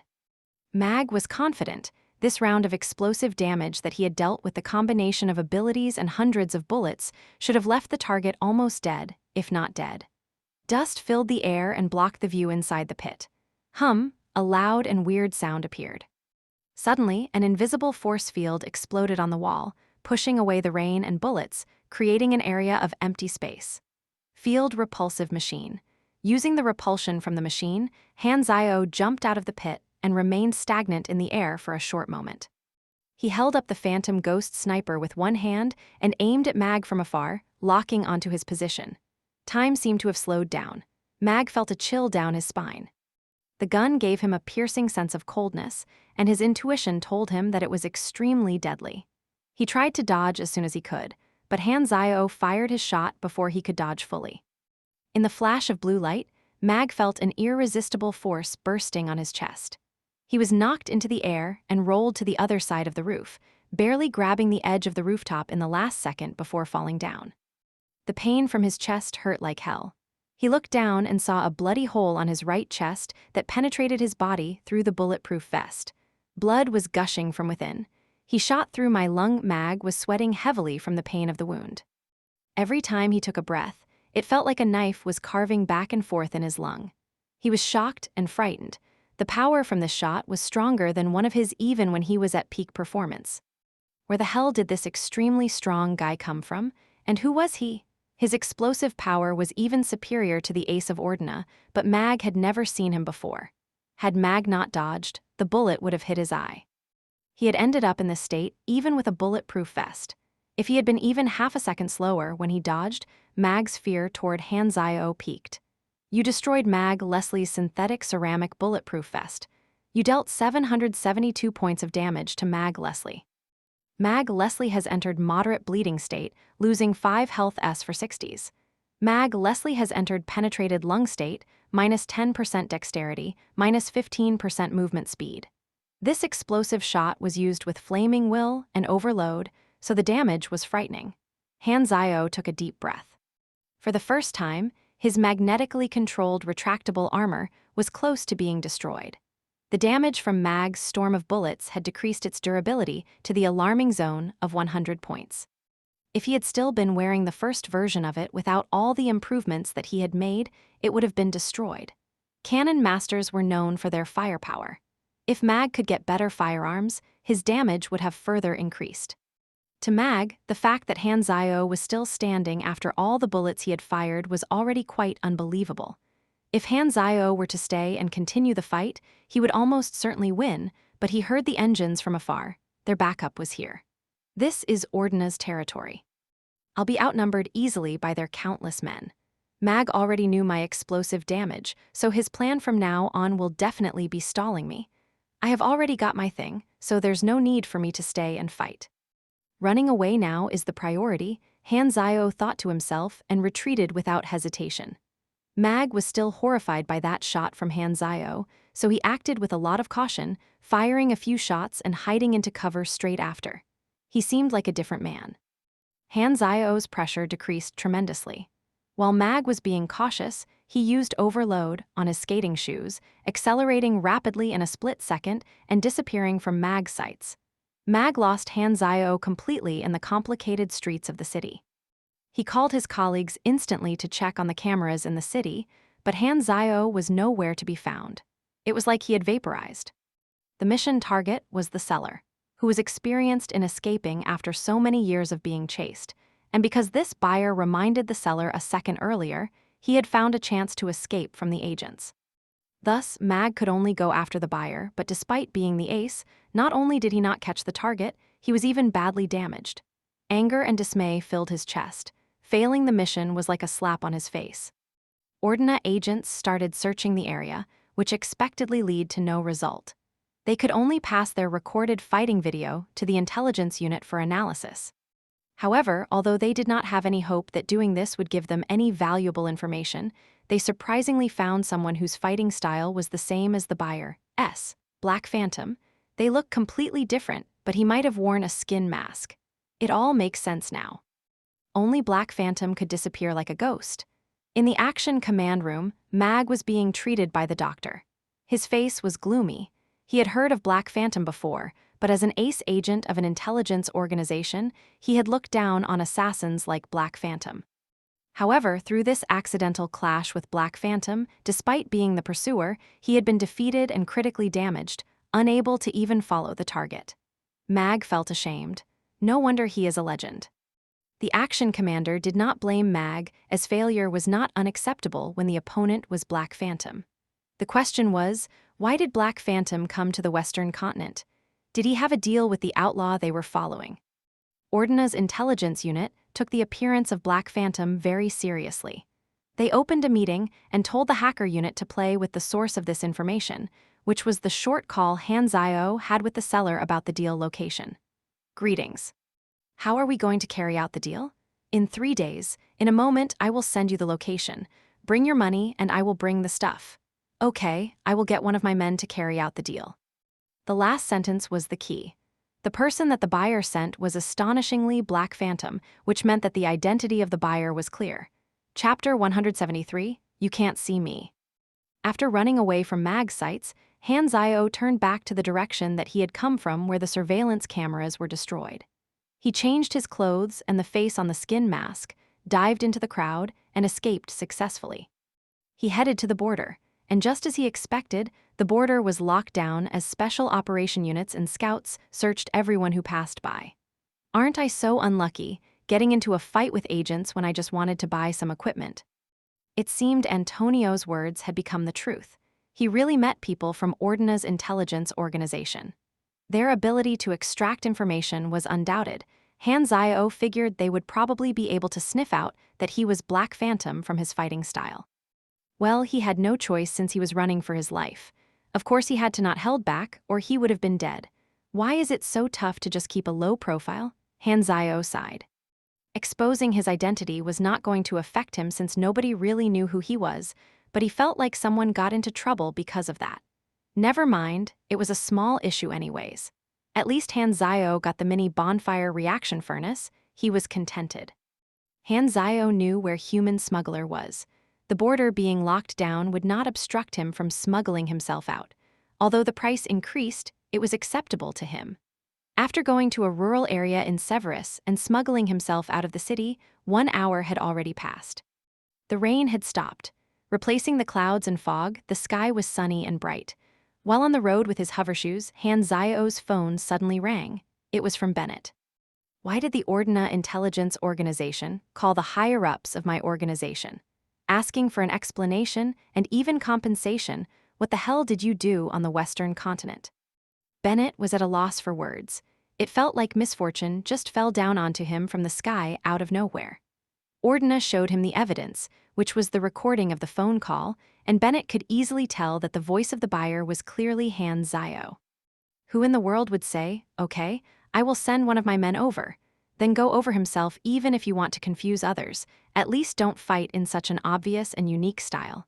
It's very misleading you as *Hole. Well, it was supposed to hide my identity, but it seems like that didn't work. Anyways, don't worry, it's not a big issue. I only fought some Ordina people, beat up a few agents, and destroyed a few buildings, nothing much. The people of Ordina were quite welcoming. By the way, the weather here is not good at all. It keeps raining and feels really gloomy. It's not like the southern continent, where it feels like spring and is very comfortable. I prefer southern continents, whether much more. Bennett was stunned. How did you change the topic so naturally to talk about the weather? Could your skills to change topic be any worse? Han Zio laughed it off and said, "It was an accident, that's all. I've got something to attend to, got to go. You as asterisk ho." Han Zio hung up the call quickly before Bennett finished the sentence. Hugh, that was definitely a misstep. Didn't expect Ordina to be this angry. Did they really have to be? Dragged in, completed. You received 65,000 experience. You completed the hidden requirement, stop Mag, and help the mysterious seller to escape within 3 minutes. Han Zio raised his eyebrows and thought, so, this is the hidden requirement. Luckily, I didn't leave the seller behind. He had actually come up with 2 plans at the time. One was to not do anything and let the seller attract the attention of Ordina since he was not the target anyway. But he went with the other plan, which was to warn the seller. Looks like I made the right choice. Han Zio had a smile on his face. He had hoped the reward to not be experience anymore. Since there were already players, he was not in need of it. You received bonus rewards. Character Summon Card, Dion. LV30 Special Dungeon Crystal, Alina Infiltration Plan, plus 30 Relationship with Dion. Trading is now available. Dion? Han Zio remembered with joy after thinking back for some time. Dion was a mysterious NPC on planet Aquamarine. He was part of a hidden organization that kept a very low profile. Dion sold all sorts of rare supplies. He was like a hidden store, and there was no fixed mission for players to meet him. They had to pray to the goddess of fortune. And even if players had the chance to take on the mission, if they did not fulfill the hidden requirement, they would also miss the opportunity. So, he was the seller. Han Zio was a little astonished. His phone rang again. This time it was from the seller. My phone was tapped. I have settled it so my calls will not expose any more secrets. I dragged you into this. I heard Mag also took part in the mission. If you did not warn me, I might not have been able to escape. I owe you one. Since you are calling me, it means you wanted to repay me. Han Zio acted like it was not a big deal, but he was laughing with happiness on the inside. You can call me Dion, the seller said. Usually I don't do business with new customers, but you're an exception. I will give you 20% off everything. Only 20%. Han Zio raised his tone. Can you give a bit more? Dion was stunned. Should a legendary killer not be more mysterious? He remained silent for a moment and replied, 20% is a very high discount already. Fine, Han Zio said mockingly. Not long after, Han Zio received a message, the item list of Dion's store. There were many rare items, and some of them were likely even secret research documents of the 6 nations. There were even high-tier machines, which included the mini bonfire reaction furnace and a few nanotechnology machines that he had seen before from Lei Zhenyu, who had also traded with Dion before. Han Zio was very delighted. He had a large sum of money earned from the 2 novice villages in Western Continent, which he could spend in any way he wanted to, and he was in need of new parts to build the mech. Quickly deciding with a few mechanical items, Han Zio asked, how do we make the deal? Through a meetup, but this time at a rural area in 3 days' time. I will give you a location, and I will send someone to pass the stuff to you. My identity is rather sensitive, so I will not turn up due to my own safety. Please understand. Han Zio was pleased. He only had 1 step left to finish his mech, and once he got the materials, he would be able to complete it. Han Zio hung up the call and paid close attention to the other 2 items that were part of the rewards, Character Summoning Card of Dion and a LV30 Special Dungeon Crystal. Character Summoning Card, Dion. Ability, You Can't See Me, D. Lowers one's sense of existence, making living or non-living things nearby have deviated sense when they are detecting him. Usages. 02, it is not an Esper power or pure invisibility, but something like a power that adjusts oneself to fit the surroundings. It is a unique power. It seems to be quite useful, except its name was weird at Chapter 174. Viper, he looked at the other item. LV30 Special Dungeon Crystal, Alina Infiltration Plan Introduction. Alina is a secret research lab of Ordina. A few years ago, Dion infiltrated this facility and stole their military secrets. This will be your test. Dungeon type. Backwards time travel dungeon player completion count. 0 shortest completion time. 000000 record holders. None, the dungeon missions only appeared when inside the dungeon. Han Zio guessed that it would require him to take on the identity of Dion and steal the secret documents just as Dion did. Using Dungeon Crystal was risky for him, so he kept it unclaimed in the interface, considering selling it to players in the future. 3 days later, at the meetup location, 2 of Dion's men were waiting in masks, carrying the items that Han Zio had ordered. Han Zio paid the money and got the things right at the spot. It went smoothly this time. Going back to the cargo plane, Han Zio opened the metal suitcase that he had received, which held the materials securely. U9 colloidal bulletproof membrane, its functions had already been mentioned before. Nerve's biological transmission cable increased energy efficiency, which led to a higher output. Using it in a mechanical suit would slightly increase its basic stats. High-speed injection module could be placed inside the mechanical suit to inject some potions, such as healing potion and steroids. He also bought some painkiller. Han Zio had studied enough blueprints, and now he had all the materials he needed, so he decided to self-create a mechanical suit. To prevent distractions, he had the plane parked in a hidden place and stopped all other activists. 5 days later, with dark bags under his eyes, Han Zio looked at the completed suit with a smile of relief. It's done. The scan is successful. You have successfully created a new prototype blueprint. Please name the blueprint. Han Zio contemplated for a while. This light mechanical suit was a knockoff of the Python, but many parts and modules were different from the original, so it suited his needs. He had an idea for a suitable name. Named successfully, you received customized blueprint light mechanical suit. Viper, this is a good name. Han Zio was satisfied. Viper was a completely black combat suit. There were platinum alloy plates on the outside of chest, belly, thighs, and back. A little below the back of the neck was where the mini bonfire reaction furnace was slotted into, emitting a faint red light. Spaces between the armor were filled with U9 colloidal bulletproof membrane, which had very high defensive power. On the inside of the combat suit was PE0 fiber that was designed to look like muscle outlines, which increased the user's powers. The helmet was a one-piece mask made of high breathability materials, which had a filtration device at the mouth made of metal and a B-shaped protective goggles at the eyes. From the user's perspective, the goggles had technical functions that listed out data scanned and captured from the battlefield. There were also many weapon modules in the suit. Viper type, single-unit light mechanical combat suit grade, white basic stats. Armor 5600, Defense 137, Power Level 578, Energy 2600, Height 182 m, Weight 108 lb. Control Method, Body Plus Low-Class Smart Chip. Power Source, Mini Bonfire Reaction Furnace Self-Charge recovers energy at 20 min energy conversion rate from user. 10. 6 Stationary Mode Energy Usage, 12 min Combat Mode Energy Usage, 28 min Core Power Capacity, 421-600 Bone Structure Module, PE0 Nanotechnology Fiber, Biological Muscle Inner Bone. Strengthens muscle when the user moves the body, hardens muscle under attack, increases attributes. SDR plus 38, Dex plus 25, Def plus 12 Power Output. 70 Armor Plating Module, Platinum Alloy Plate, Armor plus 1800, Def plus 30 Power Output. None Armor Plating Module, U9 Colloidal Bulletproof Membrane, Armor plus 2400, Def plus 45 Power Output. None. Exterior Module, Optical Camouflage, reflects light to achieve invisibility to a certain extent. Power Output. 20i Module, combination of electrical scanning, thermal vision, night vision, display information in technical hologram screen. Power Output. 25 Right-hand Module, Heating Hand Plate, produces a high amount of heat and deals continuous damage.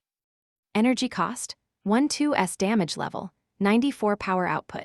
50 Left-hand Module, as above. Right Wrist Module, Sunworm Mini Flamethrower, Energy Cost 1s Damage Level, 98 Power Output.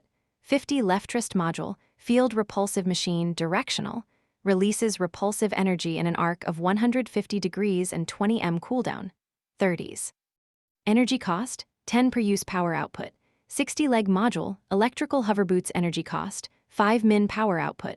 30 System Module, Body Condition Check. Power Output. 5 System Module, Smart Fire Control System, Aim Assist. Power Output. 5 System Module, Target Analysis Database. Power Output. 5. Subsidiary Module, High-Speed Injection Needle Equipped, Painkiller. Power Output. 10. Subsidiary module, mini spider detector, 8 power output. None subsidiary module, electromagnetic pulse controller applies excitement, all stats plus 5% duration. 15 mins energy cost, 5 per use power output.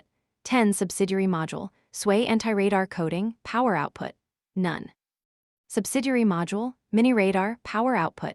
18. Subsidiary module, air filtration device, includes oxygen storage capability, can store up to 15 minutes worth of oxygen. Power output, 8. Subsidiary module, thermostat power output. 10. Additional ability, strong capability during combat, distributes energy to biological muscle inner bone. Increases stats, SDR plus 40, Dex plus 20, additional ability. Toughness, using platinum alloy and U9 colloidal bulletproof membrane, gains high resistance against corrosion, high temperature, and other abnormal states. Remark, a successful knockoff. Finally, I have completed the mechanical suit. Han Zio was excited. He had also received close to 20,000 experience from making it. Viper was mainly used to increase the power of a single person and consisted of generally smaller modules. The power capacity was not full yet, so it could include more modules in the future if Han Zio so desired. Viper raised the combat power of Han Zio to a whole new level, and it did not interfere with him using other guns, grenades, or weapons. This mechanical suit was a second combat tactic, which provided higher survival capabilities and increased all of his stats. If it was in combat mode, it would increase Han Zio's strength by more than 2 times. Han Zio now had a sniper at long range and mechanical suit at close combat. Furthermore, Viper was lightweight. It could be folded into a suitcase, and Han Zio had his magnetically controlled retractable armor for when he was not wearing the mechanical suit. I will have to test out its actual combat capabilities. Han Zio decided on the next destination. It was where the tragedy of La Potter took place. What convenient timing, killing the beast boss over there was also part of his plan. The tragedy of La Potter occurred in a forbidden zone that was filled with wild beasts. The beasts in the area were strengthened by a mutation virus called Death Virus. A group of mutated rhinoceroses galloped across the maroon earth. They were enormous and muscular, their bones bulged from the body like an armor, and the cone-shaped horns on their heads were shining like metal. Above, an anaconda with 2 pairs of bat wings dashed across the sky toward a corpse. Suddenly, a tiny blue flower beside the corpse turned into a gigantic mouth and swallowed the anaconda whole before turning back to its harmless disguise. All the beasts here are mutated. At the exteriors of the Forbidden Zone, with serious expressions on their faces, Yan, Diane, and Ned were analyzing the situation through their binoculars. They were lone superheroes that had taken on a contract to enter the zone and search for a group of civilian explorers. This civilian exploring group had entered the Forbidden Zone and put themselves in such a dangerous spot all to investigate the source of the virus, which was very noble in the eyes of Yan, Diane, and Ned. Therefore, they had accepted the contract without hesitation. There has always been radiation in La Potter, which is the cause of virus mutation, Ned said. From the last location report of the exploration group sent before losing contact, they went missing in a valley that is quite some distance from us. There's a lot of unknown danger inside. We'll have to be careful. In this area, any large transportation tool would become an obvious target both on land and in the sky. Therefore, they walked in on foot as it was the safer option. Chapter 175, Beast King. On the other side of the Forbidden Zone, Han Zio had arrived at his destination. The air was filled with a rotten smell and a hint of poison. The plants on the ground were mutated as well. The spawn area is a little too huge. I don't know where the Beast King is. Han Zio put down the metal suitcase, opened it, and donned the Viper mechanical suit. The hologram display had zooming functions and compiled data collected from many scanning modules, which provided more detailed information on the surroundings. There was also a radar at the top left side of the screen that could detect any signs of life within a radius of 500 meters. By increasing the power output, this radius could be improved to 1,500 meters. The scanning module had plenty of useful functions. It could analyze the collected data from tiny signs and traces on the ground to determine the source of said traces, and it could also record previously unknown data into the database for future analysis. The filtration device got rid of the rotten smell in the air. Han Zio could hear himself breathing inside the suit, and the thermostat made him feel very comfortable in it instead of feeling stuffy. He brought along some firearms and grenades that were all fixed into respective slots and firing tracks in the suit. Hanzio moved around to familiarize himself with the mechanical suit controls, then jumped into the zone with each step covering close to 10 meters. The suit was in standby mode, which used less energy than the mini bonfire reaction furnace generated, so the energy was always full. The radar was active at all times. If it detected any being with strong vital signs, it could be the Beast King, and since the species of Beast King was random, even Hanzio was uncertain of what species would it be. After running for 5 minutes, a dozen or so vital signs appeared on the radar. The view from the hologram screen zoomed in like a sniper scope as Hanzio gave the suit a voice command. The current controlling mode did not have nerve connection, only voice control for its various functions. The smart chip had voice identification and could analyze simple commands from Hanzio. No one else could be able to use it. At a few hundred meters away were a group of more than 10 giraffe-like creatures with fearsome bone spurs, which clearly indicated they were not a tamed species. A few of the larger ones raised their neck and looked over to Hanzio's position. They seemed to have noticed him.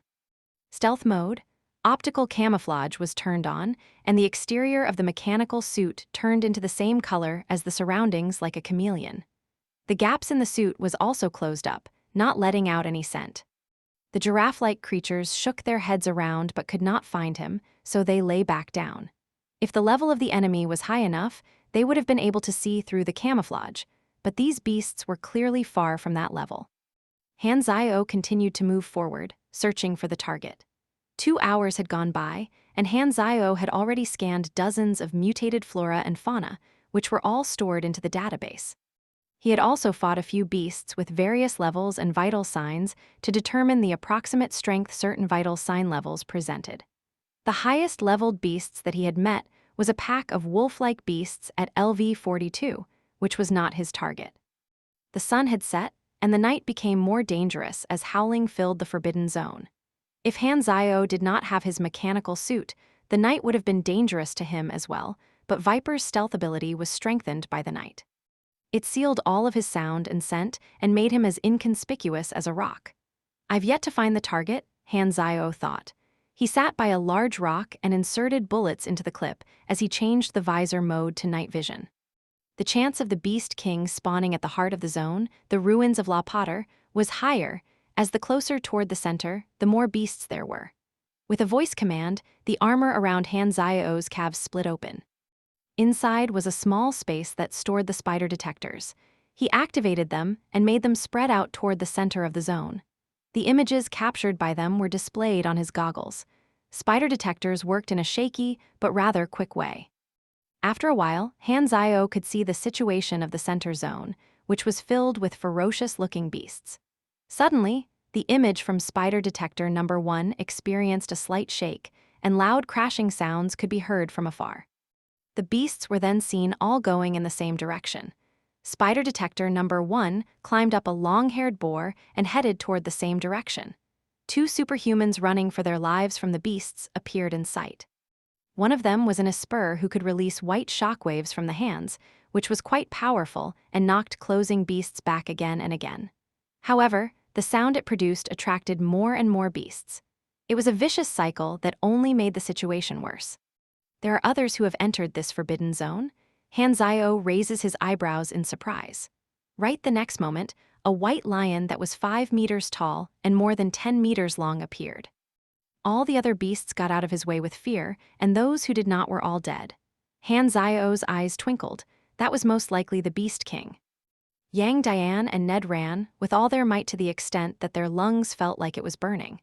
Behind them were more than 100 mutated beasts and an enormous white lion. All of this is because of your power. Its sound attracted so many beasts. Yang Diane said while clenching his teeth in anger. Shut up. If not for your carelessness, we could have avoided that pack of wolves. Stop complaining and making useless comments. What should we do now? Ned said as he released another shockwave, knocking back a few beasts that came too close. Yang Diane took out his laptop while running to look at the map and said, "We're getting closer to the center of the zone. It's extremely dangerous there, so we have to change direction now." They turned hastily. The beasts were chasing closely with the enormous white lion leading ahead. Ned's shockwaves could only stop its movement for a mere second and could not even push it back even the slightest distance. Ned was sweating heavily. He was running out of energy. This time, a cliff appeared in front. There was a gap on the ground that could only fit a human, and he had to enter sideways. Quick, hide inside. They were overjoyed. Suddenly, Ned noticed a huge shadow below him expanding at a fast pace.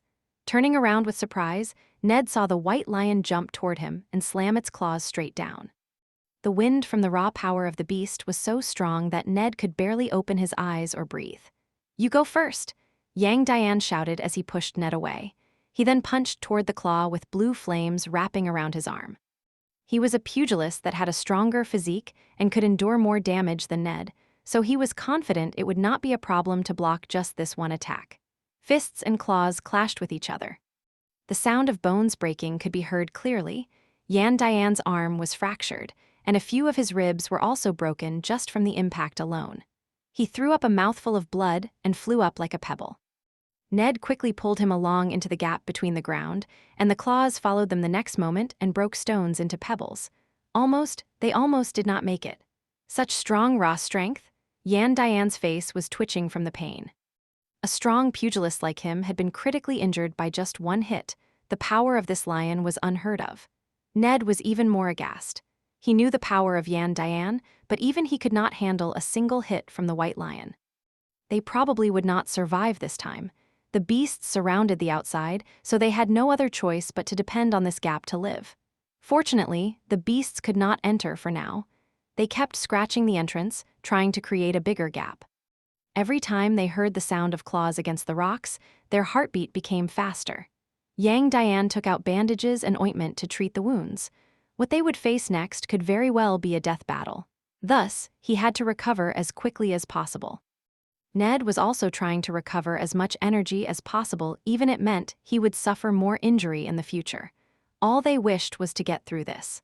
All of a sudden, the beasts outside gathered tightly and started running toward each other. The white lion let out a loud growl and started killing other beasts. The beasts also started to turn against each other. Blood spilled everywhere, and growling rumbled on continuously. Chapter 176. Actual combat with mechanical sway. The beasts started killing each other. Smiles appeared on their faces as they decided to wait and see. The beasts fought for more than half an hour, leaving corpses everywhere. The white lion was the final winner.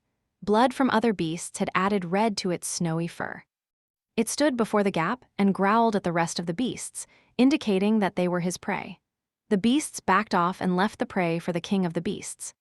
The beast herd was gone, but the strongest one of them all, the white lion, was still waiting outside. As it clawed at the hole, the opening became larger, so it would not be long before Yang Dian and Ned had nowhere to hide. Their hearts sank to the bottom. Ned bit his lips and said, "Your wounds are too severe. You be the bait, and maybe I can live." Yang Dian looked at his heavily wounded body and said, "It's true I won't be able to escape.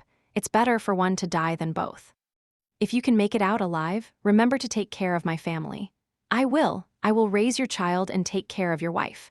They looked at each other and stayed silent for a moment. Then they both gave a bitter smile. "Stop talking nonsense. If we're going to die, we'll die together." Yang Dian stood up in a struggle and said, "We'll use everything we have left." Ned nodded. White light started lighting up on his hands as he got ready for combat. Just as they were going to leave and use everything they had, a flash of blue light dashed across the night sky and hit the white lion's left eye. Immediately, it burst into blood.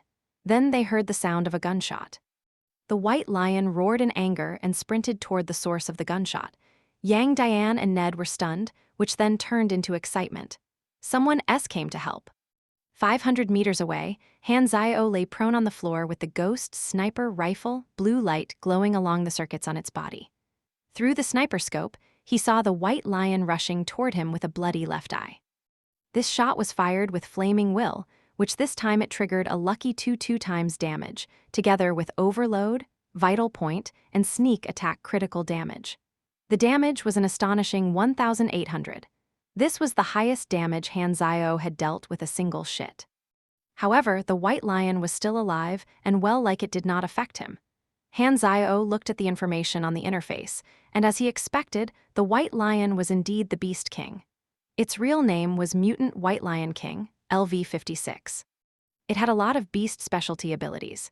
For instance, its health was a horrifying amount of more than 18,000, so the shot only to around 10% of its health, as well as a sight loss debuff. Mutant White Lion King level, 56 health, 15,724 18700. Status, percent field of view, moderate bleeding state attributes. 135 SDR, 126 Dex, 240 End, 30 INT, 22 MYS, 31 CHA, 24 LUK. Its attributes were very high, and it had many special abilities, which included one called Crazed Rage that largely enhances movement speed, attack speed, and damage as health decreased. An extremely dangerous ability. This boss was supposed to be fought by a team, but Han Zio was solo. However, with the new mechanical suit, the risk was much lower. Han Zio stood up and slid backward while firing with his sniper continuously. Despite wearing Viper, he would not opt for close-range combat. Mixing combat strategies was the right way to go. By using the sniper and mechanical suit at the same time, he could have an advantage in both close-up and ranged combat. The scanning module analyzed the nearby terrain and backed up automatically without Han Zio having to look back, so he could fully focus on dealing damage. After kiting for a while, when Han Zio finished all the clips of Red Falcon and Berserk Eagle, Mutant White Lion King finally closed in to within 100 meters. Han Zio stopped backing up and instead dashed forward to the Beast King. Switch to combat mode. Han Zio yelled. Electricity pumped through the cables.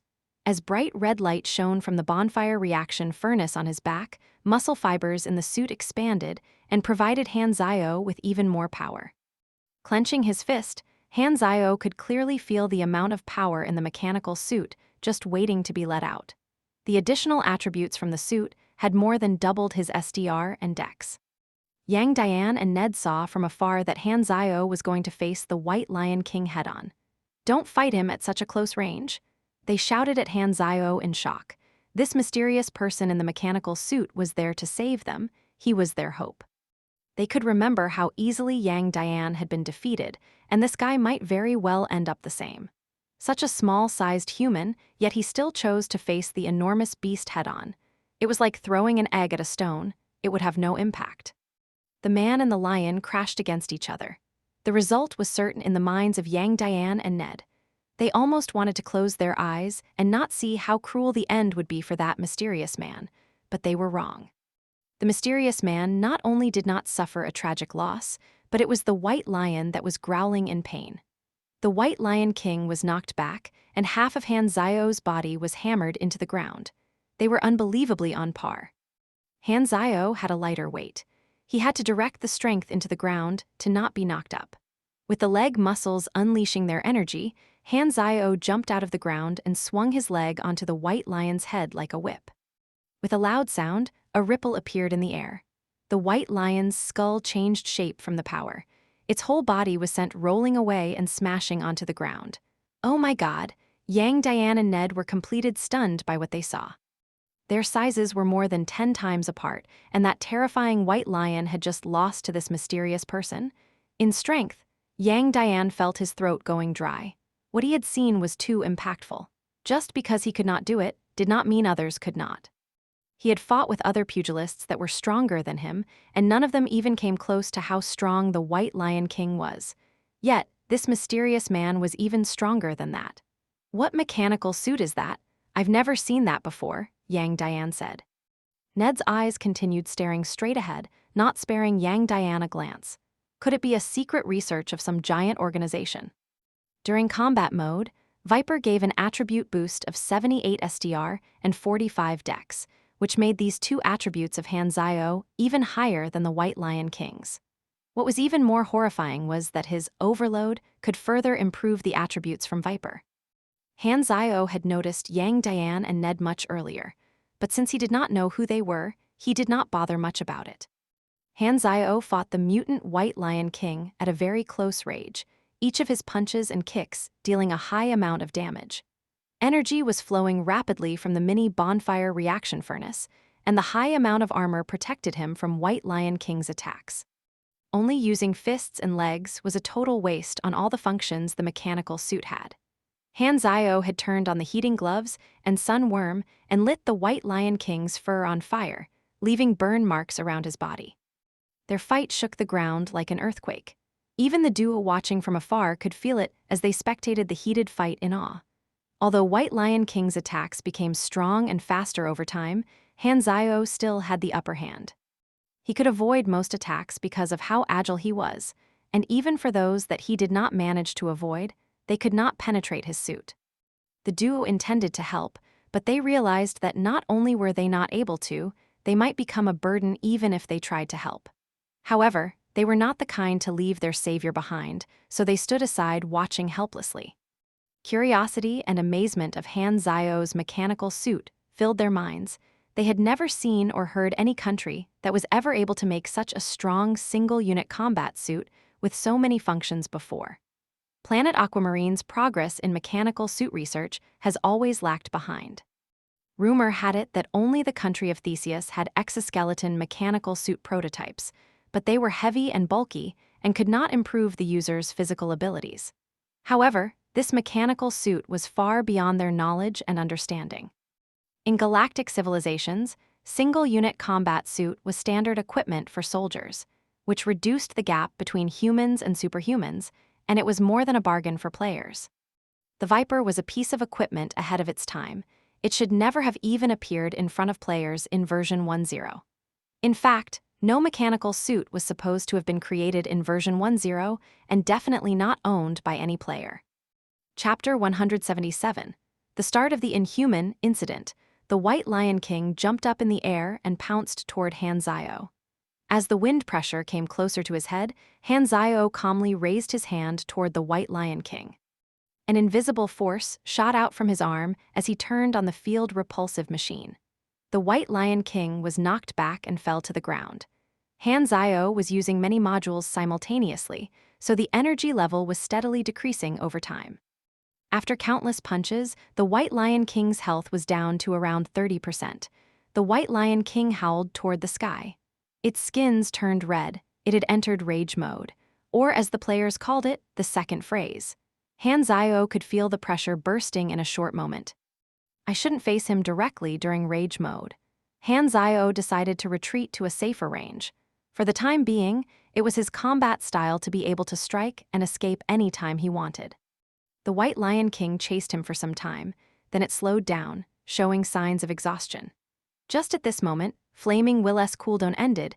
Han Zio immediately held up his ghost sniper rifle and shot at the other undamaged eye of the White Lion King. This was the highest damage multiplier he had gotten ever since he learned Overload 4. 1 times. Lucky. With this one shot, the only eye that the White Lion King had left burst into a cloud of blood. It was gravely injured and fell to the ground with just a few hundred points of health left. It's dead. In his excitement, Han Zio let out a sigh of relief. Viper's power was higher than he had expected, and it covered the mechanics, weakness of having low physical attributes and provided strong protection at close range, and it had high functionality in almost all aspects. Viper was the basis of his secondary combat strategy. Just like how his sniping strategy built up slowly, his mechanical suit also needed more modules to be completed. This was just the beginning. This battle was a test of its actual combat capabilities, so he could figure out a clearer plan for future improvements. There was room for improvements in both combat and stealth abilities. The White Lion King was unable to move, so Han Zio went up and finished it easily. He took out the retractable knife and cut out its heart. It was the size of a basketball, filled with violet-colored nerves, hot like a ball of fire. You received a special item, Mutated Heart. You have triggered mission Virus Research. Mission Introduction. Beasts in this area are all infected by death virus. Some organizations are looking for research samples that are strong enough. That's right, I'm talking about this heart you're holding. Mission Requirement. Bring Mutated Heart to Louis Biological Research Institution in 7 days. Reward. Death Virus Drug X1. This mission was a bonus rewards mission triggered by the heart. The drug reward was able to increase one's attributes permanently, and there was a small chance to give the user a rare talent ability. In the previous life, the Beast King boss was always killed within hours after spawning. And since the death virus drug could be used more than once, the biggest guilds were the ones that controlled the area to grind the drug. Louis Biological Research Institution was open to the general public, and players could exchange all kinds of weird materials for drugs that were not any less weird. It was in Maple. Hanzio took out the liquid nitrogen suitcase that he had prepared and placed the lion heart inside. Then he heard the sounds of footsteps. Yang Diane and Ned walked to him with hesitation. "Thank you for helping us," Yang Diane said as he looked at Viper's mask. However, he could not see Hanzio's face. Hanzio did not reply. He checked through his inventory and left. The smell of blood would attract more beasts. Plus, he needed a place to rest. The duo looked at each other awkwardly, then caught up to Hanzio and introduced themselves. With high hopes, they said to Hanzio, "We came here to save an exploration team. They went deep into the zone to find the cure of the virus and have lost contact. We hope you can help us. You triggered Grade D mission Save the Exploration Team. Accept or reject?" "Reject." Hanzio swung his hands, turned his voice to an electrically mixed fake voice and said, "Don't bother me." Saving them would mean having to bring a group of normal people across the Forbidden Zone. The chance of success was too low.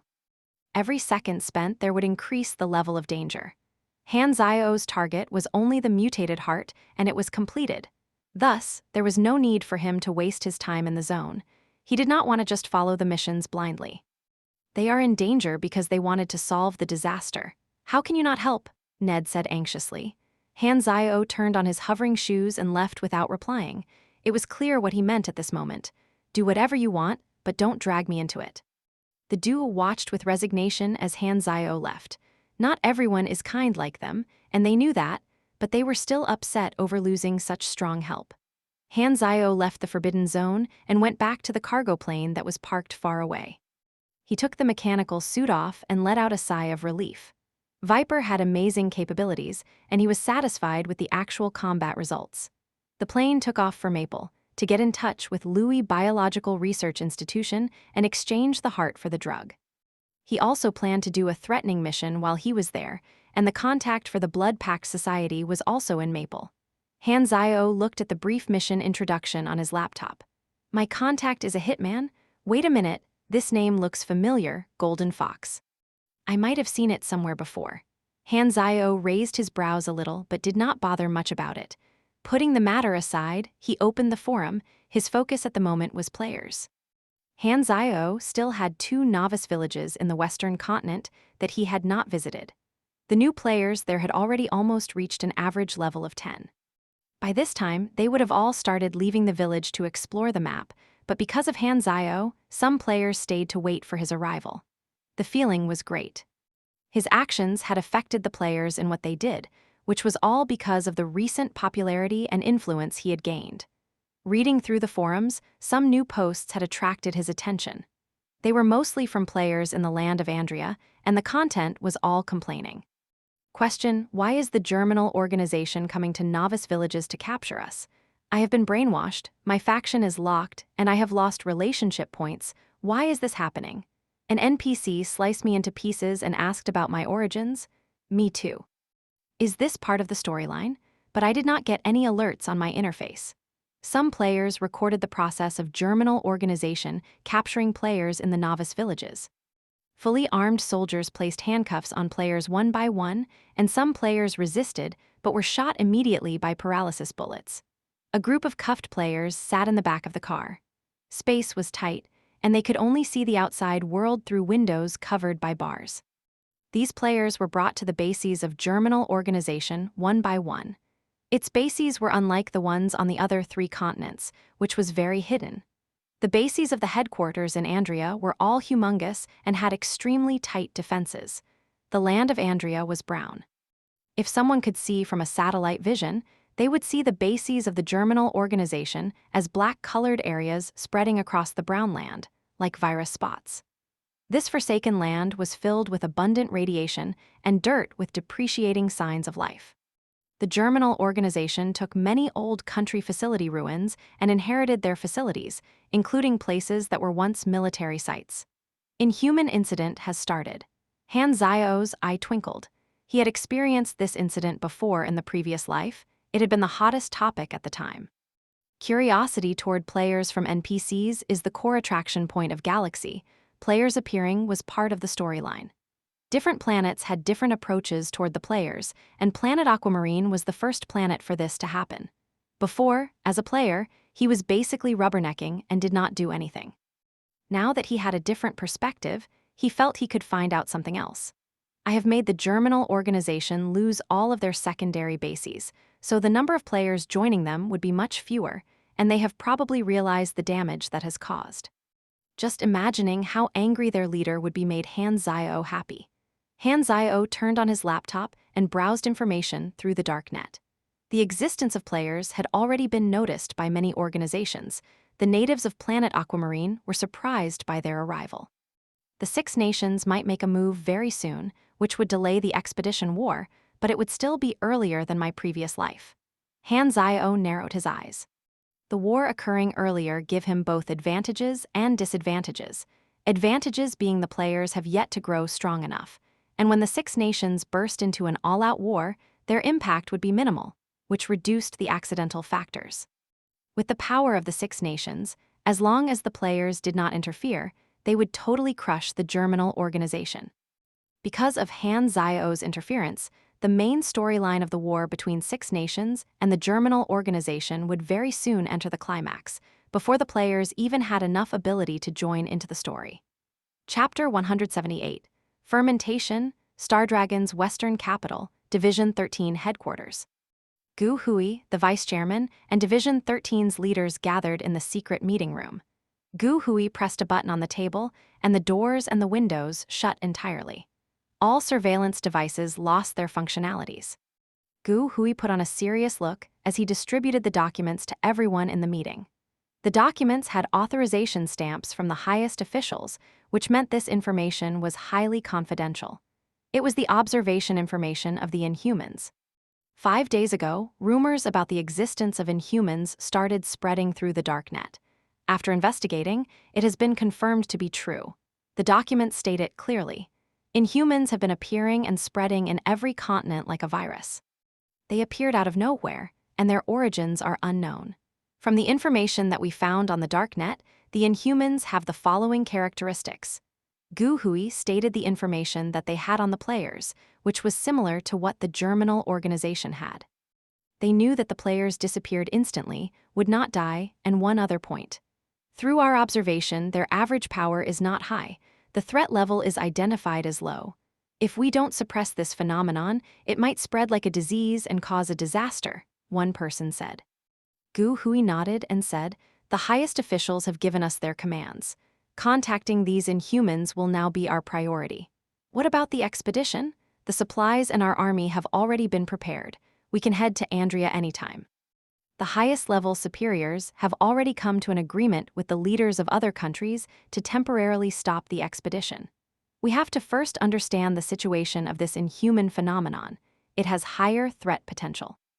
Gu Hui knocked the table, he scanned through everyone and said, "Ask our people to bring back some Inhumans. Also, be friendly, we do not know anything about their origin. Some of our agents are undercover in Andria. Should we call them back?" The head of field operations said, "No need, let them retrieve more intelligence. We have enough manpower," Gu Hui said. "When we have a conclusion on this, maybe the officials will seek help and answers from the galactic civilizations." As the average level of players became higher, their actions made a greater impact and attracted the attention of the organizations. The Six Nations, Vagrants, Darknet, and many large financial organizations were all paying attention to the Inhuman phenomenon. They had been sending their people to contact these Inhumans with different approaches. Some were friendly, and some were not. The exception was Germinal organization. They captured large numbers of players in Andria, which forced player in the novice village to leave the village early. For players, which organization they joined would not actually make a difference to them, but they would naturally want to resist if they were forced. The Germinal organization had definitely left a bad impression on players, and for those who were already captured, they could only accept their fate. Players in Andria had a tough time. Their game experience was extremely bad, but it made players very curious about one thing: why were the NPCs surprised about their existence? The NPCs acted almost like real people. More and more organizations started contacting players, and more players experienced similar situations. They started making guesses actively on forums about the situation, and this topic soon became the most popular topic in the forum.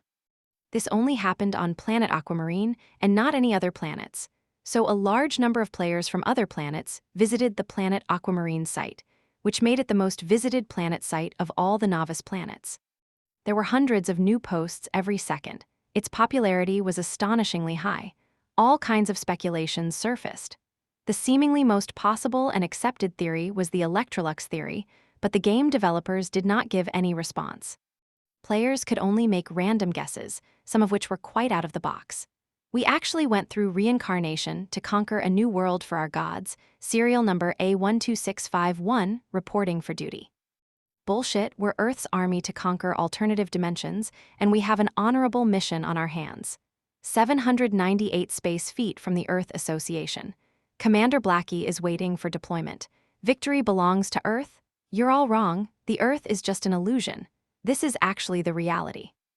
You youngsters are too naive. This is all part of the Elders' plan. This marks the first step of Skynet's domination over mankind. One day, all of our minds will be locked up in the game. Hail Hydra, previous commenter is in the wrong set. Sigh, I'm a retired soldier of the 1999 Clan Wars. Come to think of it, that was a really dark age. This grandpa above surely has a strong body, playing full-dive VR games at such an old age. These ridiculous speculations became a joke that was trending all over the forum. In a big picture, organizations contacting players with caution was beneficial. It was easier for players to pick a side or organization to join, except for players in Andrea who were being continuously captured. Hanzio was following the situation. He had information from both the darknet and the forum, which meant that he knew much more than any players or NPCs. The mindset of both parties was very different. The organizations were careful and serious about it, while the players found it fun. Interesting. Hanzio raised his eyebrows. The influence from the Inhuman incident was slowly fermenting as the organizations found out more and more about the players' characteristics. The pro players from my previous life should have met their opportunities by now. Planet Aquamarine was China's base camp, so there would definitely be some players who had met an opportunity, unlike other normal players. The storyline was going on the right path. Hanzio rushed to Maple, as the mutated heart mission had a time limit. Louis Research Institution was in Kalos City in Maple. It was not near the border this time, so Hanzio had to travel in a car for 2 days after being smuggled into the country. The country of Maple felt lifeless. Its rigid political system, uneven wealth distribution, and resources were all tightly controlled by politicians, and the low class had very limited opportunities to improve their life. Barely living and just waiting to die was the best phrase to describe civilians in Maple. Walking on the street, long-faced pedestrians passed by him. Hanzio rubbed his face.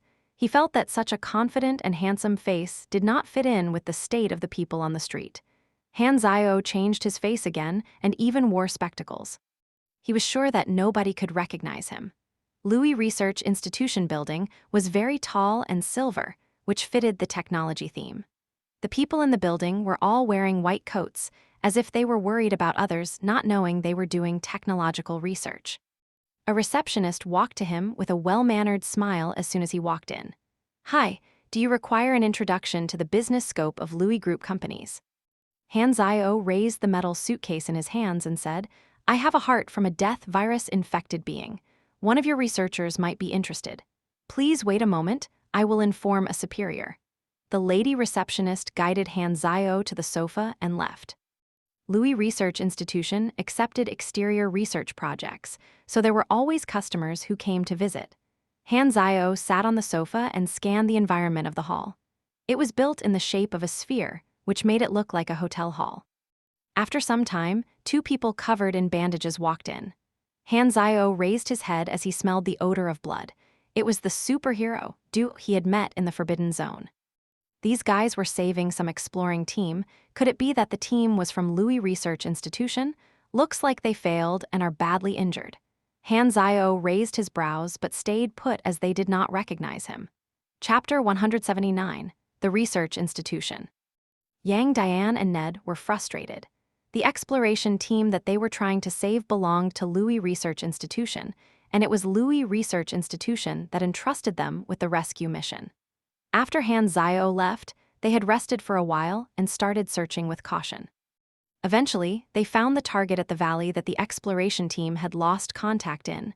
However, all of them had been infected by death virus and had mutated. Bone spurs grew on their bodies, and they had turned into crazed beasts. There was no way to save them anymore. The leader of the exploration team had been able to retain a small part of his sanity. He gave the duo a metal suitcase and told them it contained an important material that could create the cure for death virus. With his remaining rationality, he requested that they take it back to the research institution. The duo had no choice but to abandon the incurable exploration team and leave the forbidden zone with the suitcase. They were attacked by a herd of beasts on their way out, and they protected the suitcase with their bodies. They luckily escaped with the suitcase undamaged, but they were covered in wounds. Yang, Diane, and Ned dragged their exhausted bodies onto the plane and came to Kalos feeling pitiful. They could not save the exploration team and were ready to be blamed by the research institution, as they felt they did not live up to the trust they had been given. A guy with spectacles and looking like someone of a high position walked out the lift and trotted toward the duo with a face full of hope. "Heroes, you have returned." He sounded very welcoming. "Sorry, Mr. Kate, we failed the mission," Ned said in a very apologetic tone. Kate's expression changed. "Are they all dead?" "Sorry, they were infected. We couldn't do anything." Yang, Diane could not look at Kate's grief-stricken face. "It's not your fault." Seeing Kate taking off his spectacles and rubbing his eyes made the duo feel even worse. Ned took out the metal suitcase and said, "The exploration team asked us to make sure this is delivered to you. It's an important material that can solve the death virus." Kate took over the metal suitcase and gave it a gentle touch. "Sigh, I wish they made it back alive. This is their accomplishment, and we'll never forget that. If we are able to make a cure out of this, it will be named after them." The duo could not agree more. Yang, Diane sighed and said, "They are heroes. Not being able to save them is a regret that I'll remember for life." "Don't feel that way. Their hard work wouldn't have paid off if not for you guys. You have done what you could, and you shouldn't blame yourselves for that. If you don't mind, we would like to take care of your wounds for free," Kate said with appreciation. "No need to, I can't trouble you any further." The more appreciation Kate showed, the sorrier the duo felt. They rejected the invitation and walked out with straight backs. Kate pushed his spectacles and watched the duo leave. He then walked toward Han Zio with a smile and said, "Greetings, do you have any business for the research institution?" Han Zio returned the smile and opened the metal suitcase, showing Kate the mutated heart. "This is a death virus-infected heart from a very strong being." Kate's eyes sparkled, and he said with an even brighter smile, "Please follow me." Kate led the way into the elevator, and they went up to the 13th floor. A long, white corridor came into sight after the doors opened. At the sides of it were many experimental labs with glass windows. Some of them had people that were running experiments, some had machines and materials, and there were also a few free researchers that were chatting in the corridor. The 13th floor was one of the experimental floors of Louis Research Institution. As he led the way, Kate said, "The death virus has always been a very important project in our research. We kept running into obstacles and meeting limits because we don't have enough supplies of lively materials. This heart is very important to us. We might be able to make a drug out of it straight away. As usual, we will give you a dose of it once it's completed, but of course, we can exchange that for something else if you would like other rewards." "No need for that, I want the drug." Han Zio pointed at the metal suitcase in Kate's hands that came from Yang, Diane, and Ned and said, "I thought you already have the material." "This, well, this is important too." Kate laughed it off and did not explain further. They stopped outside a big biological experiment lab. "Please kindly wait here. Unauthorized personnel are not allowed in the experimental lab." Han Zio passed the suitcase to Kate, who then walked in with both suitcases and spoke to someone that seemed to be the supervisor of the experimental lab. The suitcases were opened on the table. Inside the other suitcase was a white-colored egg. Han Zio was unsure what creature was it from. Kate and the lab supervisor spoke quietly, but with Han Zio's LV-55 senses, he could hear everything they said. "What happened to the exploration team? All dead?" the supervisor asked. Yes, Kate replied. The heroes couldn't save them. At least the stuff is delivered. Never mind that they died. With this heart, we can make the drugs very soon. What did the heroes say? They felt they couldn't live up to our trust. Employing these heroes is so much cheaper than mercenaries. As long as we give them a good reason, they might even do things for free. Saved me quite some money. You didn't get found out, did you? Of course not, they're stupid and naive. A few lies, and they were easily touched and even almost cried. These so-called heroes are the easiest to convince. A little compliment and appreciation will make them lose their senses. They thought that they did a very honorable thing when they left. I almost burst into laughter. Don't offend these heroes. Do our best to build a good relationship with them. Don't worry, I gave them a good impression. If there are any dangerous things, we can still find them. They will not reject us as long as we give them a good reason. Hanzio waited calmly without changing his expression. Kate finished the conversation not long after. He came back outside the room and said with a polite smile, "It takes 1 day to make the drug. If you don't mind, we can provide a room for you to rest, and the drug will be handed to you as soon as it's done." Okay. Hanzio did not object. They took the lift to the residential floor, and Hanzio was given a guest room. Kate mentioned a few areas that he was not allowed to enter, and found an excuse to leave. Hanzio checked the room for cameras and found 2 of them, so he took out his laptop and hacked into the system, controlled the cameras in his room, and set it to a loop. He then hacked into the database of the research institution without hesitation to look at their research projects. Elementary coding was already at the highest level. His hacking skills could get him through most of the firewalls on planet Aquamarine, except for the Six Nations, Germinal Organization, the core of the Darknet, and a few other large organizations. A small research institution could not stop him at all. He entered with ease without triggering any alarms, and he could erase his traces afterwards, so no one would be able to find out he had ever hacked into the system. He opened the projects file of the research institution, and names appeared on the screen. Green lizard potion, wild bull steroid, thunder claw extraction, stone plaque pathogen. Many names were drugs that players received in his previous life. After some time of finding, he finally found the Death Virus project. Its full name was Death Virus Enhancement Agent. In its detailed description, this was an experiment that could enhance one's physical capabilities, and the research institution was certainly not doing any research on the cure that Yang, Diane, and Ned talked about. Hanzio's eyes flashed as he clicked his keyboard, and he had planted a program. Chapter 180. Robbery. Kate came to Hanzio's room on the next day, carrying a metal suitcase. He placed the suitcase on the table, patted it, and said, "The drug has been completed." When Hanzio opened the suitcase, thick white gas escaped from within, and inside was a dark red, viscous drug. He reached out his hands to touch it, and information showed up in the interface.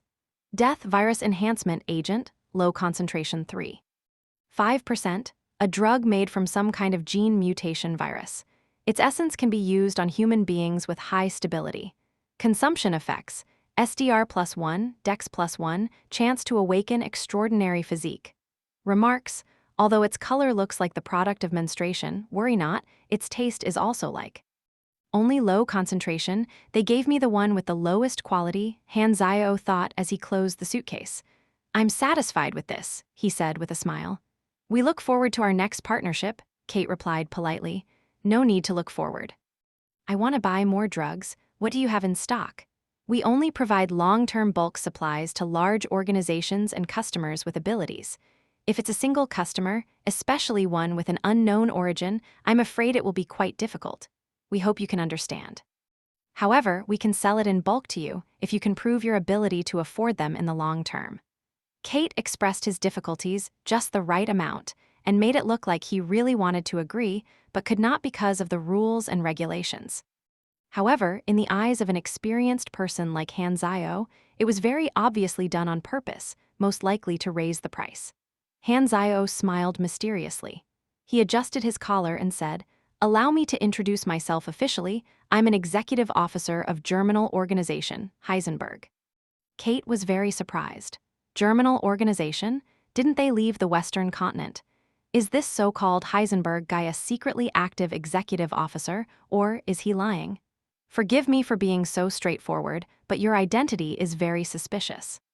Kate took 2 steps back and placed his right hand in his pocket, holding the alarm. If Hanzio made any suspicious movements, he would trigger the alarm. Don't have to be so nervous, give me a moment. Hanzio walked into the toilet with his backpack. Why is he going to the toilet? Just as when Kate was confused, Hanzio walked out wearing Viper. The mechanical suit that looked highly advanced gave Kate a shock. Wow, what are you?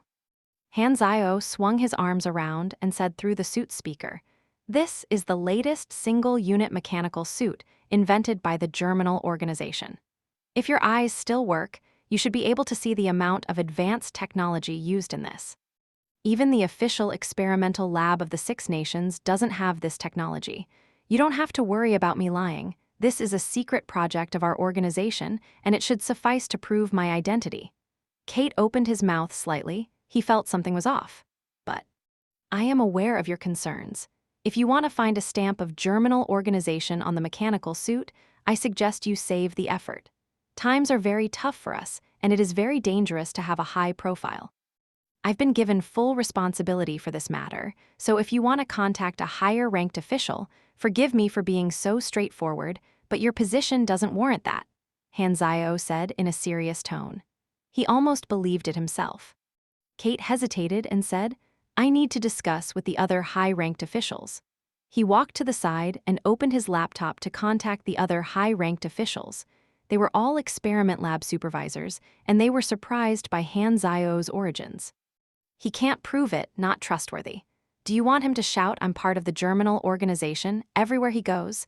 I think there's no need for him to lie. We will know if he's the real deal when we make the trade. Makes sense to me. But cooperating with the Germinal organization seems somewhat dangerous. Hanzio cut in their conversation and said, "Any trade we make will be kept confidential. As long as you and I don't tell anyone, no one will know. We can even give you some financial support to build new divisions in Andria."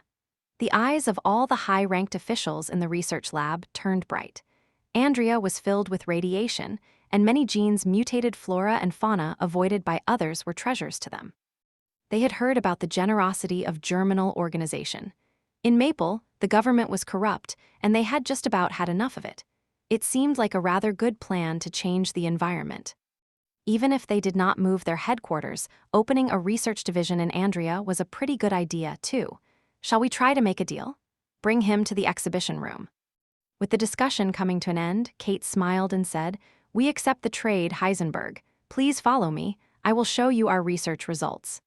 Hanzio nodded. Without taking off the mechanical suit, he followed Kate into the lift, and they descended 2 floors. The drugs exhibition room looked like cold storage from outside the door. Kate entered the password, and the doors slid open.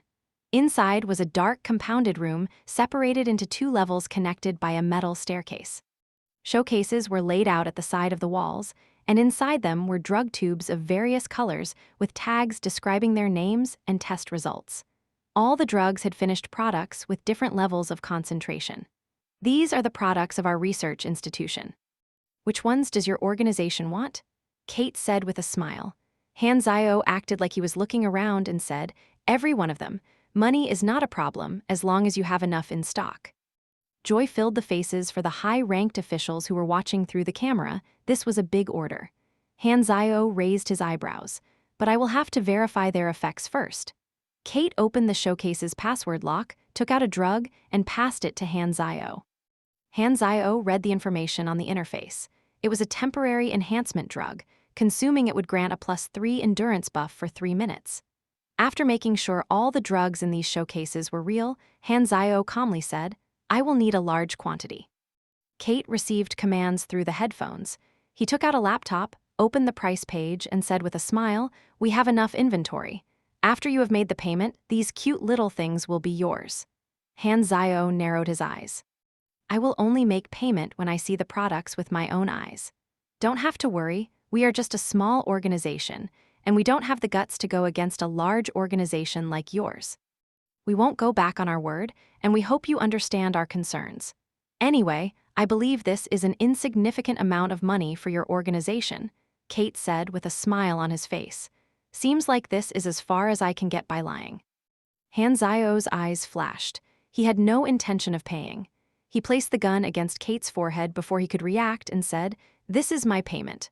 Pa, the laptop fell onto the ground with a bang. The threatening feel from the gun muzzle made Kate tremble all over. "You are a fake." Han Zio did not reply. He fired at the showcase, but the glass was bulletproof. It only cracked but did not shatter. Far away in the surveillance room, the high-ranked officials were shocked. "He wants to rob our finished products." Luckily, we brought him to the exhibition room where there are security systems. The metal door of the exhibition room shut tight, and the showcases moved back into the walls, leaving no traces behind. The room became empty, and the ceiling moved aside, revealing 3 rows of guns whose range covered the entire room. Han Zio and Kate were both under the guns. The proud voice of a high-ranked official sounded from the speaker. "Didn't expect that, did you? We were suspicious of your origins from the start. Now that your life is under our control, you have no escape. We just have to press a button, and you will be dead. Unless you want to know how many seconds it will take for these guns to turn you into a puddle of blood, put down the guns, take off the mechanical suit, and get down to your knees. Then tell us your true identity, origin, and who sent you." Chapter 181. The wicked will be dealt with by the wicked. The superiors of the research institution were very angry. They felt like the man had thought them foolish monkeys, but the liar had walked into their trap. How dare he come to mess with us without knowing who owns this territory? In the exhibition room, Kate calmly backed off, adjusted his clothes, and looked at Han Zio haughtily. "If you move, such as wanting to capture me as a hostage, you will be turned into a pool of blood, so don't have any ideas of taking the risk. Just put down the gun and surrender. You can still live." Han Zio looked up at the dark black guns. The cameras were in the corners of the room, and the high-ranked officials were looking at him through those. He even knew that the vents could release poisonous gas. With a cold expression, he issued a voice command. "Launch program." The smart chip in the mechanical suit immediately recognized the command and connected to the standby computer. It then entered the research institution's intranet and activated the hacking program planted by Han Zio the previous night.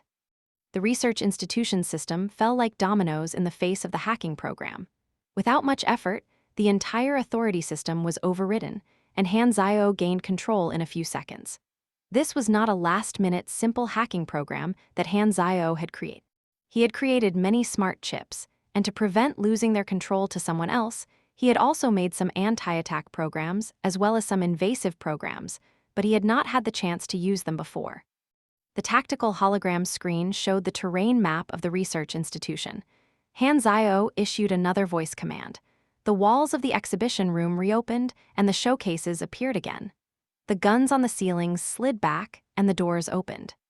When he invaded the research institution system yesterday, he had already seen the structure of it, and he knew the security measures clearly. There are some tightly guarded warehouses in the research institution with a high amount of drug inventories, but it was much more than he could carry. The amount in the exhibition room was just right. The sudden turning of tables left the high-ranked officials of the research institution horrified. "What happened? The system has lost control. Quick, take back the control." The technician at the side was sweating all over. He smashed the keyboard rapidly, and lines of code kept appearing. Suddenly, his screen turned green and the computer froze. The technician exclaimed, "I can't. The invasion speed of his program is too fast. It's impossible to solve it in a short time." He was ready yesterday. The high-ranked officials were filled with hatred. In the exhibition room, Kate was stunned. He looked into the Han Zio's black goggles, and fear gnawed at his heart. His legs softened, and he fell to the ground. Aye, bang. Smoke rose from the ground between his legs where the bullet had hit. Kate was extremely afraid, not even daring to move. "Stay there and don't move. You can still live," Han Zio said in a mocking tone. "Okay, calm down," Kate replied hastily as cold sweat wet his entire back. He could only sit there and tremble. Han Zio broke open all the showcase cabinets. The enhancement from the mechanical suit made his punches stronger than bullets. He took out his backpack and put all the vials inside. Soon, his backpack was full. He patted his bag with satisfaction. It was a huge amount of rewards. At the start, he had no intention of robbing the research institution. However, that changed when he accidentally overheard Kate and the high-ranked official talking about Yang Diane and Ned. Since the research institution was not one with morals, Han Zio did not bother to do things the nice way. They neither were good people anyways, so they might as well follow the rules of the wicked. Whoever was stronger had the right to take from the weaker side. If the opposite party had reliable morals and beliefs, Han Zio would not mind interacting with them normally. But if they made Han Zio unhappy and were not strong enough, Han Zio would go back to his old habits when he was a player, robbing whatever he saw. Furthermore, he was very interested in the research institution's drugs. He actually liked to convince people with his virtues, but if that did not work out, he would then fight them instead. Although Han Zio did not like the idea of sacrificing oneself for the sake of others, and wasn't like those superheroes who had a great love for the entire world, he still liked people who were kind. Befriending a kind person was definitely better than befriending an evil person. Even those who were evil would rather befriend those who were kind. It was safe and worry-free. Unfortunately, the number of kind people in the world was dwindling. No one could tell if a smile had ulterior motives behind it or which brother seemed to be loyal on the surface but talked bad about them behind their back. Betrayal was common, even between old friends. Kind people were such rare animals that they could even be placed in the zoo as an exhibit. Zoo might not be the best term, newsfeed would be a better description. The research institution toyed with the heroes, and it was because of these snobbery hypocrites that kind people became fewer, society became harder to survive in, and spiritual traditions collapsed entirely. Very often, one's perseverance in others' eyes was just the minimum of what one should do. One's hard work was just a way of gaining more profit. Just like how the Louis Research Institution used the passion of Yang Diane and Ned, Han Zio robbed the research institution's hard work. An old saying appeared in Han Zio's mind. Karma will find its way. Wickedness will be dealt with by the wicked. Looks like I've become wicked. Han Zio laughed. An opportunity to do bad things without feeling guilty did not come by often. Why would he spend money on someone he could rob from? He could just change his face and become a new customer anyway. It was not the time to check through his rewards. He picked up his backpack and walked toward the lift. Kate's body was still soft. He let out a sigh of relief as he saw Han Zio leaving, but the fear was still lingering in his mind. The high-ranked officials in the surveillance room were bleeding in their hearts when they saw all the drugs being taken. One of them yelled in anger, "Quickly think about what can we do? I got it. Ask the switchboard room to cut off all electricity in the basement and trap him in there. Immediately seek help from Maple, we still have some guards. Gather them all at the main gate. We just have to stall him for 15 minutes until the military force arrives, and I want him to be demolished then." As Han Zio arrived at the lift, the entire floor's lights turned off. He raised his eyebrows and switched to night vision. Cutting off the power, as expected. Han Zio's legs bent as the power from nanotechnology muscle fiber gathered in his legs and burst in an instant. The floor cracked open, and he shot through the ceiling like a rocket. After 2 jumps, Han Zio bumped straight into the hall. A group of guards who were gathering came into his sights. There were only some 20 of them, not even 1/5 of the research institution's guards. Han Zio's way of going up the floors was way too swift and violent. It didn't give much time for the research institution to react. The high-ranked officials were shocked by the power of the mechanical suit. They hurriedly ordered the guards to attack. "Stall the enemy. The rest of the guards will be here in less than 20 seconds, F***CK. Before he could even finish giving the order, Han Zio bumped through the guards like a bowling ball hitting a strike and sent them flying. The guards could not even slow him down as he broke through the glass door and disappeared in the streets. The people there could only catch a tint of black shadow. The high-ranked officials of the research institution were raging with anger. They were hopeful that the guards could at least stall him for 15 minutes, but they barely could for 3 seconds. Seeing the drugs would not able to be retrieved, the superiors' hearts were bleeding, and they were furious. When will the Maple military arrive? At least 10 minutes. That's too long. That asshole would have been long gone. Is there any other way?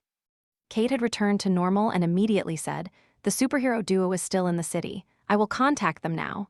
Hurry up." Chapter 182. Shaken, Yang Diane received a phone call from Kate. Confused, he asked, "Mr. Kate, are you looking for us?" Kate sounded anxious. "A robber has taken the products of the research institution, including the oppressor for the death virus. If we can't retrieve it, our results will be lost. Since the military can't make it in time, we have to count on you guys. The duo turned serious. We will definitely help. That's great, you're our only hope. I'll send you the coordinates. The enemy is a man wearing a black mechanical suit. Black mechanical suit. Yang, Diane, and Ned's expressions changed. Could it be him? Running on the street wearing a mechanical suit was too flashy. As soon as Han Zio left the research institution, he climbed onto the rooftop of a building and continued running across rooftops. That way, even if someone saw him, it would not cause as great an impact. He was planning to find a hidden spot to take off the mechanical suit and change to a different face. So many drug potions, enough for me to drink it like water. Han Zio laughed. After turning into a few streets, Han Zio jumped into an empty alley. It was at this moment that two strong vital signs showed up on the radar, and after the automated search in the database, it surprisingly had a match. It turned out to be the two superheroes that he had met twice. They're chasing me. Han Zio thought for a while, and he knew that they were being toyed with by Louis Research Institution again. This time, a notice popped up on the interface. You have triggered mission trial of a hero. Mission introduction. Heroes of justice are never in short supply, but only the right ways to do it. Some people become depraved and give up their initial goals. Some lose their adherence and become what they swore to fight against. Some are used and lied to. Choosing justice is a tough path, and you can be the trial for them to find the right path toward becoming a real hero. Mission requirements. Defeat Yang, Diane, and Ned, and expose the truth about Louis Research Institution. Rewards. Random. Han Zio narrowed his eyes. He was quite interested in this mission. It was a chance for him to feel what it was like to be the ultimate evil. Han Zio analyzed the data. I've got a few minutes to kill, just enough time to play with them a little. Han Zio stopped in place and waited. Yang, Diane, and Ned's figures flashed past the alley entrance not long after. They ran too far. After a few seconds, the duo realized and immediately turned back, standing at the alley entrance with a confronting stance. It really is you. Yang Diane's face was stern. He had seen the power of this mysterious warrior in the mechanical suit with his own eyes. Even in his peak state, he would probably be beaten in a few punches, and he was now injured. But the thought of Han Zio robbing the cure to the death virus encouraged him to not back up even if he could not win. Ned rubbed his hands and was ready to strike. He said in a low tone, "Even though you saved us before, I'm afraid we can't let you take the cure." Cure? Damn, these guys really are the type that are stupid enough to help someone who cheated them. Ned struck first. His hand slapped forward and a shockwave filled the alley. The paint on the walls shed, and cracks appeared on the ground. In a flash, Han Zio jumped up, drawing a swift arc midair, and bumped toward the enemy like a rocket. Yang Diane bit his teeth and stepped forward, swinging out his punch. Bang! The mechanical suit-covered fist was like a bolt of lightning, appearing and disappearing in an instant. Before Yang Diane's fist could even swing fully, it had already hit Yang Diane's chest heavily. Yang Diane's vision turned hazy. Everything in sight seemed to move away rapidly as he flew backwards. He then got punched into the wall with a loud noise, every bone in the body almost shattering. One-hit victory. His physical power is even stronger than the lion, who caused serious injury to me. Yang Diane barely pulled himself out of the wall and breathed heavily. Suddenly, he heard a gust of wind around his ears. Ned was thrown toward him and fell beside his feet with a huge bump on his head.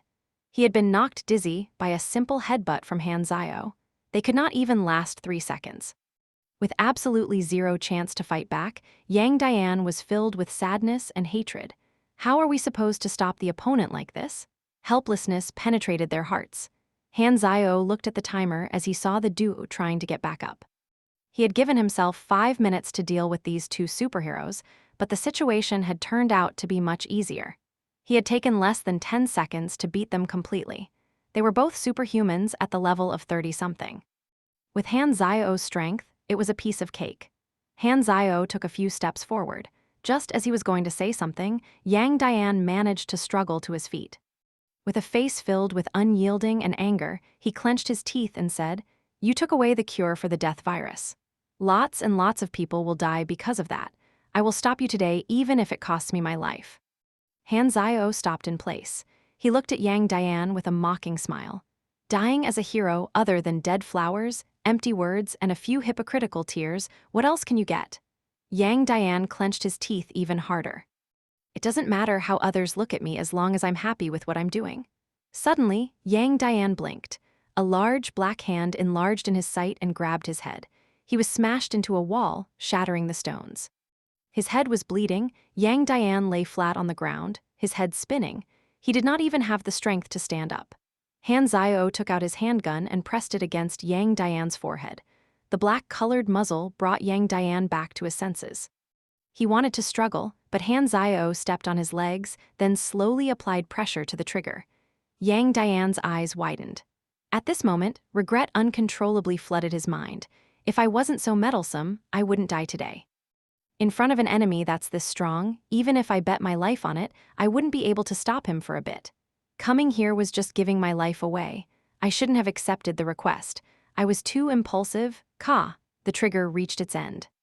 Yang Dian's entire body trembled, only to realize that he did not feel any pain. He was stunned as he watched Han Zio back off. Then he realized that cold sweat had drenched all his clothes. Although he could not see his own face, he knew that it was definitely a twisted expression filled with fear, regret, and unwillingness. "What were you thinking just now?" Han Zio said. Yang Dian froze in place but kept silence. In the face of death, the belief that he had once thought would never be destroyed was shaken. He was not as generous and tough as he said at all. Instead, at that moment, it was regret he felt, and he even thought that giving up his life for a request from others was extremely stupid. Yet before this event, he had always been working hard toward the goal of being a superhero. He wanted to save more people. He wanted to protect more civilians. He wanted to sacrifice himself for others. But at this moment, Yang Dian only felt lost. Han Zio put his handgun with the empty clip back to the holster, took out a laptop, transferred some data to a thumb drive, and threw it to Yang Dian. Yang Dian and Ned froze in place. The enemy left just like that? Why did he not kill us? Yang Dian held the thumb drive in a daze. "We are no match for him. Don't go up to him and look for death. We have to leave here first." Yang Dian held onto Ned, and they left limping. Another mission failure, the duo's hearts were filled with shame. They could not face Kate. When they arrived at Louis Research Institution's door, the military was already there, and the area was locked down. The duo did not want to come into contact with the Maple military, so they went back to the place where they rested and dressed their wounds. Yang Dian kept thinking about what Han Zio had said. He was confused and could not focus at all. He lay on bed dazed, the thoughts from just now flashing in his mind nonstop. He could feel that his belief and perspective of being a superhero were shaken. It was a war against his own mind. At this time, Ned could not hold back his curiosity of what was inside the thumb drive. He plugged it into the laptop, and only a few seconds of looking at it made him break out in cold sweat. "Yang, come here and look at this." Chapter 183, Drugs. "What is it?" Yang Dian tried to regain his focus and went up to the laptop screen. Then he, too, was stunned. The files on the thumb drive were a part of the data that Han Zio had gotten from hacking into the research institution. Every research project of the death virus was clearly written to be regarding enhancing physical abilities and biochemistry weapons. There was no mention of the cure Kate talked about. It was also written that the exploration team that had gone into the Robert Forbidden Zone had been gathering materials for physical ability enhancements research. This is real? Could he be lying? He could have killed us easily. Why would he lie to us? Yang Dian and Ned slowly turned from consternation to rage. It turned out that they were like two idiots from the start to the end, toyed with by the people of Louis Research Institution. They could not believe that they were so naive to have believed the one-sided words of these people. It made them feel like their persistence was nothing but a joke. No wonder the mysterious warrior in the mechanical suit did not kill them. He probably felt that they were pathetic and pitiful, so he told them the truth. Yang Dian was so ashamed and embarrassed that he wanted to dig a hole in the ground and hide in it. They kept calling themselves superhero, but they were saved by a stranger who they deemed wicked twice. If the mysterious man had not exposed the truth, they would still have been totally in the dark. Too bad we don't know his name. If we did, Elle definitely would apologize to him in person. Ned was upset. Yang Dian nodded heavily. With raging anger burning inside, he called Kate. "You have been lying to us." Kate sounded stunned. "What did I lie about?" "You have been using us. You made us risk our lives to do things for you. The exploration team, the cure to the virus, that was all fake. What are you talking about? Why would I do that? You are overthinking this. K.Lights made an unnatural pause. I have evidence. The research of the death virus has nothing to do with saving lives. Yang Diane said. That's fake. You guys must have heard rumors, Kate replied, still lying to us. Yang Diane was angry. He then stated the project serial number. The other side of the phone remained silent for a while, then Kate replied in a cold tone. He gave up pretending. So what? What do you want to do, or rather, what can you do? Yang Diane was furious, but he suddenly jammed. Humph, superhero. Kate's tone was full of sarcasm as he hung up the call. Yang Diane held the phone and froze in place. His aura was changing quickly. Ned suddenly felt a chill. He quickly asked, "Are you all right?" Yang Diane shook his head and put down the phone. "I'm all right, why wouldn't I be? Hee." He laughed inexplicably. The research institution was in a mess. The high-ranked officials were sweating all over as they negotiated with the military. Kate was annoyed. He did not expect things to have turned out this way when he lured the wolf into the room. No one had dared to mess with the research institution before. They had many financial organizations behind them, and anyone who stroked the tiger's beard would face its wrath.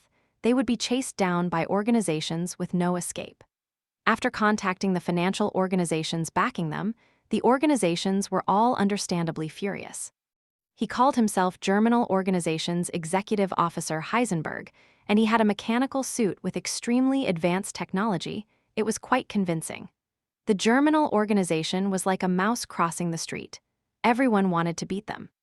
It would not matter how many enemies they made, and it was very possible that they were throwing the helve after the hatchet.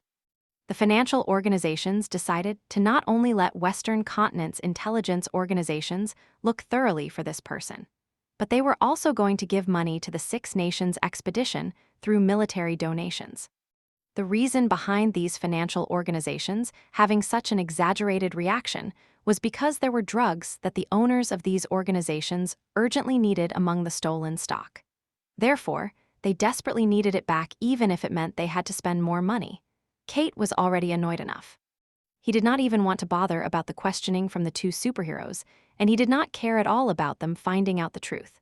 Because superheroes would never take revenge for such small matter, thus, Kate was calmed and had nothing to fear.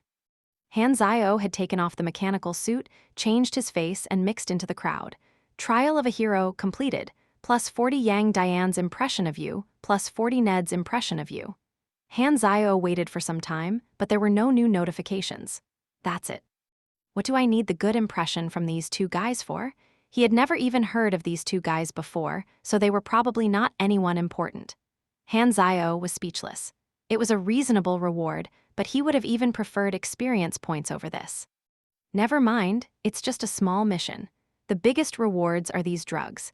Han Zio chuckled as he looked down at the bulging package in his hands. When he stole, that's wrong. When he requisitioned the drugs, Han Zio took everything in the exhibition room of Louis Research Institution, which was almost every type of drug. He found a random small hotel and checked in. As usual, he first checked to see if there were surveillance cameras, then he opened his backpack and took out all the various drugs before arranging them in rows. Let's see if there's any good stuff. Han Zio rubbed his hands. He had heard that one would be lucky if one's hands were heated. Green lizard drug, medium concentration 3%, made from the green lizard genes. This is a lazy being. After you drink this, you will feel calm. Han Zio stunned for 3 seconds. Then he stood up in rage and threw it on the floor. Green my ass, what's the point of even inventing this kind of drug? I would have been luckier if I used my feet sup 1/sup. Looking at this pile of colorful drugs, Han Zio felt as if a black cloud of bad luck was floating above his head. Let's hope the other drugs are better. He continued searching. There was a total of 34 types of drugs, and luckily, there was not another one that was as useless as the green lizard drug. Some of the useful drugs were pretty great. There was a high-concentration death virus enhancement drug, which had a much stronger effect than the one Kate gave. The permanent attribute boost was greater, and the chance to awaken the rare talent was at least 3 times higher. Wild rhinoceros steroid, taken from the heart of wild rhinoceros. Injection gives +5 SDR, +5 end, lasts 5 minutes. Second injection within 30 minutes will have no effect. Thunderclaw beast extraction. extracted from the bodily fluids of thunder claw beasts, plus 12% melee attack for the next 5 attacks. Stone plaque pathogen infects the user with stone plaque. There were 3 types of drugs: temporary enhancement drugs, disease-spreading drugs, and the very rare permanent attribute boost drugs like the death virus enhancement drug. Some of the permanent attribute boost drugs can only be used once, and some can be used multiple times. The eagle predator drug is the former, and the death virus drug is the latter. That was why players were so passionate about going to the Forbidden Zone and killing the boss. Usually, it would be a competition between large guilds. You used eagle predator drug, plus 3 decks. There were 4 bottles of the death virus drug. He took a short break and finished all of them in one shot. His strength, dexterity, and endurance all increased by 4, and that bottle with high concentration made him awaken the rare talent. Extraordinary physique, plus 10% health plus 180% recovery rate. Plus 8% abnormalities, resistance, chapter 184. It's more torturous to think of a title than to write it was a tank bias talent, not up to the standard of being a molding ability, but it did make Han Zio tankier. He recalled that Hyla had a recovery passive too. Extraordinary physique had similar effects and also gave him another 300 HP from the health boost. As a mechanic, is it really a good thing to be this tanky? Han Zio did not know whether to laugh or to cry. This was forcing him to fight people head-on. He felt like if he continued like this, his style would totally shatter. I just want to be a technical mechanic. Close combat is for savages. I need to find an offensive talent or manufacturing talent, but those kinds of molding ability are way too rare. The most common ones are still defensive and enhancement ones. As a mechanic, talents that could match with his firearms were what he needed the most. He had been hoping to trigger the lethal shot talent. Although it was not a molding ability, it had rather good effects. The requirement was to deal extremely high damage with his firearm to targets that were at least the same level as him, 50 times. He had already done that almost 40 times, but enemies at his level were getting harder to find. He had to spend some time to do it. As for the temporary enhancement drugs, he planned to put some of them in the mechanical suit's rapid injection module, and then find an opportunity to sell the rest, preferably to players, which would be another sum of money. Among the drugs, surprisingly, there was one that was incomplete and only had 1 syringe. Unknown drug, a semi-finished product of some drug, unknown effects. Its color was clear like water. Usually, unknown things would have surprising effects. Han Zio had an inkling that this thing was not simple, but he would not use it when its effects were unclear. Louis Research Institution might complete their research in the future. I will just have to go there again at some point, and I will know its effects when it's completed. Han Zio raised his eyebrows. In order to make drugs or learn about magic potions, one had to gain the class pharmacist. Han Zio was not interested in making potions and wasting class slots, and he felt making potions and drugs were very different from making machines. As making potions demanded strict material ratios and manufacturing processes, a tiny mistake could cause failure, whereas making machines was just a channeling process. Han Zio snuck out of Kalos in the afternoon. He had another threatening mission in Maple. Bennett wanted him to scare some government officials who lived in the capital of Maple. The 2 people who had gone there first to check on the situation was already at standby in the city of Maple Leaf. The capital of Maple was called Karamachi, meaning the city of Maple Leaf. The financial organizations behind Louis Research Institution issued a bounty on the dark net very quickly. The target was none other than Heisenberg, and it had the face that Han Zio had used in the research institution, as well as a recording of him dashing out of the research institution wearing a mechanical suit. The Germinal organization saw this information very soon. There is no such person in our organization. The leader was startled. The organization only had a few deep-cover intelligence personnel and spies in other lands, and he absolutely did not order anyone to rob a civilian research institution. There was only one possibility. This Heisenberg was a fake who used the Germinal organization as cover. He did not even think this was a framing act, because framing Germinal organization was totally unnecessary. The whole world was against them, so they would not care for just one more enemy. Since the Germinal organization was beaten, everyone took them lightly, like a tiger without its fangs, and added insult to their injury. What kind of nobody was this Heisenberg? What the leader focused on was the performance of the mechanical suit. To his surprise, he realized that this mechanical suit was using technology that was even more advanced than what the organization was currently working on. Even the super soldier project that kept having breakthroughs did not have this level of practicality. If we can get hold of this mechanical suit, our single-unit combat power will skyrocket. Which organization invented this mechanical suit? If it's our enemy, the leader's hands grabbed harder onto the table edge, leaving a clear mark on the metal table. With a serious tone, he ordered, "Tell our intelligence network to pay attention secretly to the user of this mechanical suit. I want to know everything he's doing." However, this was sadly the only time Han Zio was observed using the mechanical suit. The intelligence agents of the Germinal organization were unable to gather any more information. It was all very mysterious. An organization that can invent such a mechanical suit definitely has very strong backing. The leader felt like he had discovered the tip of the iceberg of some hidden organization, but they did not have any other leads, so there was nothing they could do at the moment. He calmed his mind and asked, "How is the capturing of Inhumans going?" The assistant took out the archives. "We have captured 2,103 Inhumans. At the start, they were gathered at a few fixed points, but afterward, they started to actively escape from the capture and spread to other areas. More and more people resisted to the capture, and our mission has been meeting some obstacles. Cyberloss has come up with a new theory through observing the experiments.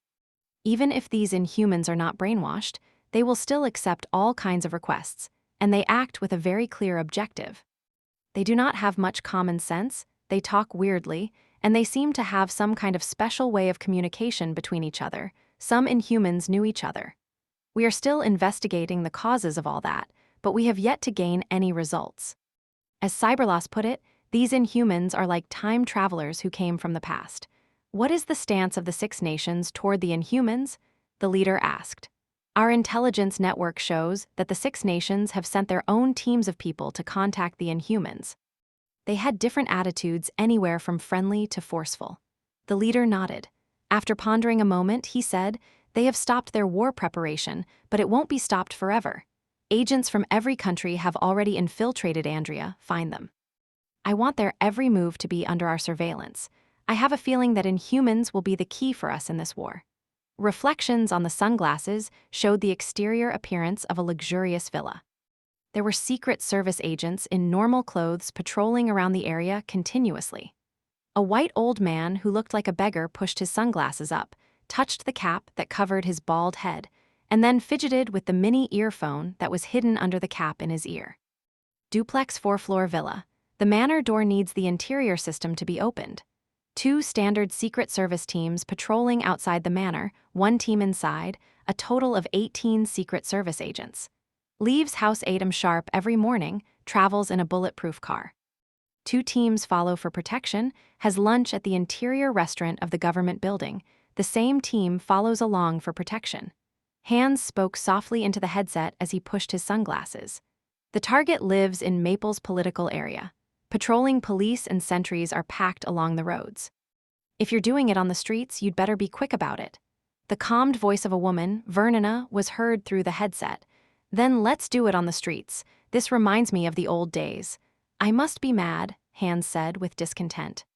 Still doing things with you guys after I have retired, and it's to kidnap a high-ranked officer of Maple.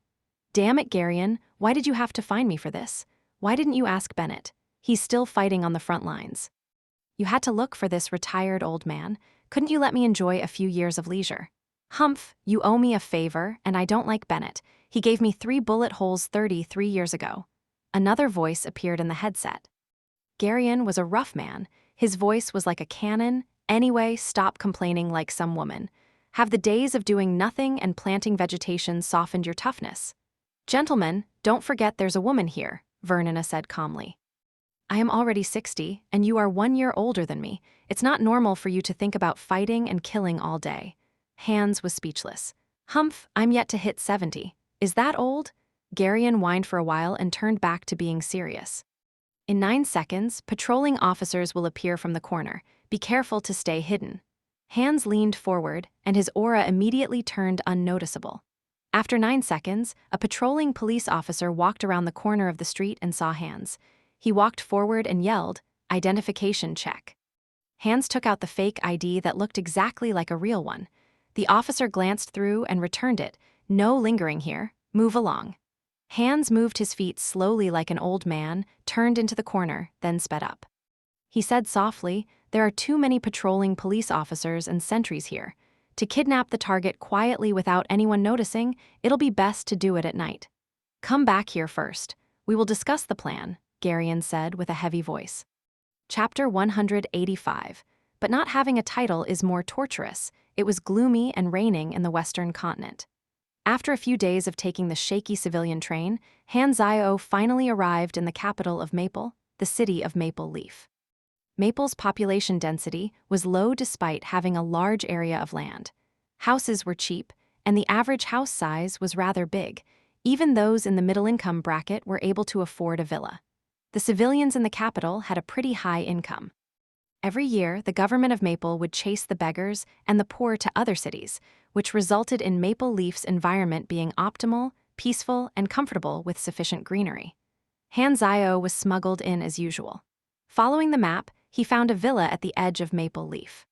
It was a safe house that Darknet had bought with a fake account and identity. The contact would be waiting inside. The villa had 3 floors. The door was made from gray glazed wood and had exquisite carvings. Han Zio grabbed the door knocker and thumped to the rhythm of their secret code. The door opened with a squeak, and an old female butler who had more wrinkles than an expired orange invited him in with a plain face. After entering the house, the old woman, whose true identity was a long-term resident contact, closed the door and said, "Both guests are waiting in the basement." Han Zio nodded. He opened the hidden door in the cabinet beside the staircase and walked down to the basement. It was not as dark as he had imagined it to be. It was bright and surrounded by metal walls. Many pieces of equipment and firearms lay around. There was also a specially designed lathe and a material case at the corner. The 2 contacts were waiting at the meeting table in the middle. They both looked toward Han Xian. His face was changed back to Black Phantom, so he was recognized. Of the 2 contacts, one was Golden Fox and the other was a young man. Golden Fox hesitated and said, "Black Phantom?" Han Zio's eyes brightened. He laughed and said, "Oh, it's you. I've seen you before. You seem to have become prettier." Golden Fox was frightened. She touched her face and said in her head, "Please don't be interested in me, I beg you." The other contact was a young man in his 20s. His code name in the Blood Pact Society was Ghost Blade. He was a Scorpion, lowest rank, and a new member who had only joined recently. He was staring at Han Zio with judgment and slight doubt. Ghost Blade had been trained as an agent in Raylan, but he had escaped before graduation. Having been trained in an agent training organization, he naturally always felt a sense of superiority toward these underground killers. He had joined the Blood Pact Society around the same time Han Zio did, but Han Zio was already a legend in the organization while he was still struggling in the Scorpion grade. So, he had always been unconvinced. In terms of experience, Han Zio actually did not have much of it, but he became the ace of Blood Pact Society with his strength, and Bennett backing him up. There were a small group of proud contract killers who were unconvinced. Most of them had other successful experiences before they turned to become a killer. Despite the results of these battles were written clearly, there would still be people who were in doubt unless they saw it themselves. "I heard about your battles. They say you're a legend, but it seems like there's nothing special," Ghost Blade said with a plain face. Han Zio glanced at Ghost Blade but could not be bothered with him. Golden Fox cut in hurriedly and started talking about the main topic. There are 5 targets: Harry Raymond, Senan Miller, Billy Angus, Dick Van Vancity, Darasi Farami. They are all government officials who oppose the plan. There are guards around them when they're out and where they live. With a glance to Ghost Blade, he snorted, took out a map, and laid it out on the meeting table. This is the terrain map of the target's villa. The guarding power and the patrolling routes of police nearby are also marked out. The data was very detailed. Ghost Blade's ability to collect intelligence was the textbook example that strictly followed the training booklet of Raylan. He had collected almost every detail there was in this mission. With the secret knowledge he had as an agent, Golden Fox did not need to help at all when he was gathering the data. It made him feel superior to these killers. After all, he was a pro, and amateurs were on a different level. Ghost Blade peeked at Han Zio. He was confident that such detailed intelligence would surprise the Black Phantom, but Han Zio kept a straight face as if it was a common occurrence to him. With a frown, Ghost Blade said in a deep voice, "I have designed an action plan for you. You see these red lines and marks? These are the action routes I have planned out. As long as you keep to my plan and don't make any mistakes, you will definitely succeed. I'm assuming you understand what I wrote here. These are special symbols used by agents.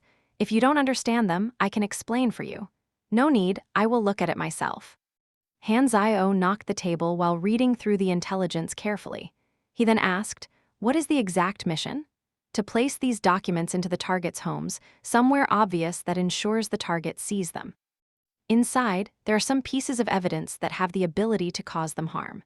As long as they realize that we can put these in their house without anyone noticing, they will know they are not safe. This will act as a threat but not cross the line," Golden Fox said. "I will be infiltrating. What will you guys do? I am only responsible for providing intelligence.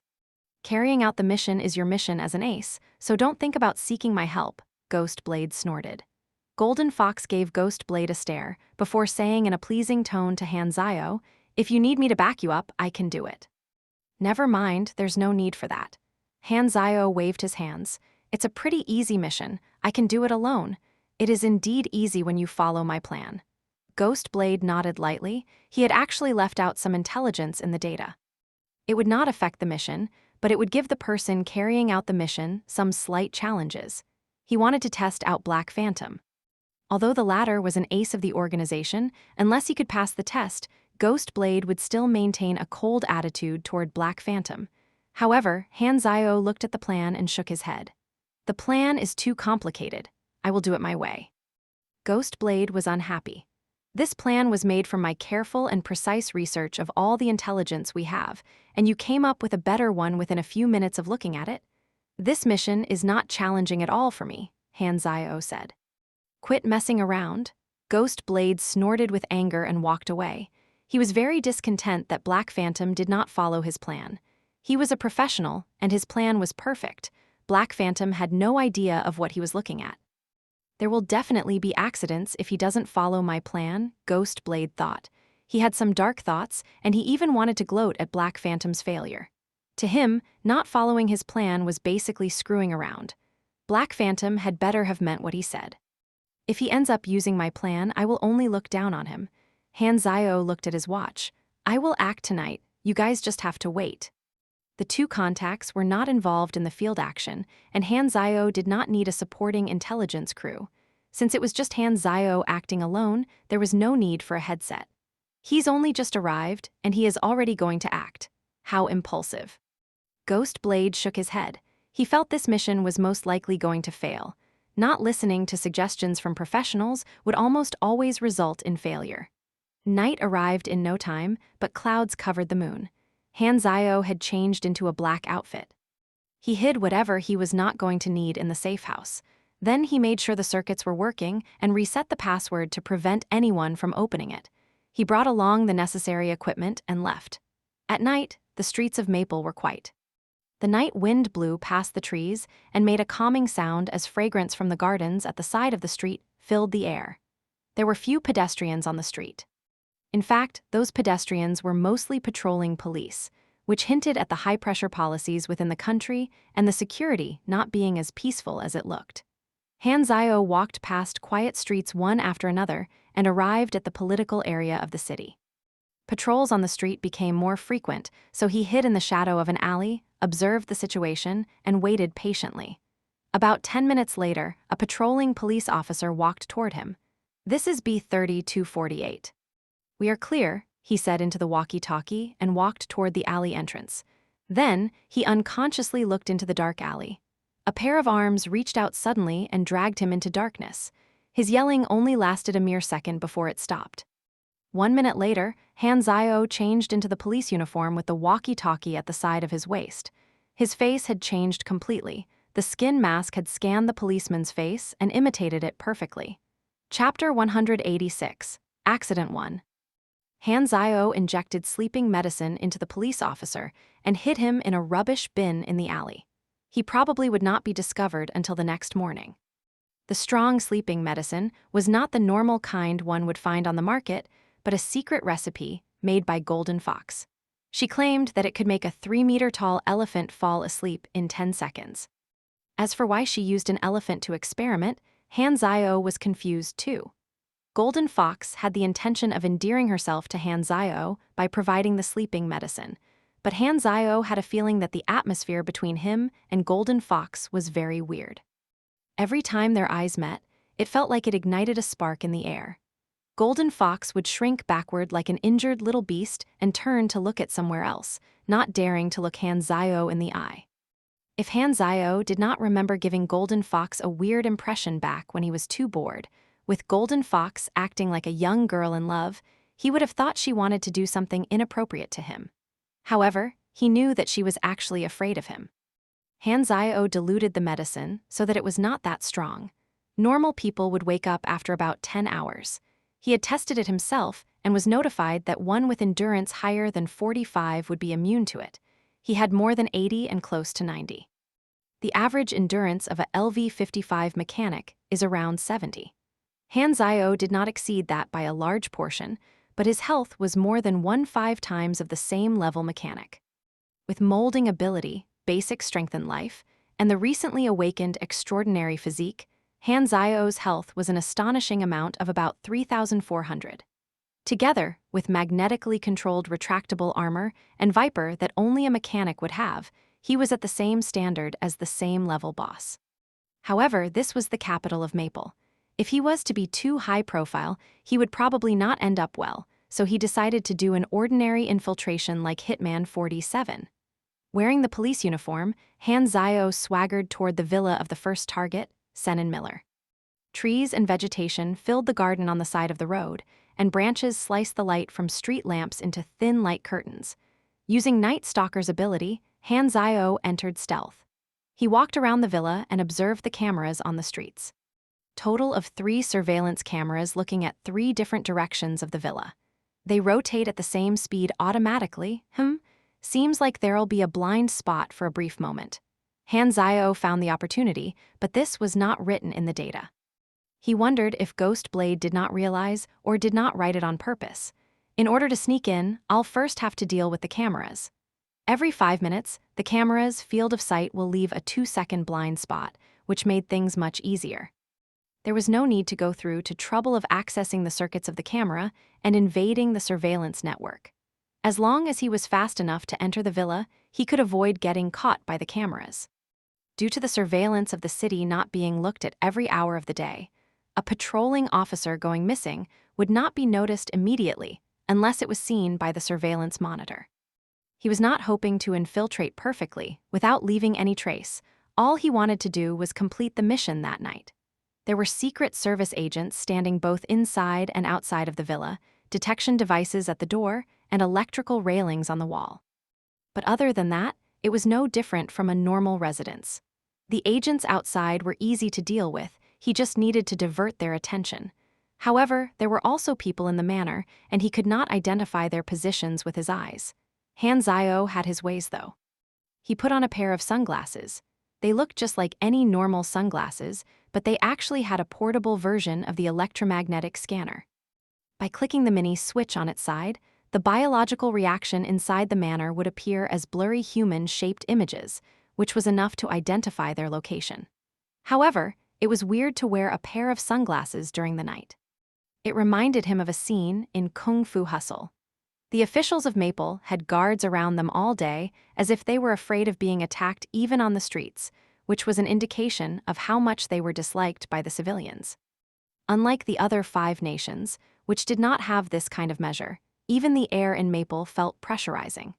The cultures of various nations were different, and this protective measure of the government officials in Maple had not been there in the beginning. It happened because of the same reason that led the government to create the policy of evicting low-class civilians in the capital, the Ulrich Assault, the government assault event that everyone in Maple knew but was afraid to talk about. It happened in the 11th year of the new era of the 6 nations. Han Zio had seen this segment of history in the Darknet history events. Every civilization in Galaxy had some history that was worth digging for.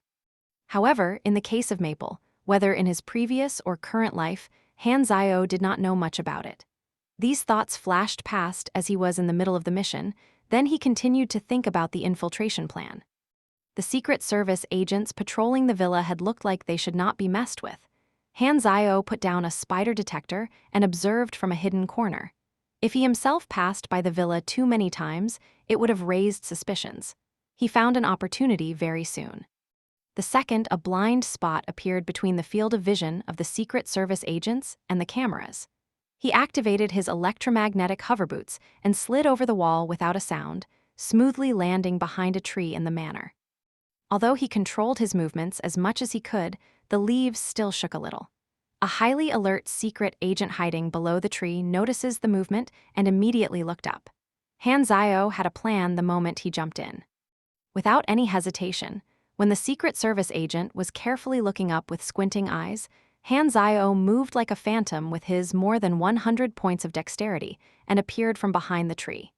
He covered the Secret Service agent's mouth and injected a syringe. Before the Secret Service agent could struggle, he was already quiet. It did not make a loud noise, but there was another agent not far away that saw his friend leaving the position in the edge of his vision. Fortunately, Han Zio was too fast for him to see. Seely. The agent called his friend's name quietly and walked over. Shit, Han Zio thought. Traditional infiltration was all about timing. He kept his nerves tight at all times and came up with a solution very soon. He quickly scanned the face of the agent he knocked out and changed into his face. He walked out from behind the tree and shook his head, signaling that everything was fine. What were you doing behind the tree? The agent who had walked over loosened his alert as he saw his friend. He continued to close in, wanting to know what happened behind the tree. Han Zio flipped his hands and a tiny handgun appeared. It shot a syringe out quietly and hit the neck of the Secret Service agent. The agent's footsteps became unstable as he was falling asleep. Han Zio immediately dashed forward and held him up. Then he carefully dragged the man behind the tree. There were 4 patrols in the manor. They contacted each other with walkie-talkie constantly, so within a few seconds, the others would realize 2 of their colleagues had lost contact. I've got to knock out all the patrols, Han Zio thought. The Secret Service agents inside and outside were 2 different teams, and they only contacted each other once in a while. Removing the external agents would give him about half an hour, which was enough time for him to act. Han Zio moved quickly and quietly like a cat. The other 2 patrolling agents were knocked out in no time. They were just well-trained normal elites, so they could not resist Han Zio at all. After making sure the patrols were cleared, Han Zio entered the villa from the window. He turned on the electromagnetic sunglasses, and the villa's structure was presented clearly before his eyes. The bald official was sleeping while hugging his young and beautiful wife in the master bedroom, and there was a maid sleeping in another room. In such a big house, there were only 3 people. Han Zio found his way to the study. He took out the document that had evidence collected by the darknet and placed it in an obvious position on the table. 1 target was completed. I shall not delay. There's still some time till Maple finds out someone has sneaked in. I have to speed up. Han Zio swiftly sneaked out of the manor. The Secret Service agents that were guarding outside were still doing their job, not knowing what had happened inside. Han Zio infiltrated 3 more targets' villas. The guards were all different from each other, but with his LV-55 senses and intelligence provided by Golden Fox and Ghost Blade, together with his skin mask and electromagnetic hoverboots, the action was carried out rather smoothly without many hiccups. A small accident happened at the 3rd target. When Han Zio was placing the document in the study, probably due to the target being too old, he woke up quivering and wanted to pass by the study. Han Zio hastily hid behind the floor lamp in the corner. Without looking closely, floor lamps would usually be mistaken as a person and be ignored unconsciously. Although it was a very daring spot to hide, Han Zio thought it was a brilliant idea. However, the result was completely different from what he expected. Having woken up in the middle of the night, wanting to go to the bathroom, already being scared while walking in the dark corridor, the old man passed by the book room and mistook the floor lamp for a person, which made him even more nervous. When he wanted to take a closer look and assure himself that he was just being scared of nothing, he noticed, holy shit, There actually is someone behind the lamp. The target was an elderly man. He covered his chest and fell straight down. You have killed Dick Van Vancity, LV5.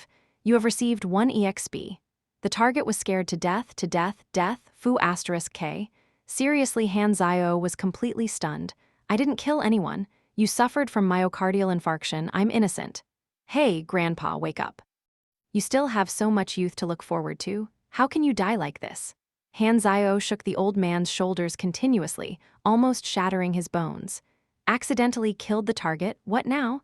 Han Zio had a headache. Suddenly, he had a flash of insight, and he had a new idea.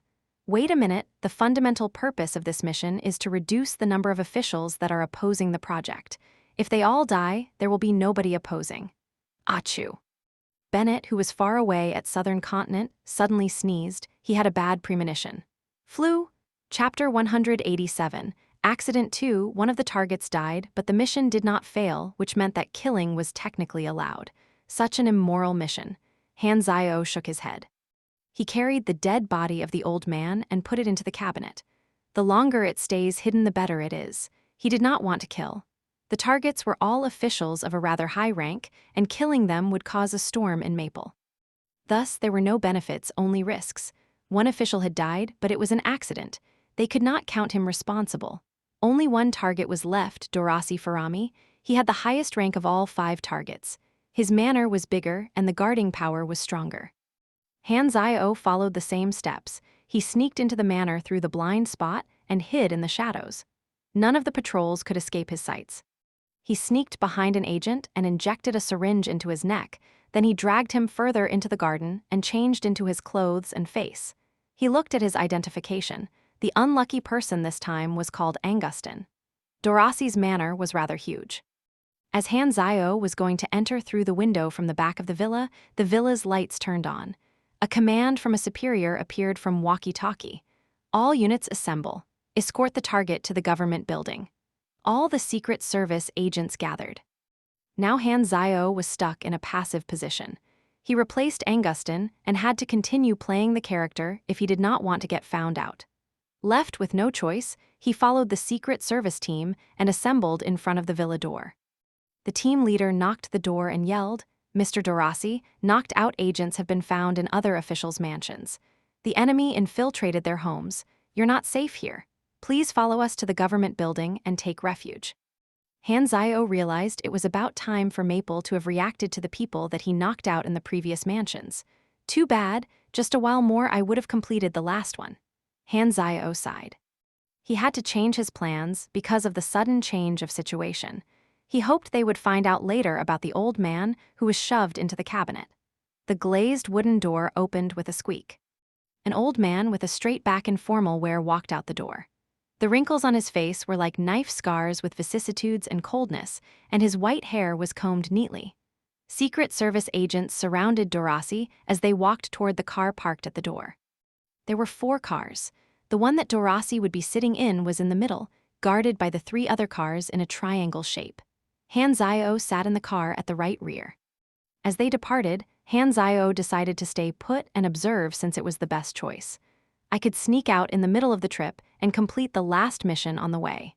As he was thinking, a few fist-sized shadows flew toward the convoy. Han Zio knew these were howitzers from one look. Boom! The howitzers landed accurately on the chassis of the convoys and exploded. The power exceeded the usual standard, almost like a mini rocket launcher. Sky-high flames lit up the night. The 3 guarding vehicles spun in midair and landed bottom-up with flames. Someone attacked the convoy. The driver of Dorasi's car yelled as he hastily stepped on the throttle, wanting to escape with speed, but a few rounds of bullets shot out from the dark and busted the wheels. The car swirled and stopped at the side of the road. 4 disgraced Secret Service agents got out of the car hurriedly, but before they could even raise their guns, sniper bullets shot from a higher-up position hit their chests without missing a shot. They immediately fell to the ground, critically injured. All the guards have been dealt with. Backup from Maple will take at least 3 minutes to arrive. We have more than enough time. Vernina, evacuate with the target, Han said through the walkie-talkie. At the junction of street lamps and darkness, the outline of a woman became clearer. Vernina appeared, holding a grenade launcher. She had short, blonde hair. The wrinkles at the side of her eyes showed she was not very young, but her appearance still had the signs of her beauty when she was younger. Every move she made played the rhyme of a mature lady. Dorasi walked out of the car. He remained calm and looked at the struggling guards on the floor. "Who are you people?" Vernina slowly walked toward Dorasi while taking out her handgun and killing the guards on the way. She took out a sedative syringe from her tactical pouch on her waist and said, "Put the gun down, or there'll be a hole in your heart." Dorasi's expression changed. He looked down and saw a red dot on his chest where his heart was. He immediately loosened his grip on the handgun behind his back. Looking up, he could see a looming red dot from a sniper scope on a high-rise building. At a window in the building, Hans was holding a sniper rifle, providing ranged backup and controlling the situation from above. "Seems like I have no choice." Dorasi raised his hands with a long face and walked toward Vernina. Bang! Suddenly, an overturned burning car's door flew off. A pair of hands grabbed the door frame and tore it with a piercing sound. Hanzio walked out as he stretched his neck. His body was hurting all over from the crash. Having been blown away by a howitzer out of nowhere, he was in a bad mood. "There's still an alive one?" Vernina turned around and fired at Hanzio without changing her expression. Hanzio reacted quickly. The magnetically controlled retractable armor wrapped around his body as the howitzer hit him, and he was devoured by the flames. Vernina thought that was more than enough to deal with the tiny fish that slipped through the net, but after the smoke disappeared, Hanzio was still standing there, staring at her coldly. The expression in his eyes made her nervous.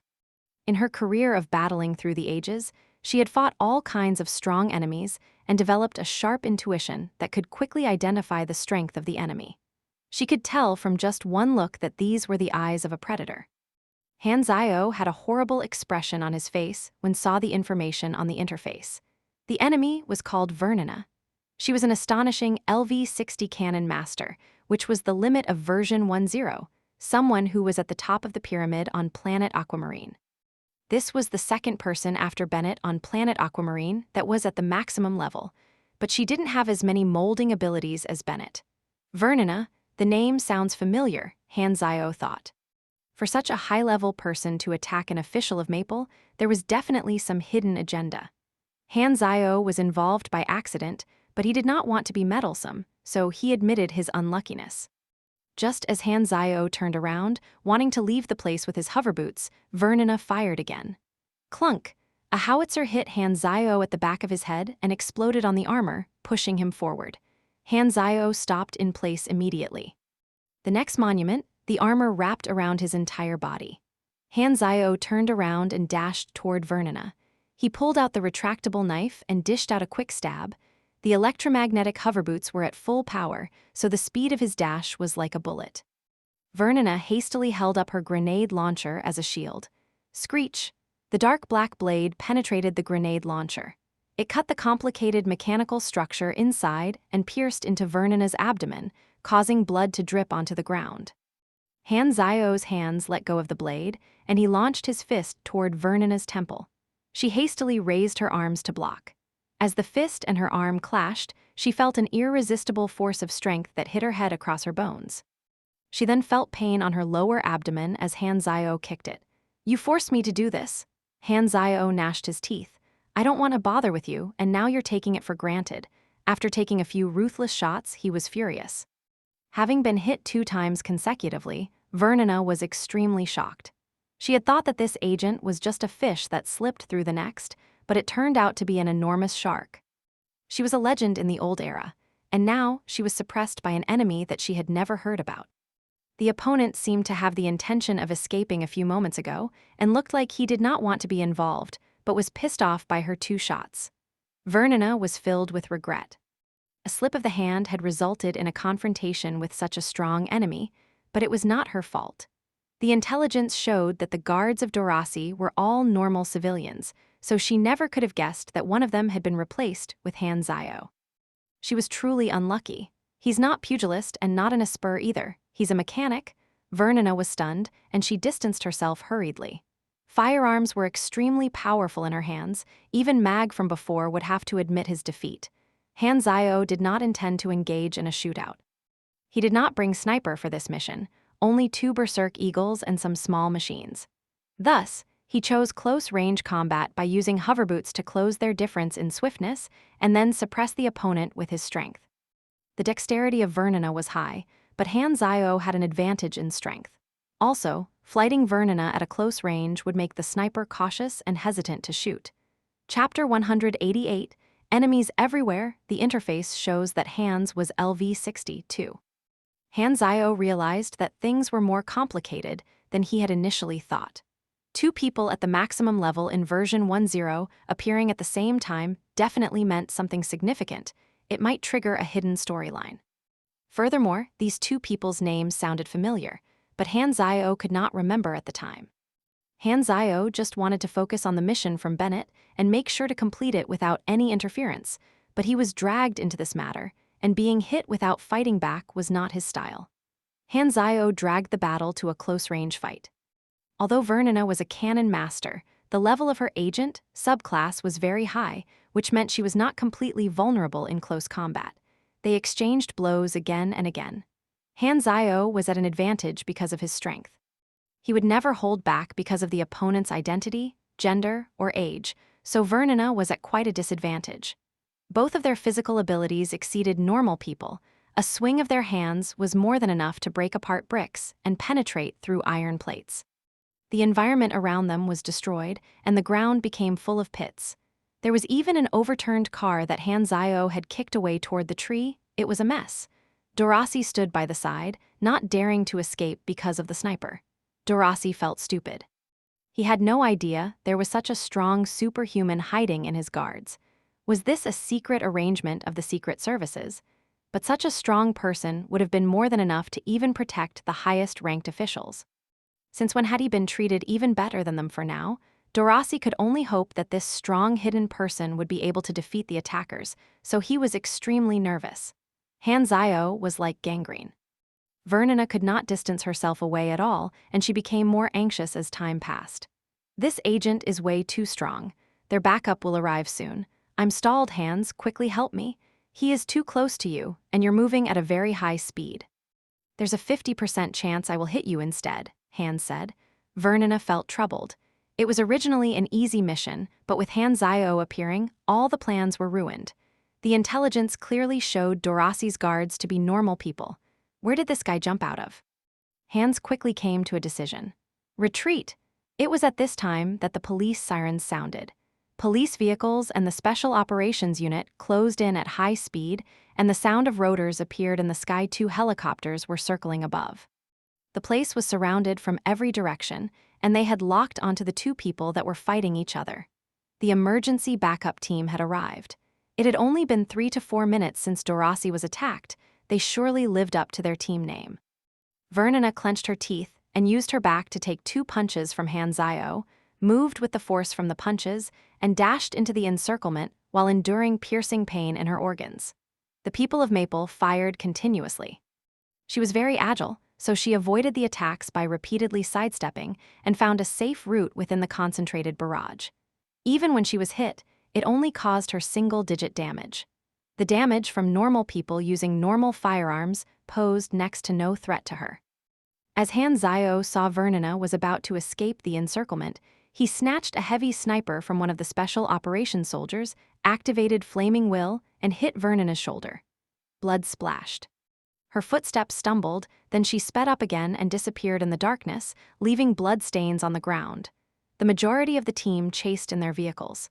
Han Zio threw the gun away, feeling much better. There was no benefit in chasing. Injuring the opponent was enough, and he could not kill her anyway. I'm on their side in Maple's people's eyes for now, but if I escape now, they might chase me too. Han Zio's eyes twinkled.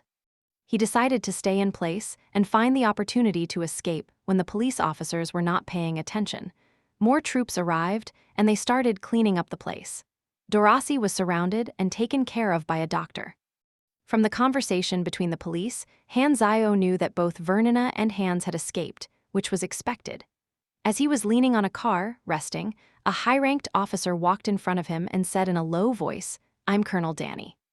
You have done a good job protecting Dorasi's safety and not letting the kidnappers get their way." Han Zio continued putting up a show.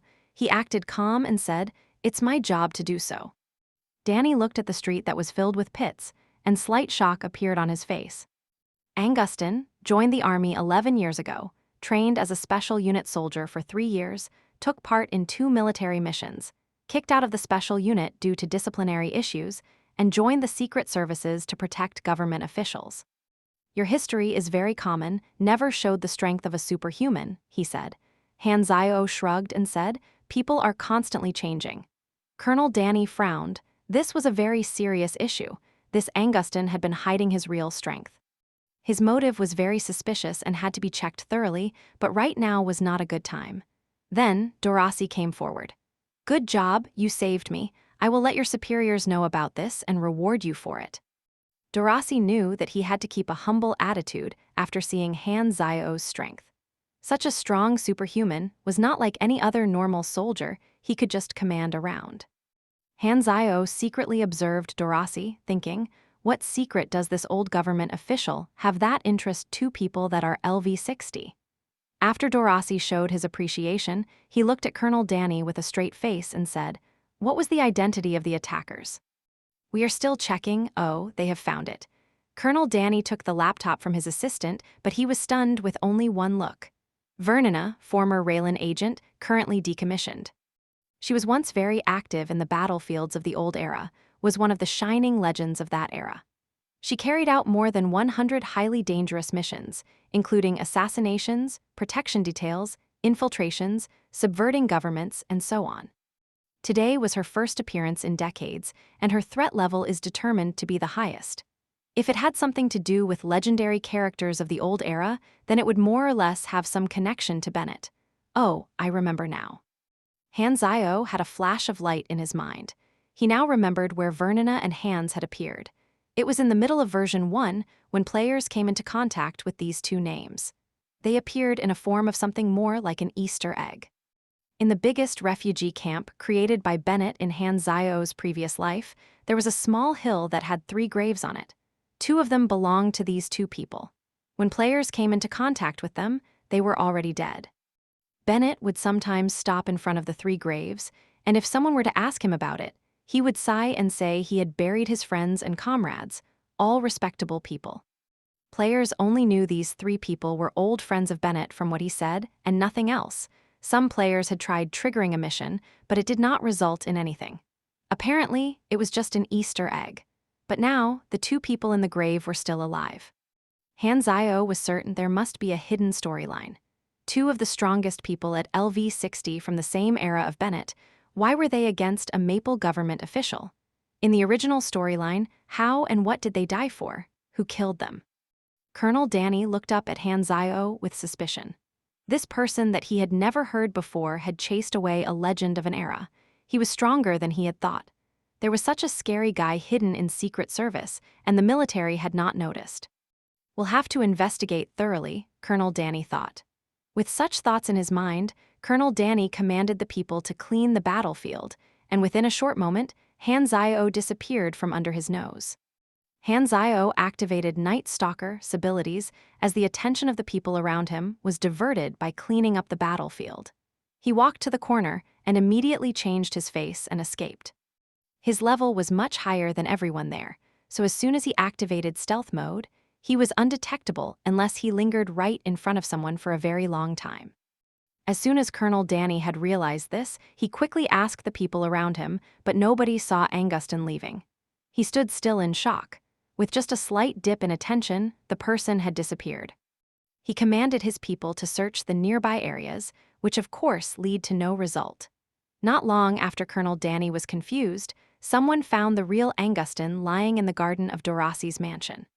He then realized that this Angustin was a fake, and it was the same thing that the mystery person who infiltrated other mansions of the officials had done. The attacker's identity is confirmed, but who is the infiltrator? Colonel Danny thought with a heavy mind. The infiltrator was as strong as Vernina, so which organization did he belong to, and why did an ace-level power appear in the capital? Dorasi was horrified and covered in cold sweat when he knew the truth. After all, it turned out the person that was protecting him was also an enemy that had been stalking him all along. 2 enemies actually fought with each other. It was like he walked past the edges of hell and ended up unhurt. How am I alive? Dorasi was still panicking. Chapter 189, Fearsome Assassination. As the people of Maple were still investigating, Hanzio had already returned to Dorasi's mansion. He placed the last document in the study and left, swaggering. Deterrence and threaten is completed. You have gained 120,000 experience. Plus 500 relationship with Blood Pact Society current relationship. Respect, 56,000. There was an affiliation between organizations. The Blood Pact Society was a subordinate organization of Darknet, so the relationship with it would also influence the relationship with the Darknet. Just like how his relationship with Division 13 also affected the attitude that Stardragon had toward him. In order to unlock relationship with the higher-tier organization, Darknet, Hanzio guessed he needed an opportunity, like a mission or something. As the relationship with the subordinate organization became higher, it would start to affect the relationship with the superior organization. This was not a difficult mission. It probably also has some hidden benefits, like increasing my relationship points with Bennett. Hanzio nodded. When he returned to the southern continent, he would become a partner of the refugee storyline. He was looking forward to it. After being busy for more than half of the night, Dorasi finally returned home, exhausted and protected by new guards. As he passed by the study, he realized that the desk lamp was on. He walked toward the study table and wanted to turn the lamp off, but then he saw a document on the table that he had never seen before. Dorasi's expression changed. He hesitated for a few seconds and started reading the document slowly. Inside the document were pieces of evidence of his corrupt profits and his unpleasant history, and it was shockingly inscribed by Darknet. Darknet sends our warmest regards. We wish you a healthy body. Dorasi's face turned green. He immediately understood why the Darknet did this. It could only be regarding the appropriation of supplies. He did not expect the Darknet to even find out that he was one of the people who opposed the appropriation. He threw the documents on the floor angrily, gnashing his teeth, and said, "How arrogant. This is blackmailing a bunch of robbers. They could sneak into his house and place something, which meant they could take away his life. The infiltrator belonged to the Darknet." Everything tonight had been planned by the Darknet, but he did not dare plan revenge. If the document fell into the hands of his political opposition, his political life would be over. He would undoubtedly be abandoned by the people he depended on. Without protection from his political party, he would definitely be erased. As a government official, he was most clear with Maple's ways of doing things. Dorasi burned the document and lay down on the chair like he had lost his bones. He watched the document as it turned into ash in the fireplace, and he remained silent for quite some time. I can't let people know about this. I was not the only one that opposed the appropriation. The others wouldn't be stupid enough to spread it. Dorasi's eyes twinkled. If no one talked about it, no one would know, and it would remain a secret. As long as they agreed with the appropriation, Darknet would not take further action. However, things never turned out according to plan. One of the government officials whose house had been infiltrated was found dead, with his dead body hidden in the cabinet. This had immediately raised the importance level much higher. Secret Service agents locked down the official's mansion and investigated the entire house carefully. Hanzio saw that the target died at the time. Therefore, he did plant the document. Of course, the intelligence team did not manage to find anything. They did, however, have a rough guess. 5 victims, but only 1 died. Why were the other 4 unharmed? What was the motive of the infiltrator? The intelligence unit asked the rest of the 4 victims, including Dorasi, if there were any abnormalities. All 4 of them denied it. However, the intelligence team had found a link between the 5 parties, which was their opposition to providing aid for the Darknet not long ago. The Darknet was the most suspicious. The infiltrator had battled with the legend of the old era, then disappeared into thin air. Maple Intelligence Institution immediately narrowed it down to the most suspicious person, Darknet's Black Phantom, which meant that the 4 officials were lying. But why did the dead government official get killed? The doctor checked the cause of death. They did not find any injury outside or inside. The cause of death was a myocardial infarction and overflow of adrenaline. In short, he was scared to death. What did he see before he died to scare him to death? Did he see a ghost? What did Black Phantom do? The more they thought, the scarier it was for the intelligence agents of Maple. Such a fearsome way of assassination. Natural, no trace, godly disguise, unbelievable. The intelligence agents recorded it hastily.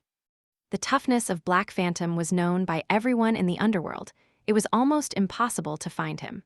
The intelligence institution of Maple could only do all they could, and they were already expecting their efforts to go to waste. Vernina sat bare top on the chair with her front facing the back of the chair. Her hands grabbed the chair back and placed her chin on the back of her hands. Hands was behind her, dealing with the wounds on her shoulder.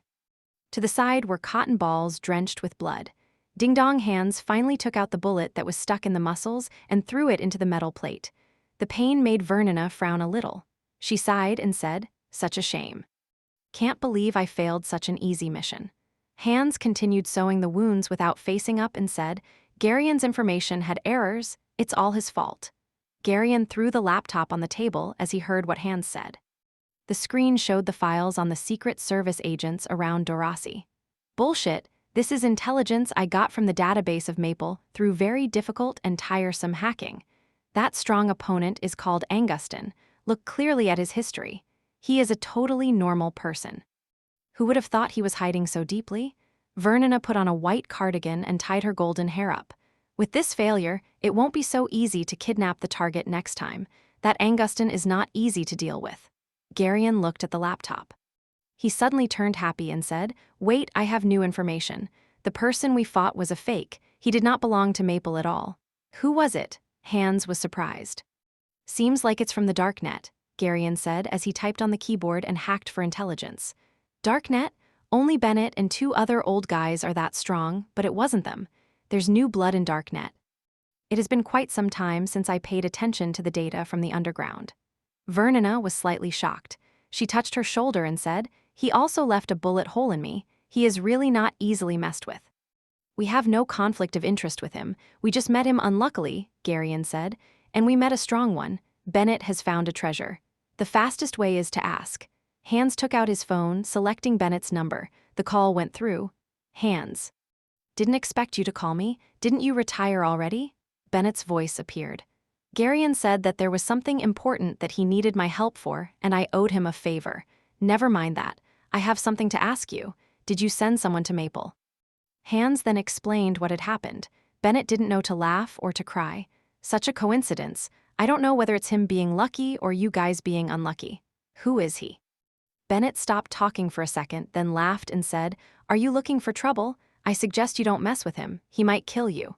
Chapter 190, Hidden Main Storyline 1, "Fighting him was an accident. You know me, I won't take revenge." Hands shook his head. Garion cut in and said, "Let me guess, he is the recently active Black Phantom.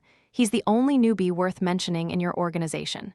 Hands froze in place. He started thinking and said, "Turns out it's Black Phantom. I've heard of him, although I retired and don't pay attention to freshmen. He's quite tough. Seems like you've got yourself a great warrior, Bennett." Bennett kept silent. Just as Hands said, he also felt that he had found a treasure. Back when he first met Black Phantom, his code name was still Mr. Black, and he was only a scorpion. He had been quite strong but still very far from top tier. He had also seemed like Bennett's fan and gave Bennett some presents that suited his taste. Thus, Bennett had given him some guidance, but it was only a random act, and he did not take Hanzio very seriously. However, within a short few months, Hanzio had shaken the underworld with his battle record and become one of the top 10 killers and an undoubted ace of the Blood Pact Society. The speed that he grew at surprised Bennett.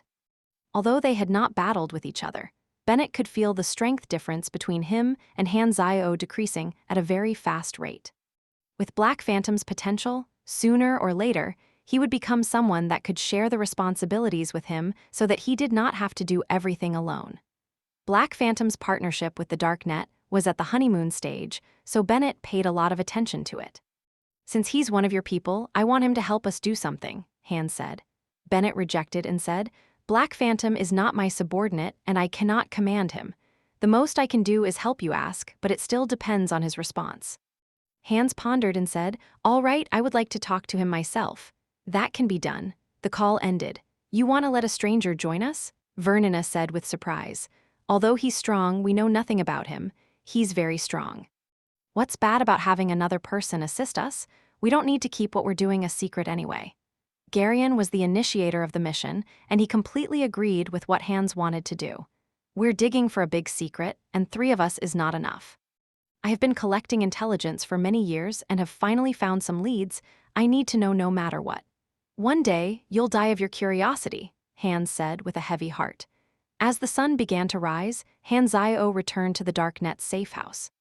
Golden Fox and Ghost Blade had been awake for the whole night. Seeing him return, Golden Fox breathed a sigh of relief. Is the mission completed? Ghost Blade questioned. Did you follow my plan? Your plan wouldn't work.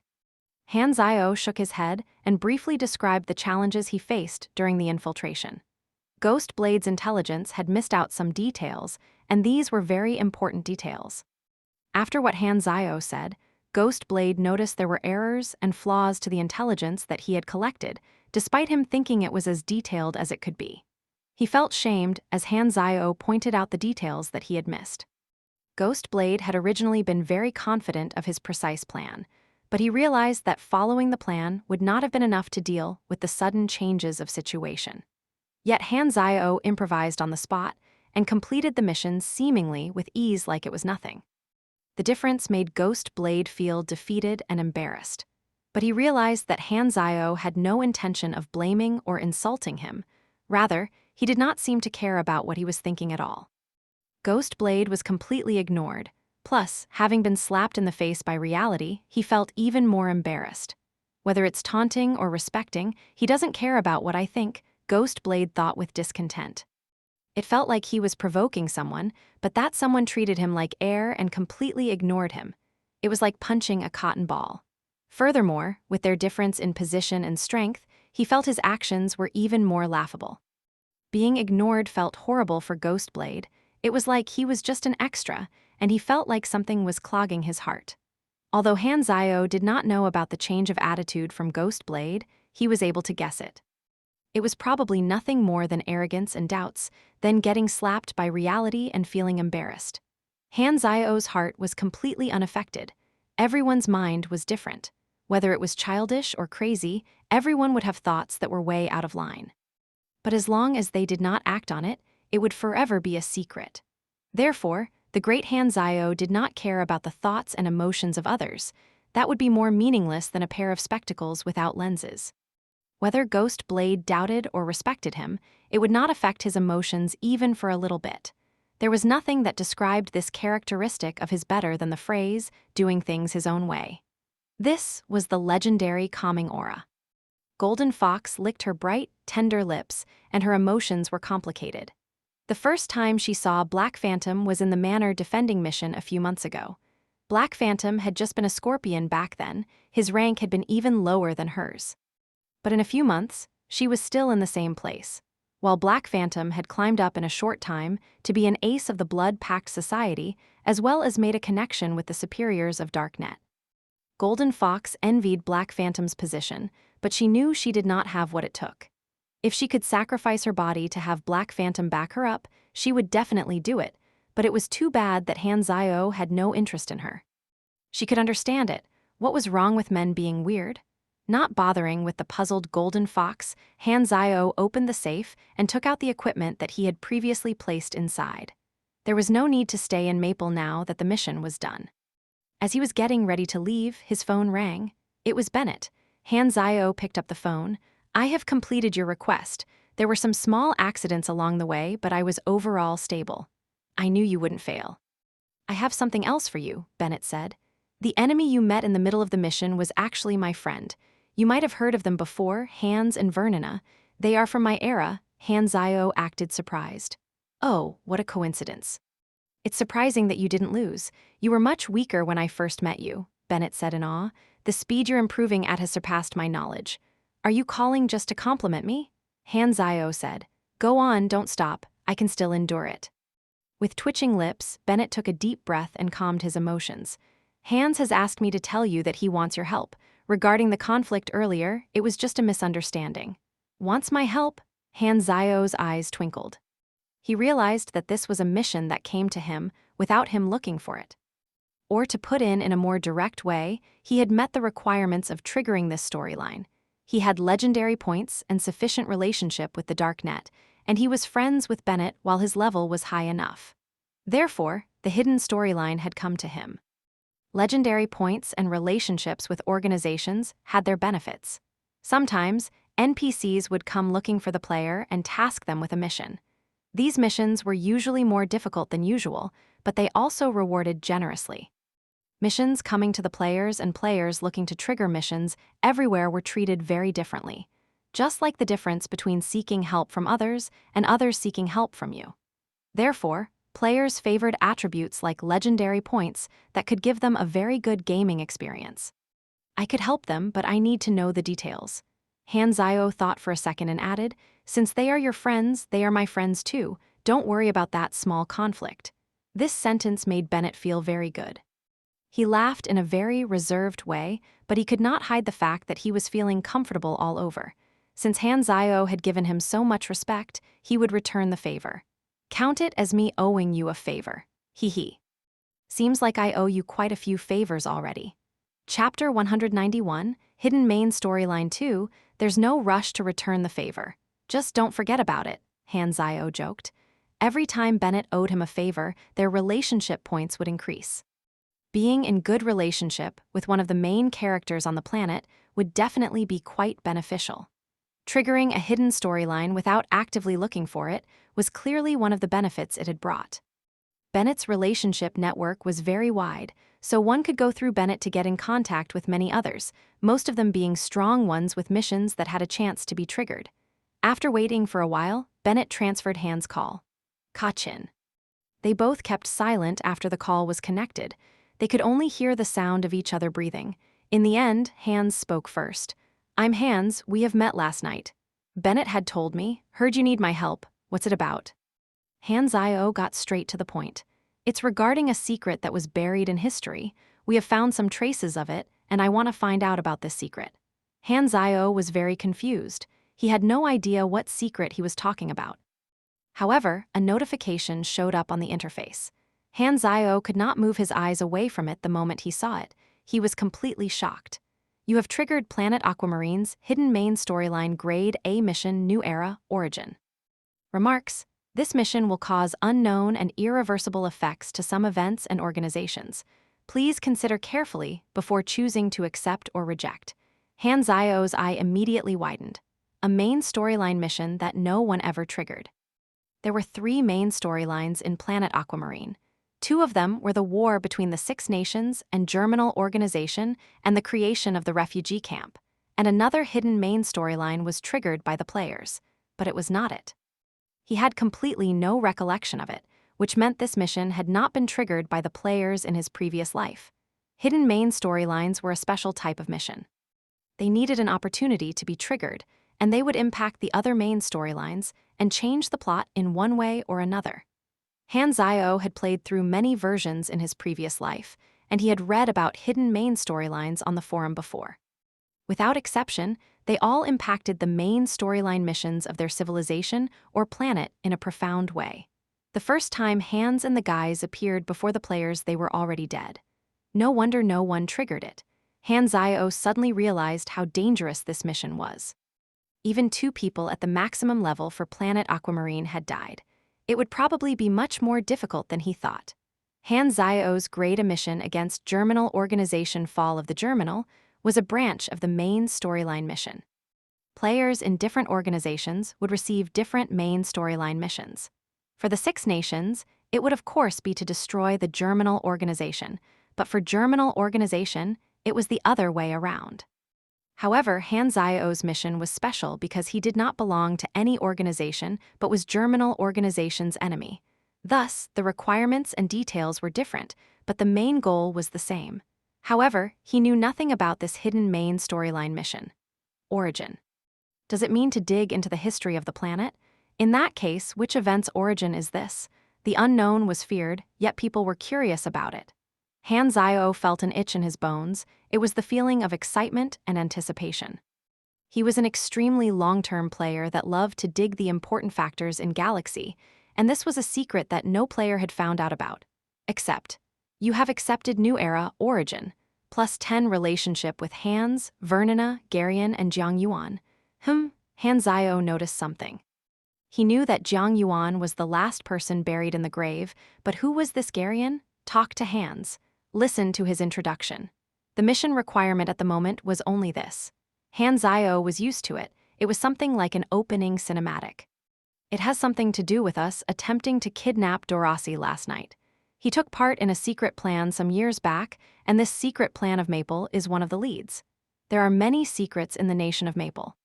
When you infiltrated the government officials' mansions, did you feel weird that these officials were protected around the clock, but this doesn't happen in other nations? Han Zio nodded. I know about this, the Ulrich assault from many years ago. Yes, Ulrich assault. Hans described the event in detail. Ulrich's position in Maple at that time was similar to a prime minister. He had been attacked at home, not by a few people, but a large group of civilians who somehow had weapons from an unknown supplier. They used gunpowder weapons and burned Ulrich's expensive mansion to the ground.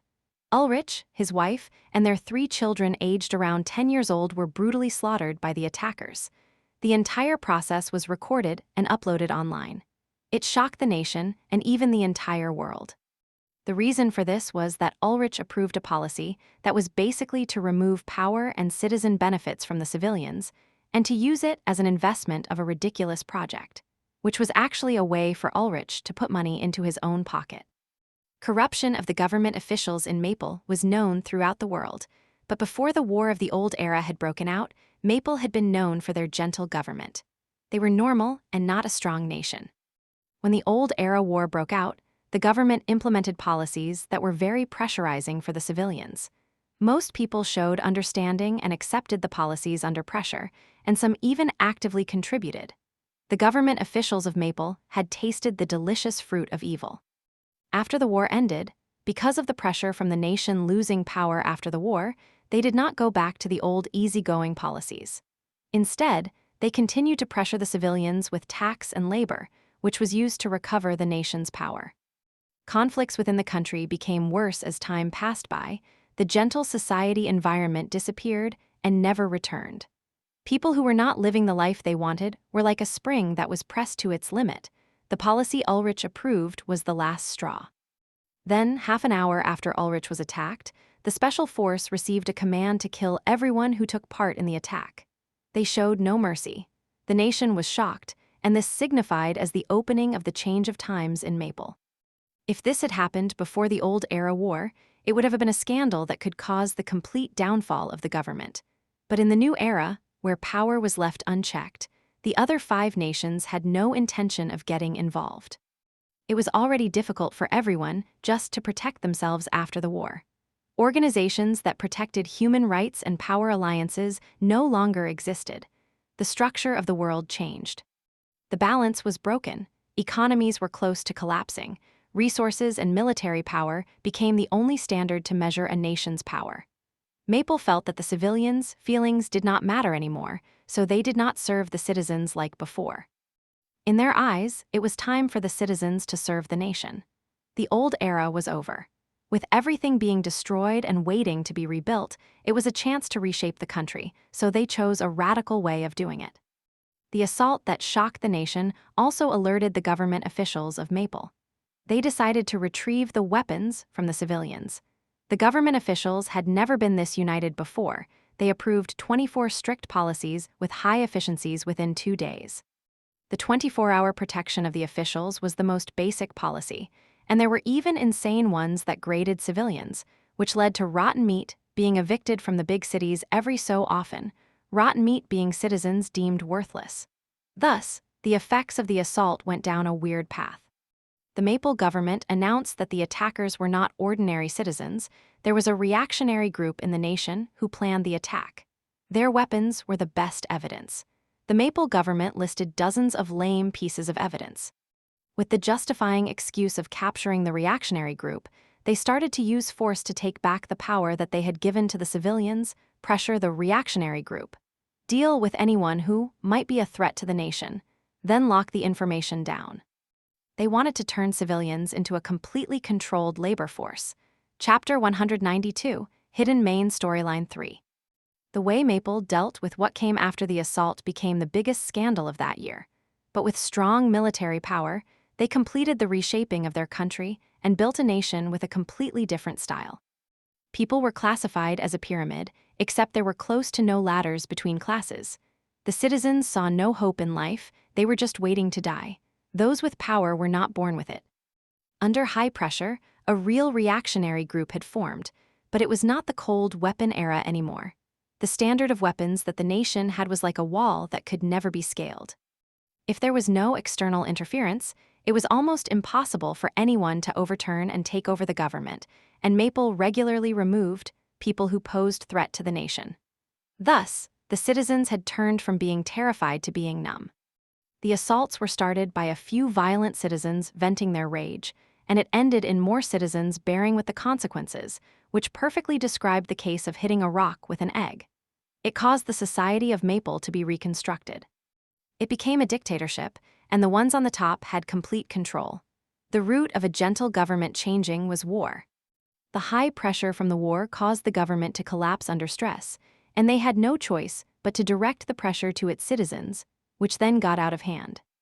This was just like how it was easy to go from being poor to being rich, but difficult to go from being rich to being poor.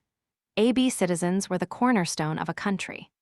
Just like the parts of a machine, when the national machine needed these parts to overload, they would wear out and break quicker than usual and sacrifice the best time of their lives. But as long as they changed the parts to new ones, the machine could still function.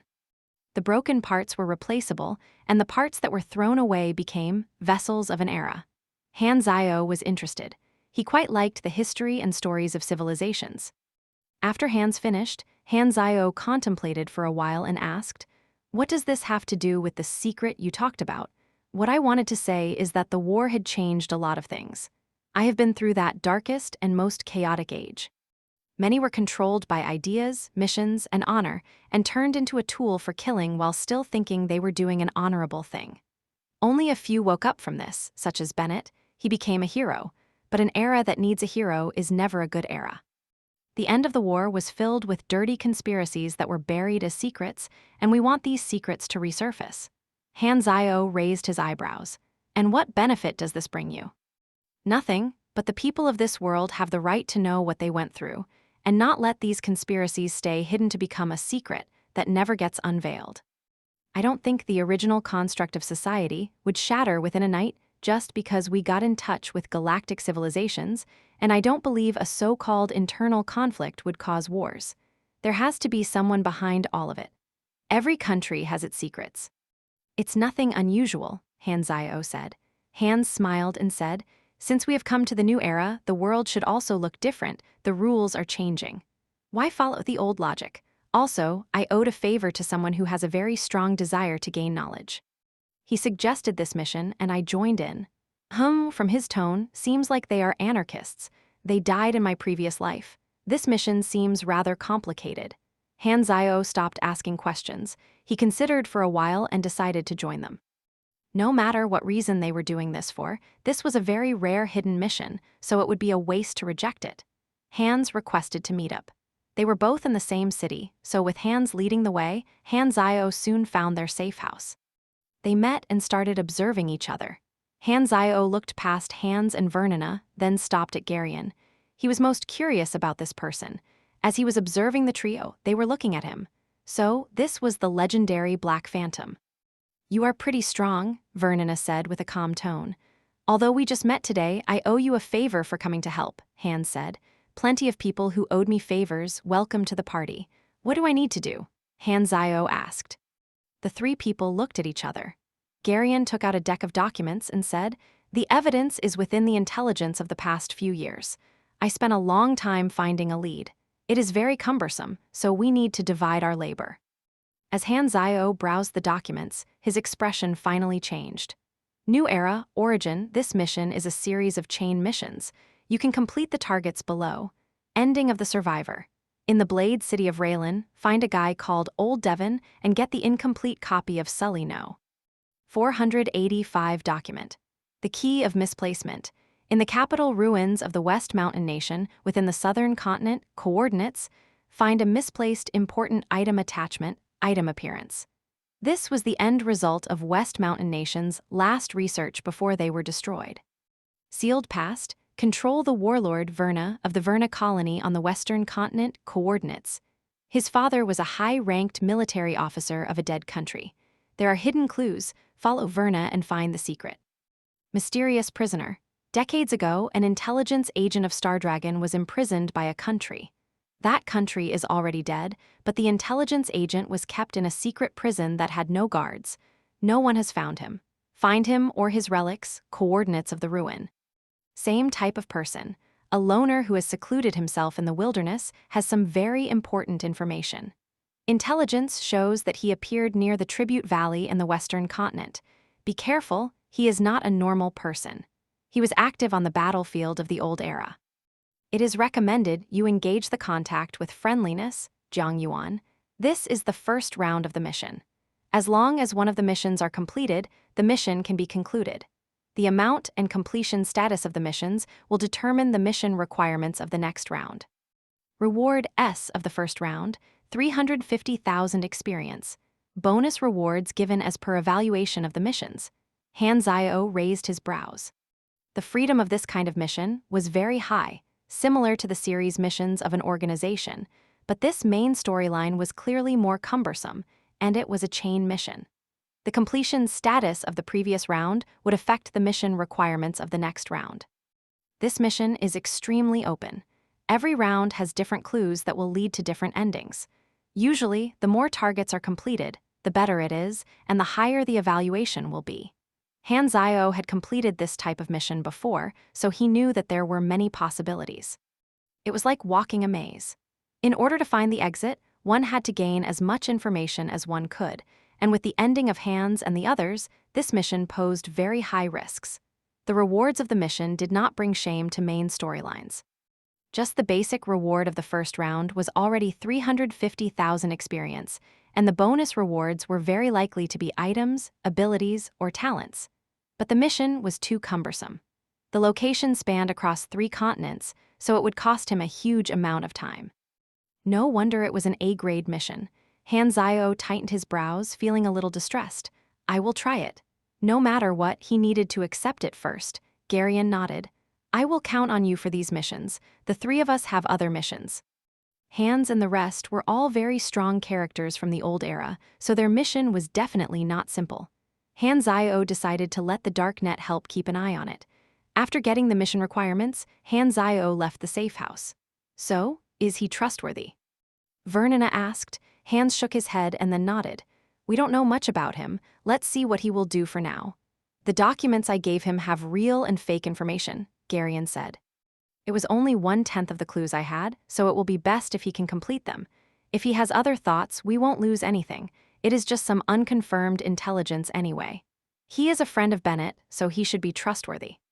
Is this the right was round? I'd have said it's easier to go from rich to poor than poor to rich XDB haha, I would say so too. I think I was not clear in the translation. This was regrading the transition of Lifestyle Chapter 193. Tease. This hidden storyline seems to have something to do with digging the history. Logically, it shouldn't result in a big impact, but since it's the main storyline, could it be that there'll be some shocking secret that'll be dug up? Han Zio thought as he walked on the street.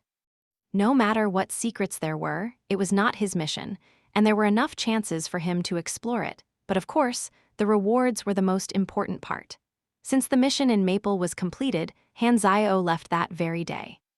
The threats that he had issued had resulted in the local intelligence institution carrying out a hidden investigation throughout the city.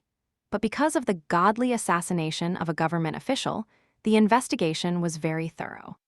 Because they were in the same organization, Han Zio brought Golden Fox and Ghost Blade as he retreated. Ghost Blade was unwilling at first, but the situation was severe, so he had to compromise. Ghost Blade did not like the feeling of being protected by someone, so he was sulking most of the way. After successfully leaving Maple, Han Zio separated from the duo and rushed toward the cargo plane toward Farion without stopping. The players in the novice villages of the Western continent were still waiting for his arrival. The forum had exploded. The players that were waiting for Han Zio panicked and were worried that he would not be coming anymore. They started being superstitious and spammed posts in the forum to pray for Han Zio's arrival. The posts reached the astonishing number of 300,000. It was so terrifying that Han Zio was worried that he might be buried in the sea of players. Some of the players started to play with memes. "Youngster, did you drop this black phantom, this white phantom, or this yellow phantom? You're an honest child. To reward you, you can exchange your money to learn skills. SHHH, look at what I found. There's a black phantom that is different from the others. We can try to capture it. One black phantom could provide us with energy for many days, but it is not easy to deal with. We have to quietly close in from its back. I've been discovered. Help, it wants to eat me, run Calvin." Black Phantom used Death Stare. It was super effective. Finally, after tens of thousands of summons, the great mechanic Han Zio arrived at a novice village. The players waiting for Han Zio, there were countless, much more than any other novice village. The moment he appeared, players rushed over like an avalanche. People who did not know might even have mistaken them for a locust plague. Han Zio looked at the level of the players. They were at an average of level 10.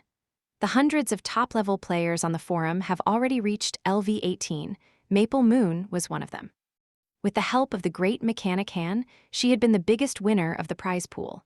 However, other players also had their own opportunities. The number of people at the same level was not small, but most of them were players from other countries on other novice planets. Planet Aquamarine was the base camp of China's esports clubs, but the number of their players at the top of the level leaderboard was the lowest. It was quite a pain for Han Zio. Disappointing? Come on guys, buck up. Then he looked at the countless players in front of him, pondered, and said, "What's the use of leveling up fast? Being able to fight is the way to go." Nothing wrong with that. Only players from big guilds that were climbing the level leaderboard would be rushing their levels without upgrading their abilities. Other players would not be doing the same. Even though leveling up was fast at the start, it would be slower as their level became higher. With the experience quota, Han Zio had to think about the missions he gave out. If he wanted to cultivate one player, he could make that player grow at a much higher speed than anyone else. But he would not do that, at least not before the players reach LV 20. Before LV 20, energy training technique had a lot of market potential, so it was extremely profitable. Han Zio taught abilities as usual, and the players came swarming. Gaining experience points in Novice Village was also a way of relaxation for him, so he had time to browse the forums. On the forums, the popularity of Inhuman Phenomenon was over the top, and not only on planet Aquamarine. Similar situations had occurred on other planets too, and players received different treatments. On the Wizard planet, they were researched by the witches and were discovered to have a very high talent for sorcery, which was in fact the learning ability on the player interface. They then shockingly joined various sorcery academies. On the Ancient planet, they were seen as messengers of God and worshipped. On the Ice Winter planet, the players in the Ice Winter planet were the safest. The Devil species had no interest whatsoever in their unique characteristic of being able to revive after death. And when the players saw the spaceships of the Space Devil species dash through the universe and breaking apart the meteors surrounding the planet for resources with their gravity-capturing devices, they all understood why the reaction of the Devil species was so normal. To the Extinguish army, the strength of the players was like an ant. Who would care about what an ant looked like? Of course, there was also the possibility that the Devil species were used to seeing the ability to revive. No one knew for sure. It was all just speculation anyway. The planets above were all very lucky, but planet Aquamarine was one of the unluckiest planets. NPCs were very fearful toward the players. The players were captured, experimented on, sliced to pieces, and brainwashed. They were treated like slaves. Players being filled with hatred was a certain, and with the situation on planet Aquamarine, the players had new speculations. Black Phantom was probably a compensation from the game company and producers. No wonder. That's why a character like Black Phantom only exists on our planet. Luckily, there is Black Phantom. If we didn't have him, we would have nothing to play with. Seeing comments like this, Han Zio smiled. His efforts did not go to waste. As he saw the expression in the player's eyes, he smiled even brighter, looking like a farmer who was looking at his harvest. The Inhuman Phenomenon on planet Aquamarine had arrived at a key stage. All the organizations were contacting the players. Some of them were using a soft approach like Stardragon and Hesla. There were also some that went for a colder approach like Raylan and Ordina. Other militaries and financial organizations were taking action, too. It was not all bad for the players. At least they had the opportunity to join an organization without having to run everywhere. And that was exactly what the players did, with the 6 nations having most players joining them. In Han Zio's previous life, the Germinal organization had lured in the most players, but now their bases were all destroyed, and they could only capture players in the local area of their headquarters. It was pathetic. Their player count was reduced by approximately 80% compared to his previous life. The inhuman phenomenon also led to another change. The players developed a hobby of teasing the NPCs. They became very curious and asked a lot of questions, and they liked to do things that were out of the line, wanting to see the reaction from the NPCs. Players had a lot of fun, but to NPCs they were acting extremely weird. All the organizations did one thing at the same time. They added one line to the inhuman documents. Most Inhumans have a mental illness. Their actions are very random, and they might do anything. They cannot be judged with a normal mindset. Han Zio did not know to cry or to laugh when he saw this line on the dark net. There was another line that made him burst into laughter. With research, the Inhumans have gender, but they do not have genitals and reproductive abilities.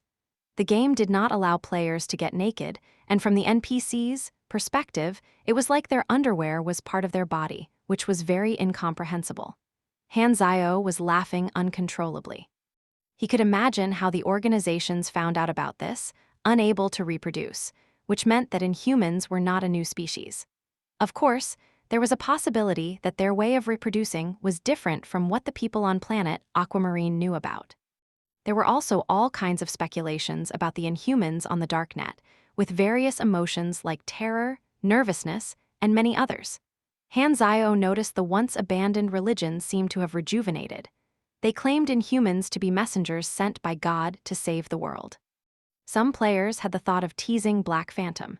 Since Black Phantom was the guider of new players, would he also be shocked like the other NPCs? Teasing an NPC was a fun thing to do. Black Phantom, your name is Han Zio, you served Star Dragon before, and you are now a member of the Darknet, am I right? A player named Flying Naughty Prawns suddenly said.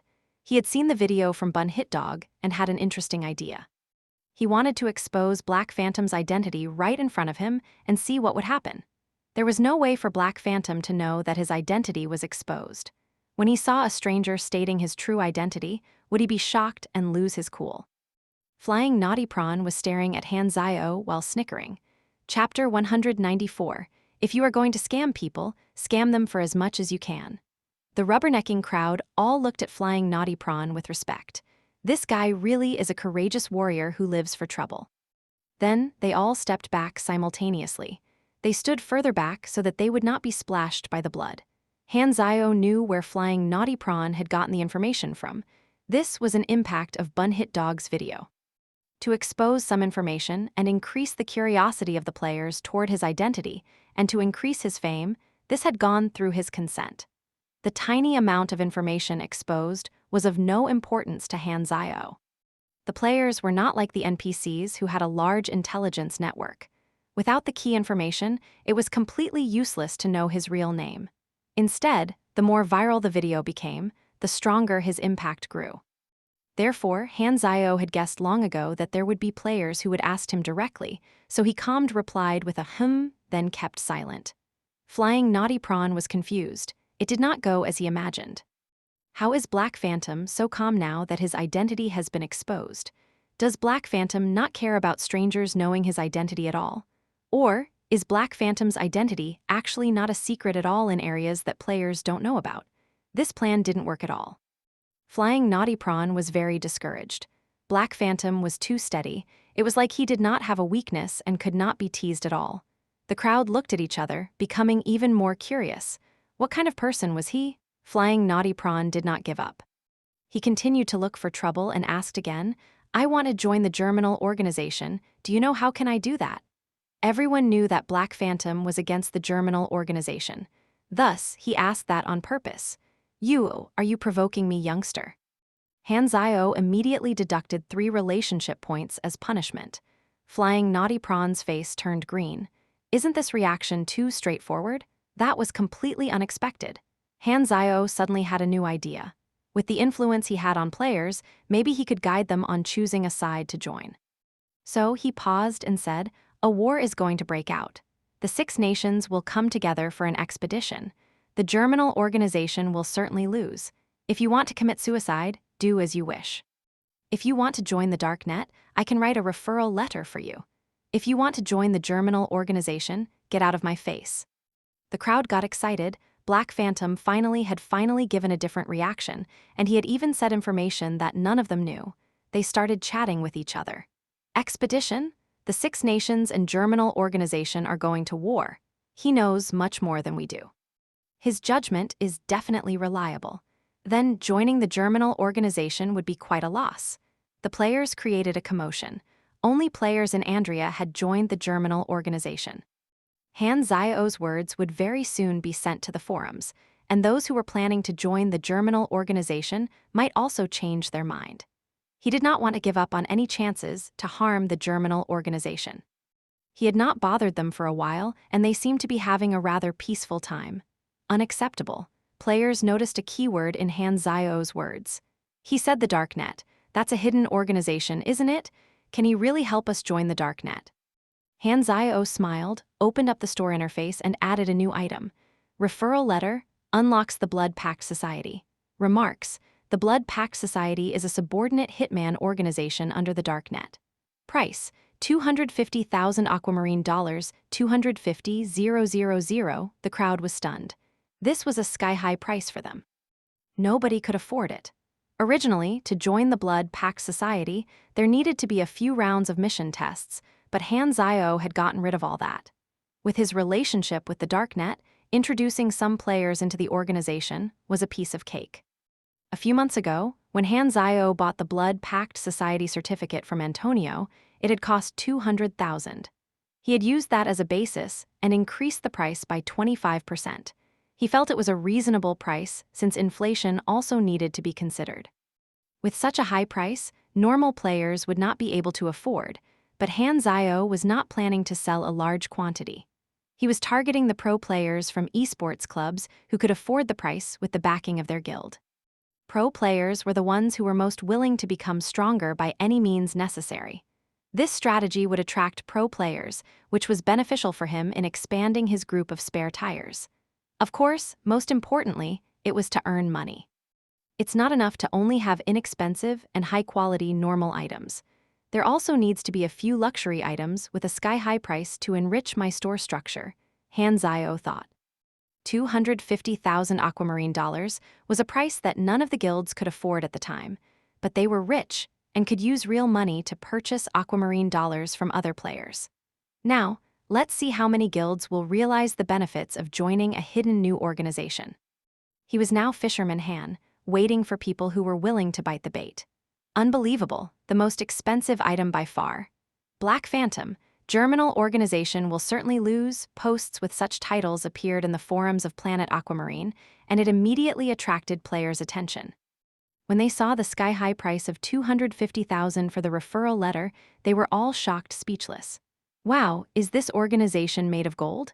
Blood Pact Society, no idea what they do. The price is outrageously high. What's so special about this organization called the Blood Pact Society? Anyone had heard of this organization before? This person was just asking randomly, but someone unexpectedly replied, "I triggered the mission to join the Blood Pact Society. It is very cumbersome and difficult. The introduction of it is that it's a killer association, and the benefits are still unknown. However, to me, it's not worth it to spend 250,000 just to skip the prior missions." The outrageous price of 250,000 caused a wide discussion. The average value of a player at the time was about 3,000 to 5,000, so it was not difficult for guilds to gather 250,000 since the number of players was increasing continuously. However, most of the guilds didn't feel it was worth it. Buying an organization referral letter for 250,000 was too luxurious. The situation was not clear yet. They decided to wait and see. Han Zio had quite an influence on normal players, but guilds had always been very logical, considering everything with the benefits they could earn. Other players were playing a game, they were running a business. Compared to the outrageously priced referral letter, players paid more attention to the information Han Zhao shared about the war between the Six Nations and Germinal Organization. They were in an uproar. After playing the game for a few days, players on planet Aquamarine all knew that the conflict between the Six Nations and Germinal Organization was the main storyline. But war broke out when nobody expected it to, an expedition even, which proved that the battlefield would be in Andrea. Many players at the time had yet to even join an organization, and their strength was far from being enough to join the main storyline mission. In the original storyline, war would only break out a few months later, and every continent played a part in the battle. Thus, players from everywhere had been able to join in. But with Han Zhao's interference, not only did the war break out much earlier, it also became an expedition. The impact players had was minimized from what Han Zhao felt. Most importantly, most of the players had yet to even trigger the main storyline mission between the Six Nations and Germinal Organization. Black Phantom said that the Germinal Organization would certainly lose, which made many players hesitant to join them, but there were also some players who preferred the evil organizations and wanted to join the Germinal Organization. However, Han Zhao's influence played its part. More players became hesitant. If they were to join the Germinal Organization, there was the risk of getting beaten horribly. Then they might as well join the law-keeping organization of Six Nations. With just one sentence, the Germinal Organization lost many potential supporters. The influence that Han Zhao had on players grew as he maintained his image, and his position in the players' heart grew stronger. The things that he said would become important information for the players. Chapter 195, Bundled sales are so damn great, I should always use them. Han Zhao had seen the impact that the leaked information had brought on the forum. It was just as he had expected it to be. He had successfully sabotaged the Germinal Organization secretly again, and they did not even know who was doing it and what went wrong. Doing evil things to the Germinal Organization secretly made him feel really good.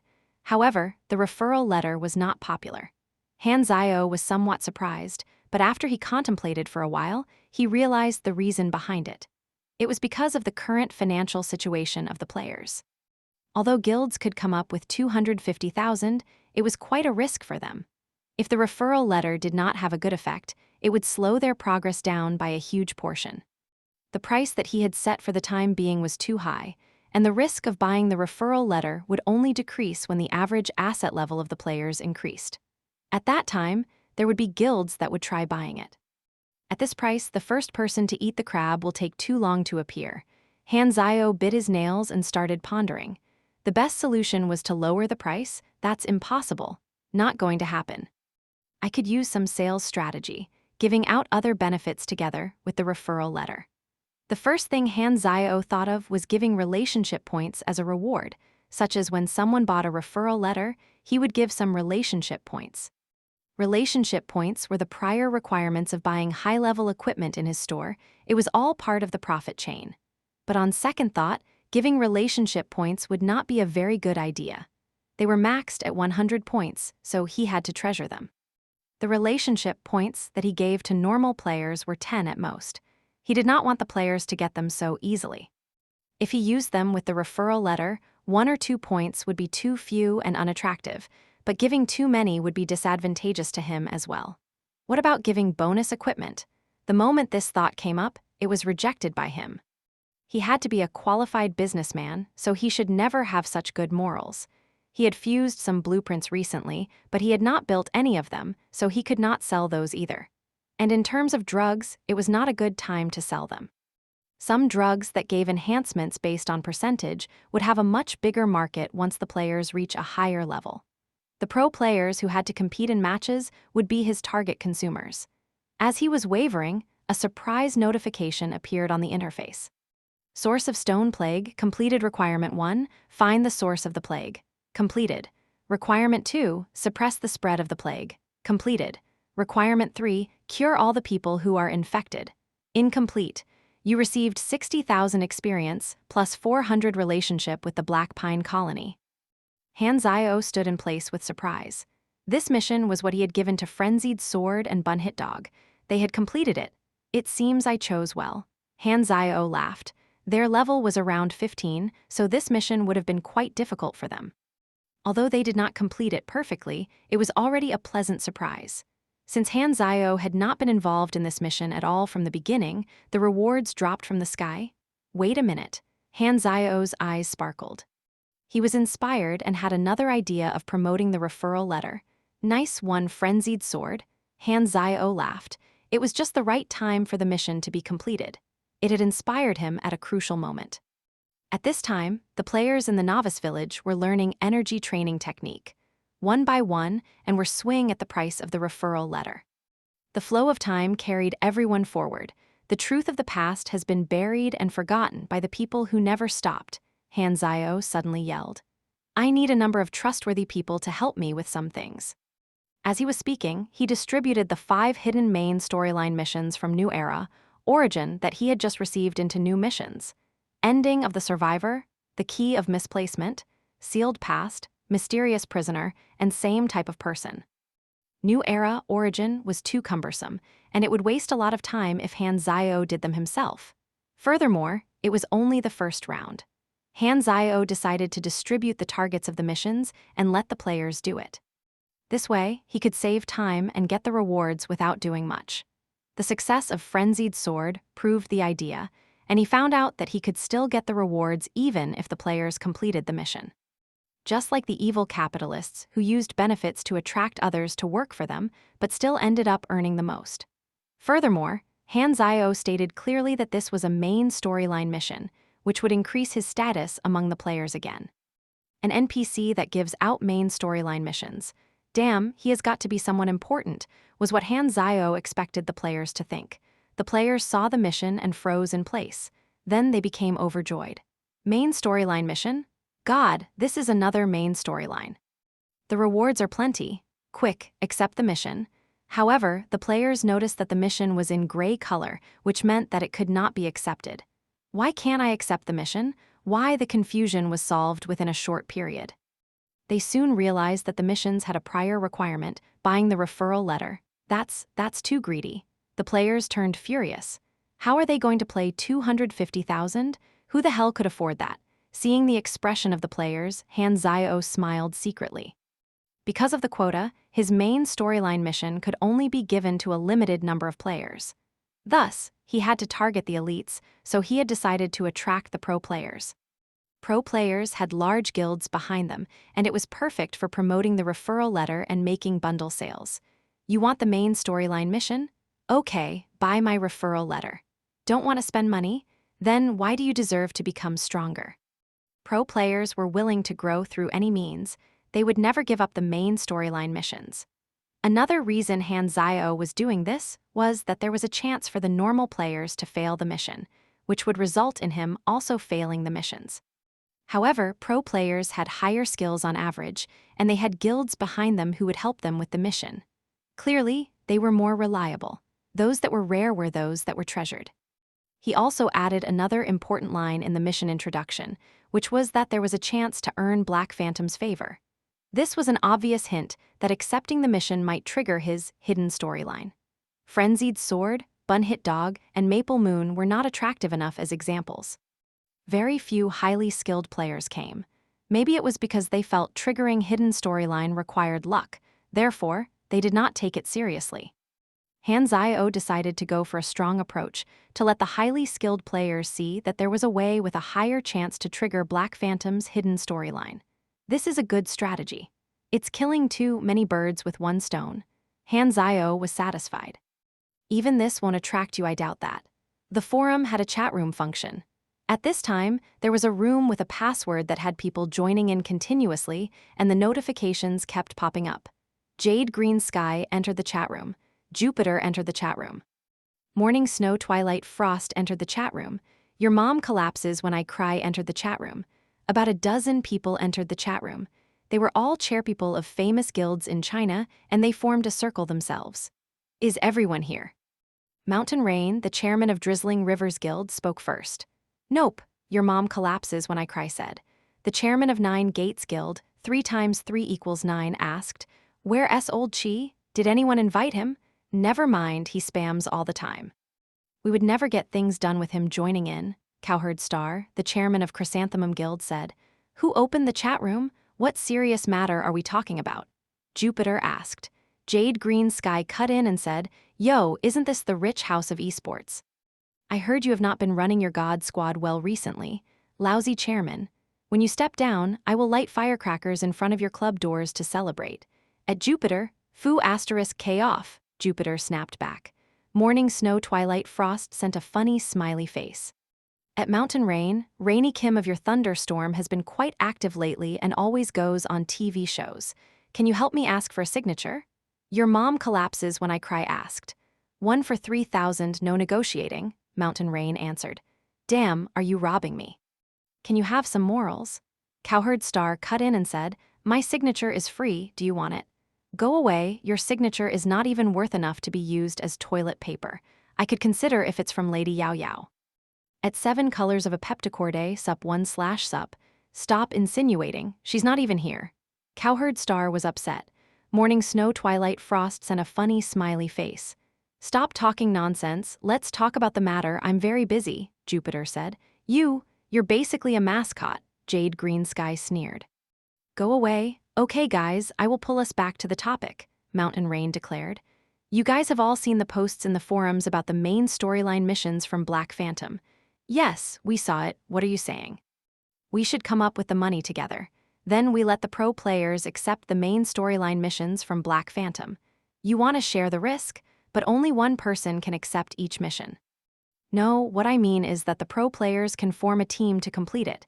It's positive competition. That sound pretty good, I will have to ask the expedition group for their suggestions, Jade Green Sky said. I'm in. There definitely won't be any objections from the club, Cowherd Stars said. I'm fine with anything, smile, responded 3 times 3 = 9.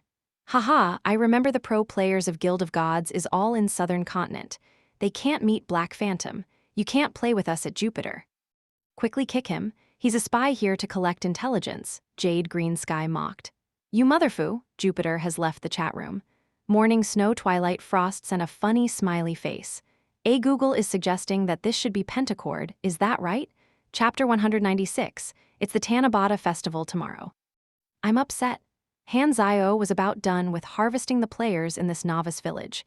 He smugly counted the experience, he had gotten a huge amount yet again. However, nobody had bought the referral letter so far, but Fisherman Han was patient. Him giving out main storyline missions had already made a storm on the forums. Sooner or later, someone would come. One last novice village left. Maybe I should delay it a while so that these large guilds have enough time to raise the money, Han Zio thought. This time, 2 players walked toward Han Zio next to each other. Their IDs were Wind Chaser and Dragon Tail, which attracted the attention of other players. They were rather famous players of the 9 Gates Guild and the Fanatics Guild. Han Zio's eye twinkled. The highly skilled players have finally come. Black Phantom, we want to buy the referral letter, Wind Chaser said. Sure. Wind Chaser and Dragon Tail had received the funds from the guild of their clubs. A team was the face of a club, so as pro players, they were treated well. They took out 250,000 each. The players around looked at them with envy. They had never seen such a large amount of money. Can't believe someone can actually afford it.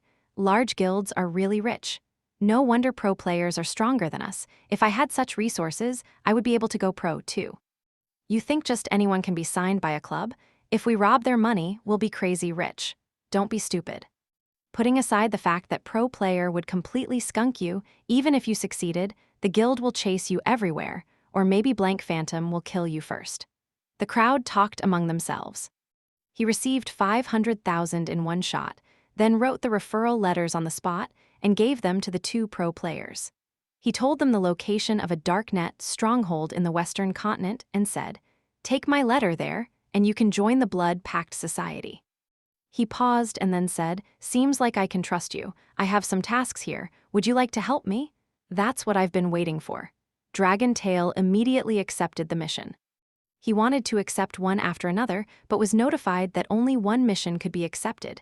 This had been set by Han Zio, 1 referral letter for 1 mission. Shit, only 1 mission can be accepted. I thought I could accept all of them. Dragon Tail was unhappy. Han Zio raised his brows and said, "Leave it if you don't want to do it." Dragon Tail shut up. If he did not accept the mission, the money would have gone to waste. Wind Chaser had no choice but to choose the same mission. The two clubs behind them had joined forces to do the mission as a team. Luckily, Dragon Tail accepted a mission that was in the Western continent. If you can complete the mission, there might be more things you can help me with. Hanzio hinted that in order to unlock his hidden storyline, first they had to complete this mission. Pro players were always in a rush. They left immediately after accepting the mission. 5 mission targets, 2 in the Western continent, 2 in the Northern continent, and 1 in the Southern continent. He had to make sure they were all accepted by someone. Fortunately for him, all these continents were part of his schedule. Although the main storyline mission was a grade, this was the easiest first round. Hanzio separated the mission targets into many smaller missions that had a difficulty of around grade D, so the single mission experience quota could suffice for the experience he was rewarding. In the later rounds, when the difficulty becomes higher, my quota might not be enough by then. He felt that he needed a way to increase his quota. Leveling up was not an option at the moment, so he had to go for organizations and legendary points. There was no need to think about these at the moment. Wind Chaser and Dragon Tail were normal pro players, and they didn't have a very good battle record in my previous life. I shall observe for now. Hanzio was strict in choosing his spare tires. He was not going to choose every pro player. Fanatics and 9 Gates posted about their players buying the referral letter on the forums, which was a promotion of themselves to increase their fame within the players. The huge amount of money that they had spent attracted many players' attention, and they were all amazed at what they had done. Hanzio's face also showed up indirectly because of from these 2 clubs. The clubs that followed after would also mimic the same actions so that they did not lag behind. Hanzio guessed that his face would probably appear many times on the forums. Without stopping, Hanzio came to the last novice village in the Western continent. As he was harvesting experience, there were other pro players that used the funds from their guild to exchange for a chance to accept the missions. Normal players could only watch and envy from the sidelines. Another mission in the Western continent was also accepted by a pro player. Hanzio could finally relax and happily sell his abilities, at the same time paying attention to the forums and the darknet. New episode of Galaxy Times, titled Creation of the Professional League. Hanzio felt wide awake. He had always paid a lot of attention to this show, so he clicked in immediately. "Hello, players," the male host greeted. "This is Galaxy Times, dedicated to sharing first-hand game information. Your gaming career is our top priority." "Spring, I have been quite anxious recently," the female host commented. "What's wrong, Autumn?" "I fell in love with a man. He doesn't speak much and he's so handsome, but he's never looked at me seriously and never talks to me." "Don't worry, I think you two suit each other very well." Female host was surprised. "Really? Of course, he's handsome and cool, you're short and ugly, how suitable." It was the awkward opening joke again. The style felt very nostalgic to Hanzio. The screen was filled with comments. A lot of players watched Galaxy Times. In less than a month after beginning, they had already become the go-to show for the players. After all, they had the official background, so they had a lot of first-hand information. They chatted for a while to bring up the atmosphere. Then, the male host said, "All right, let us get back to our main topic. In today's show, we will be digging deep into the most popular topic, inhuman phenomenon, the news from pro players, and we also invited Li Ji to be our guest. Be sure to stay." The contents of the show were interesting as always. They started off by going through the progress of players in all various planets while giving some comments on the level leaderboard. Currently, the highest level players are already closing to level 20. Level 20 will be the first class advancement, so I wonder who will receive this honor. The first player to receive a class advancement will be recorded in the books of gaming history as a milestone. As everyone can clearly see, the players on the top of the leaderboards are mostly not pro players. The Japanese players have the highest number of players on the list. As everyone knows, their base camp planet is the Lani planet, where technology and magic coexist. They are at the peak period of the civilization, which is very suitable for getting missions and leveling up. There are also quite a number of players from France and America, while there are not many from China. Oh, I see someone I know. Maple Moon, do you guys remember? Not long after the official launch, she received more than 100,000 experience points, which was from the first prize pool mission the players have seen. Speaking of the Black Phantom, from the beginning of the game till now, he has been the center of attention for the players in Planet Aquamarine. And recently, something has happened again. He continuously appeared in novice villages to give out guidance and rewards, and not long ago, he showed another main storyline mission, but it had a prior requirement of buying an item that was priced at an outrageous amount of 250,000 aquamarine dollars. If players from other planets want to know how much this means, please move to the currency exchange panel and look at how many resources can be purchased with 250,000 aquamarine dollars. Players from other planets envied Planet Aquamarine. Why did they not have such a great novice guider? Chapter 197, Responses from All Sides 1, the male host changed the topic. Recently, an event has raised wide discussion among the players. The NPCs in the game have expressed extreme curiosity over the unique characteristics of players. Every planet has witnessed different reactions and labeled this phenomenon differently, such as Chosen Ones, Inhumans, Genius Phenomenon, which was very exciting and surprising. It's like NPCs have their individual minds and are not as rigid as NPCs in other games. If every NPC has an individual mind of their own, the amount of computation needed will be extremely high, but Galaxy is using the latest light-speed computers. Its limit is unknown, the female host said. Players wrote their speculations in the comments. The fact that NPCs seemingly had their own intelligence and interacted as freely as a person would in the real world was very new and exciting. The hosts read from their scripts. They talked about the situations on various planets and made some speculations. From the player's perspective, they only knew the NPC's attitude toward them and not the responses from the organizations, but Han Zio did. Recently, the information on the darknet had almost all been about the contact with Inhumans. The rapid increase in the number of players had given a lot of pressure to the organizations.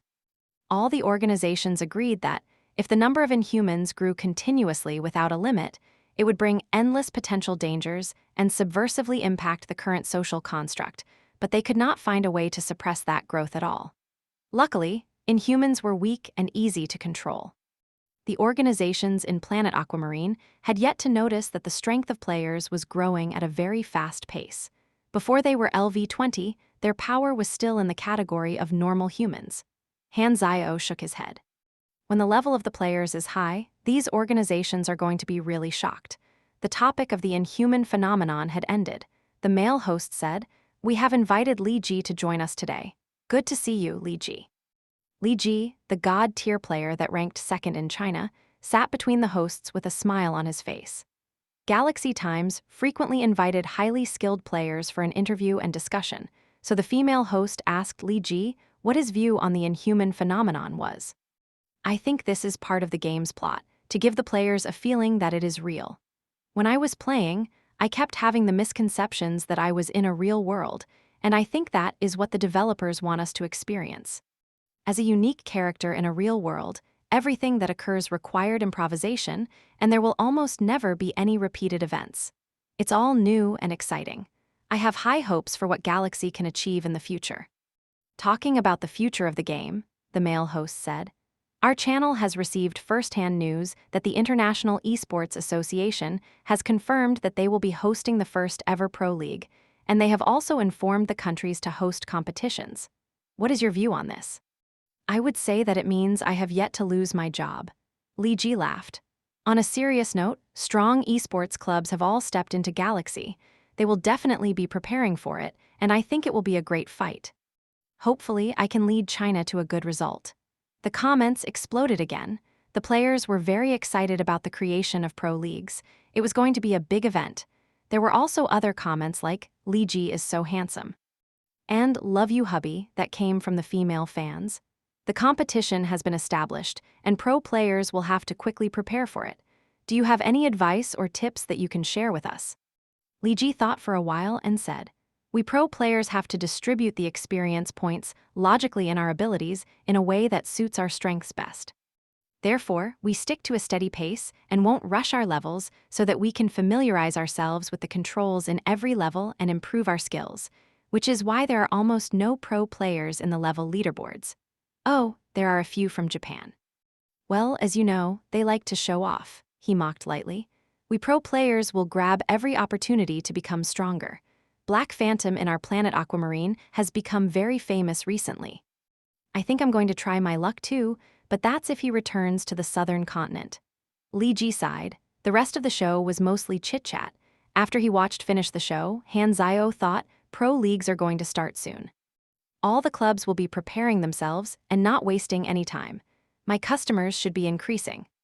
Li Ji, a god-tiered player that ranked second in China, someone whose status was so much higher than Han Zio in his previous life that Han Zio was not even qualified enough to be in contact with him, had said that he would come to find him. But now, Han Zio had the power to choose if he wanted him to be one of his spare tires. Li Ji, I'll have to think about it. Frenzied Sword and Bun Hit Dog did missions in Black Pine. It was not a place for high-level players. The missions were difficult, but Frenzied Sword was a pro player after all. With his skills and the equipment that he had received from Han Zio, he was having a good time and grew rapidly. Through the missions in Black Pine, Frenzied Sword had received new equipment and new abilities, but these things could not fill his heart. Instead, he felt empty inside. When he thought of Han Zio, his heart would be filled with desire. Only by following Han Zio could he understand the true meaning of life, and the missions in Black Pine paled in comparison. When will he return? Frenzied Sword was melancholic. Outside the isolation zone in Black Pine, Liu Cheng was talking to Frenzied Sword. Honestly, you have surprised me. You actually suppressed the plague. Frenzied Sword was upset. Bun Hit Dog pulled him to the side, and only then did he come back to focus. Yeah, he replied perfunctorily.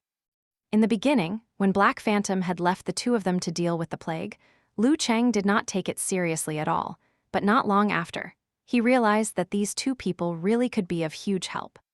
The characteristic of them being able to revive meant that they were unafraid of the infection and could do many things the researchers did not dare to.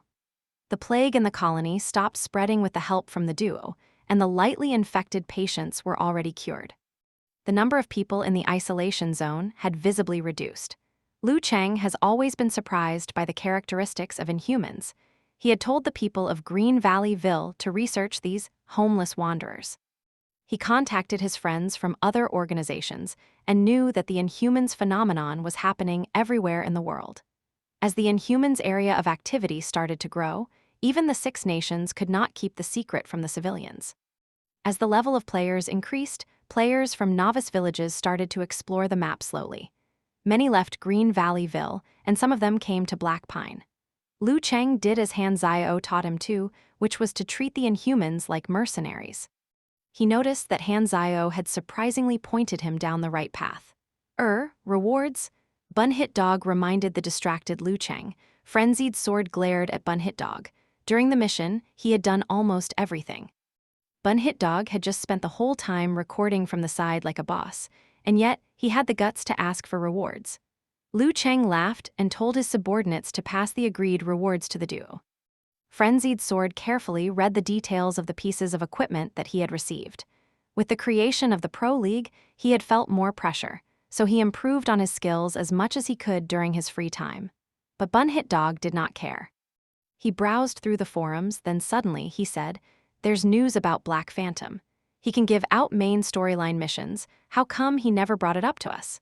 We triggered his hidden storyline, so why aren't we getting at least the same treatment?" Frenzied Sword's expression tightened, and he said in a low voice, "When he returns, he will definitely give the main storyline missions to us too." Where did that confidence come from? Bun Hit Dog questioned. Frenzied Sword was at a loss for words. He was rather anxious, but he comforted himself with a firm expression and said, "I believe in him." Chapter 198.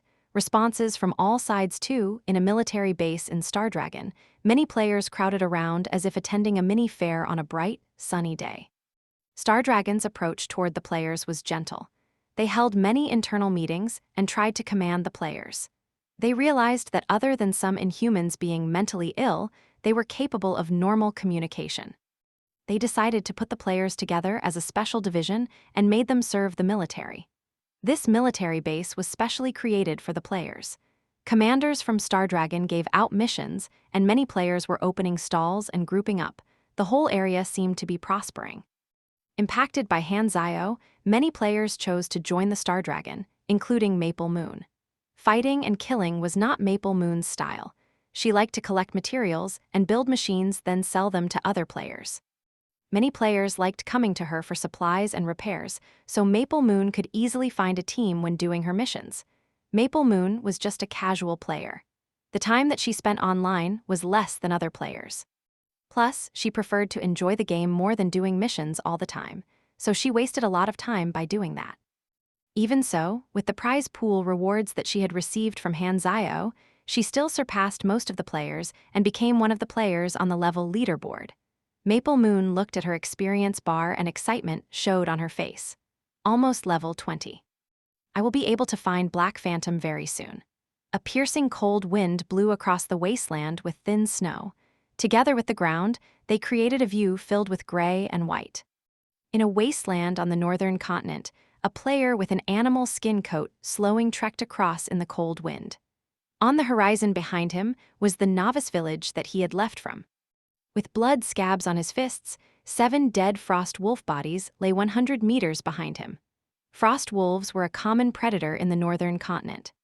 Their level was around 10, so players at the time had less than a 20% chance of winning under the siege of 7 frost wolves, but there were only a few shallow scratches on this player.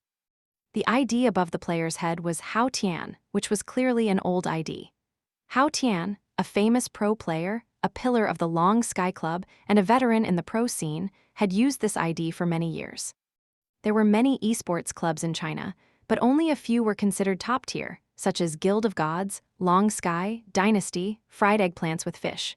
Yes, that club was called Fried Eggplants with Fish, and their mortal enemy was the Kimchi Club in Korea. Hao Tian suddenly received a ranged communication request from Li Ji, so he stopped and accepted. This greeting clearly conveyed the fact that Hao Tian did not like to talk too much. Have you heard that the Esports Association has confirmed the creation of Galaxy Pro competitions? Li Ji asked, "Oh, what class did you change to?" "Pugilist." "I'm in a spur," Li Ji said. "Level up quickly. The situation of the Chinese players is not looking good. I need help from people to fight top clubs from other countries. Speak for yourself." Hao Tian did not give face at all, and he hung up. Both were top players, their styles were very different. Hao Tian had been in the pro scene for many years. He had steadily trained and climbed up to where he was. He did not like to talk, did not like to manage public image, all he did was shine in the competitions. Li Ji was very passionate about managing his image. He often went to shows, so he had countless more fans than Hao Tian. Plus, he was handsome, so he had many female fans. Li Ji was the type of player that was talented enough to surpass other players without much hard work. Every pro player had their own talent, and Li Ji was full of talents. Some people are just that talented. Many people admired Li Ji, and many envied him. Hao Tian was not one of those. He had known Li Ji for a very long time. Li Ji was just someone who succeeded in the same industry as him and nothing more. He did not care for other factors. Li Ji was his old rival. Hao Tian lost to him many times, and in order to reach a higher place in Galaxy, he spent almost all of his time strengthening his in-game character. He did not want to miss any opportunity. He opened the forum as was his habit, then saw the posts about Black Phantom giving out main storyline missions. He suddenly stopped walking and turned back around toward the novice village. With Hao Tian's skill, a novice village was already useless to him, but for the missions of Black Phantom, he was willing to wait. In the basement of the Dragon Horn building, the headquarters of Division 13. The corridor toward the central computer room was dark and metallic, with infrared detectors in the walls all along the corridor. The ground was equipped with devices that recognized and recorded weight and footprints. Gu Hui typed the password at the door, then had his eyeball, fingerprint, and voice scanned. Within a few seconds, the center computer recognized Gu Hui through the floor and infrared detectors. Identification authorized. "Welcome, Deputy Director General," a robotic voice emotionlessly said. All the security devices were turned off. The path was clear, and Gu Hui walked into the spacious center computer control room with a serious expression. He was carrying out the order of the highest-ranked superiors, inquire about the inhuman phenomenon from the galactic civilization far away in the universe, Godara. It was an important issue. All the cameras in the center computer room faced him, and the leaders were watching through them. Gu Hui knew that it was not only Stardragon, all the other countries were going to do this as well. The inhuman phenomenon was too weird. They had absolutely no way of solving it and could only seek help from galactic civilizations. Godara was the only superior civilization that they were in contact with. It had a mostly neutral but slightly biased attitude toward them, and they did not interfere too much with planet Aquamarine. Gu Hui turned on the central terminal and typed a series of long passwords to unlock the encryption. He then opened the deepest layer of the program and typed another string of secret passwords, activating a secret program. The screen turned entirely white, then a new simple window popped up. It was filled with countless options and links in weird Godaran symbols. All except one were gray, which meant they could not be selected. The only one that could be selected was translated into Planet Aquamarine's language. Godaran Communication Window with Star Zone 9, Planet Aquamarine. This was a Star Zone communication device model called Feathers of Light 8. All of the 6 nations on Planet Aquamarine had received it from the Godaran civilization. It allowed them to connect with the galactical civilizations. This technology was yet to be obtained by Planet Aquamarine. The Godaran civilization locked many functions of the program and closed the hundreds of connections on the network. It was limited to only single-directional communication from Planet Aquamarine. Thus, Planet Aquamarine could only make use of less than 0.1% of the galactical communication device, and they could only get information about the universe from Godara. But Planet Aquamarine did not have a choice. Gu Hui calmed his mind and clicked the link. The 10-second wait felt like hours, but eventually the screen flashed and a dialogue window appeared. A sentence in the Godaran language appeared before it flashed into Planet Aquamarine's language through the translation function from the device. Human from Planet Aquamarine, why did you request communication? Gu Hui revised what he had planned to say before typing it out word by word. My friend from Godara, I'm the person in charge of the intelligence organization of Stardragon on Planet Aquamarine. I have requested the communication due to an abnormal phenomenon on our planet. We call it the inhuman phenomenon. The details are as below. Gu Hui explained their research on the Inhumans briefly and sent the documents and records over. Then he ended his message with a brief plea for assistance. As our technology is unable to find the reason behind this, we hoped you could help us to solve it. If you can provide assistance with this, we will give you our sincerest appreciation. Godara and Stardragon will forever be close friends. Chapter 199, Aurora. After a few seconds, the person from Godara replied. There are many technologies that can achieve this effect. It also might be a natural occurrence. There are far more weird events in the universe, so don't have to be so surprised. Tens of thousands of species die and come to life every second. We would have to research on it ourselves to know the exact cause. That is what we are hoping for, Gu Hui wrote back, for you to send someone here to do field research. Request authorized. Current date, 10th August 688 Galaxy Time. Mission has been submitted into the schedule. ETA 7th May 689. Galaxy's calendar was set by the 3 biggest civilizations. It is used across the entire universe, but of course, many places had their own calendar, just like the use of dialects. The general calendar would usually only be used in the communication between 2 civilizations so that time calculation would be easier. So long, Gu Hui was stunned. Every activity follows a schedule. The request needs to be queued. I have already received the request from other nations on your planet, so it will be settled at the same time. The reply of the receptionist from Godara was typical. Gu Hui feel it was quite familiar. He thought about it and realized, isn't this the same tone as government officials pushing things around? Gu Hui turned off the communication with a sigh. Have to wait 1 year. Who knows how the inhuman phenomenon will turn into after 1 year? Gu Hui shook his head. Luckily, the Inhumans are able to communicate and are passionate about being mercenaries. They are controllable to a certain extent. The highest-ranked superiors of Stardragon hosted a meeting. Since there was currently no solution to the inhuman phenomenon, they decided to immediately focus on declaring war with the Germinal organization before the phenomenon grew worse, to prevent the Germinal organization using this phenomenon as a tool for them making a comeback. Preparation for the expedition war started again. The The military boots stepped on the metal floor. Hyla walked in the corridor full of twists and turns with an expressionless face. She did not even hesitate at the intersections. She was too familiar with this place where Aurora was locked up. At the end of the deep corridor, a thick metal gate blocked Hyla's path. She walked over with light steps, and the automatic guarding guns kept their aim all on her like they were going to open fire at any moment. 2 guards stood in front of the metal gate and stopped Hyla. "I have authorization." Hyla's tone was cold. The guards turned around and tapped a few times on the control panel, made sure that Hyla had received one-time authorization from their leader, and nodded. "You have 1 hour." He opened the metal gate. Light shone from within and brightened the exquisite but ice-cold face of Hyla. A pure white room came into her sight. It was very simple: 1 bed, 1 table, 1 chair, 1 toilet, and 1 bookshelf full of books. In a bed as pure as the feathers of an angle, a tiny, scrawny body cowered. Hyla walked forward inattentively and stopped 5 meters outside the room. She reached out and pressed against the glass that surrounded the room. She could not move forward anymore. The corner of her eyes shook. The palm pressed against the wall turned into a fist. She clenched her fist so hard that her bones started to turn white. "Sis!" The blanket started moving. A tiny bald head extended from within cautiously.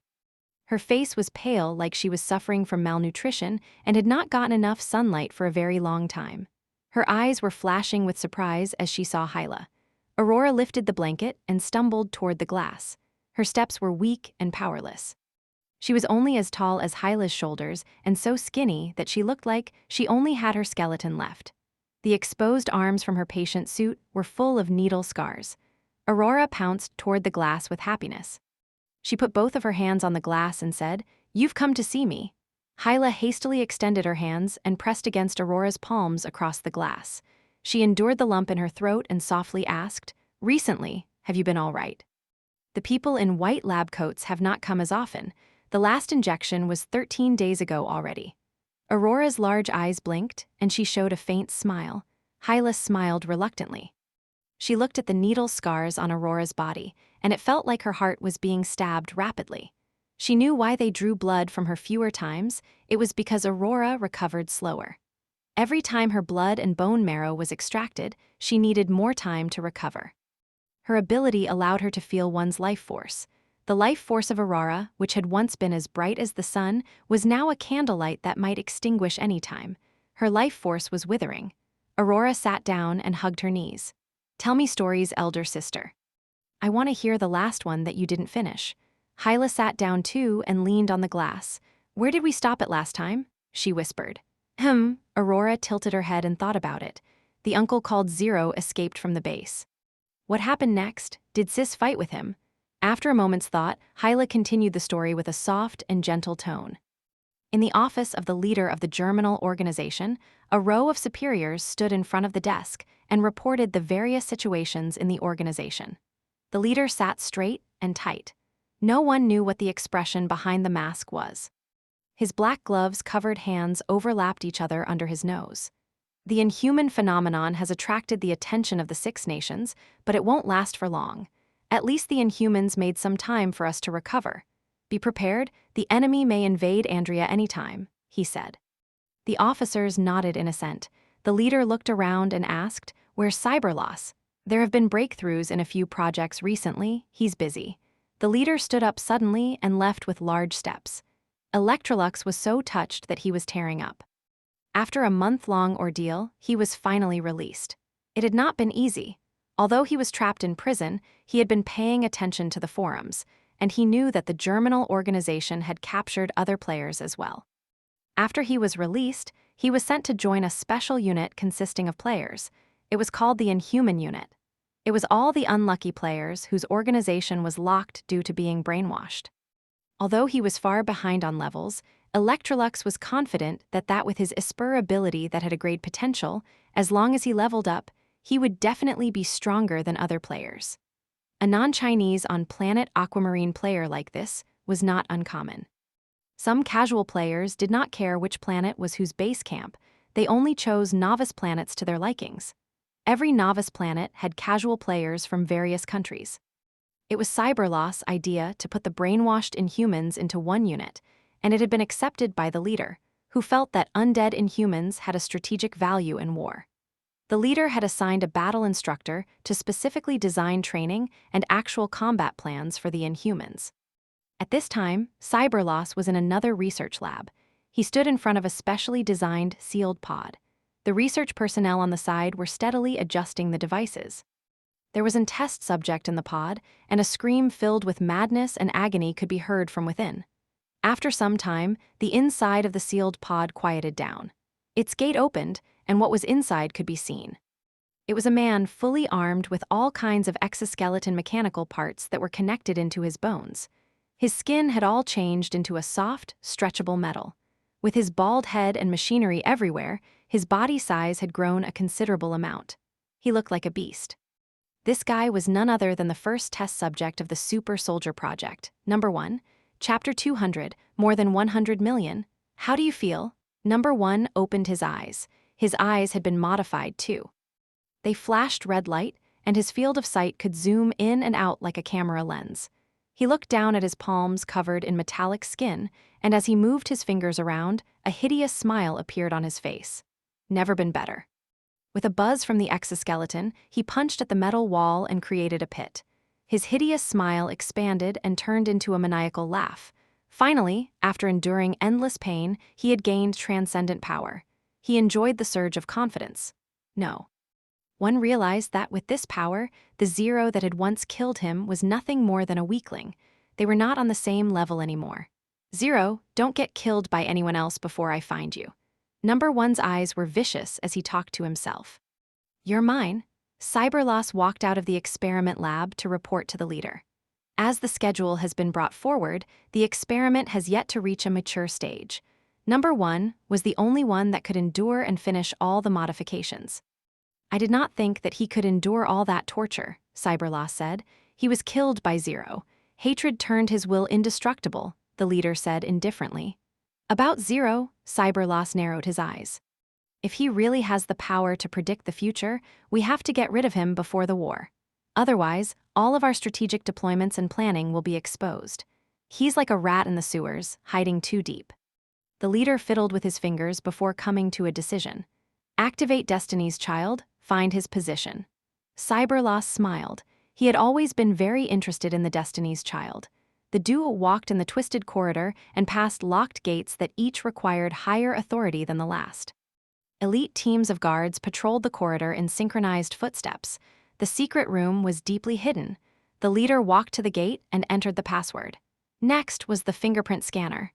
He removed the glove that he had always been wearing. His hand looked horrible. It was full of scars like it had once been bitten and chewed by a beast. There were scars on his fingertips, too. The leader put the glove back on after the authorization was completed. The metal gate slid open to the side. Only the leader could open this gate.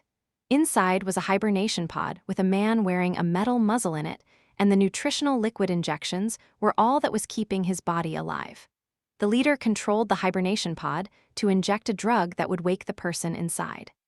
The door opened up, and the man slowly opened his eyes. He was extremely calm. His eyes had no signs of life, and he did not seem to care if he was asleep or awake. The Germinal organization called this man Destiny's Child. He had some ability to affect the future with his words, but the Germinal organization did not know many of the details. The leader waved behind his back, and his subordinate handed the documents on Zero over. He then flipped the pages. Destiny's Child looked at the pages without even changing the focus of his pupils. The leader flipped through the pages twice and said, "Make him appear." Destiny's Child finally blinked. The leader took out a specially made key and opened the metal mouth mask of Destiny's Child. Destiny's Child closed his eye for 5 minutes. When he opened them again, he said slowly with a hoarse voice, "He will come here himself." The leader's breath paused for a second and demanded, "When?" "Not too long. Hope it's successful this time." Cyberloss shook his head. Destiny's Child's ability did not work every time. The smaller the request, the more likely it was to succeed.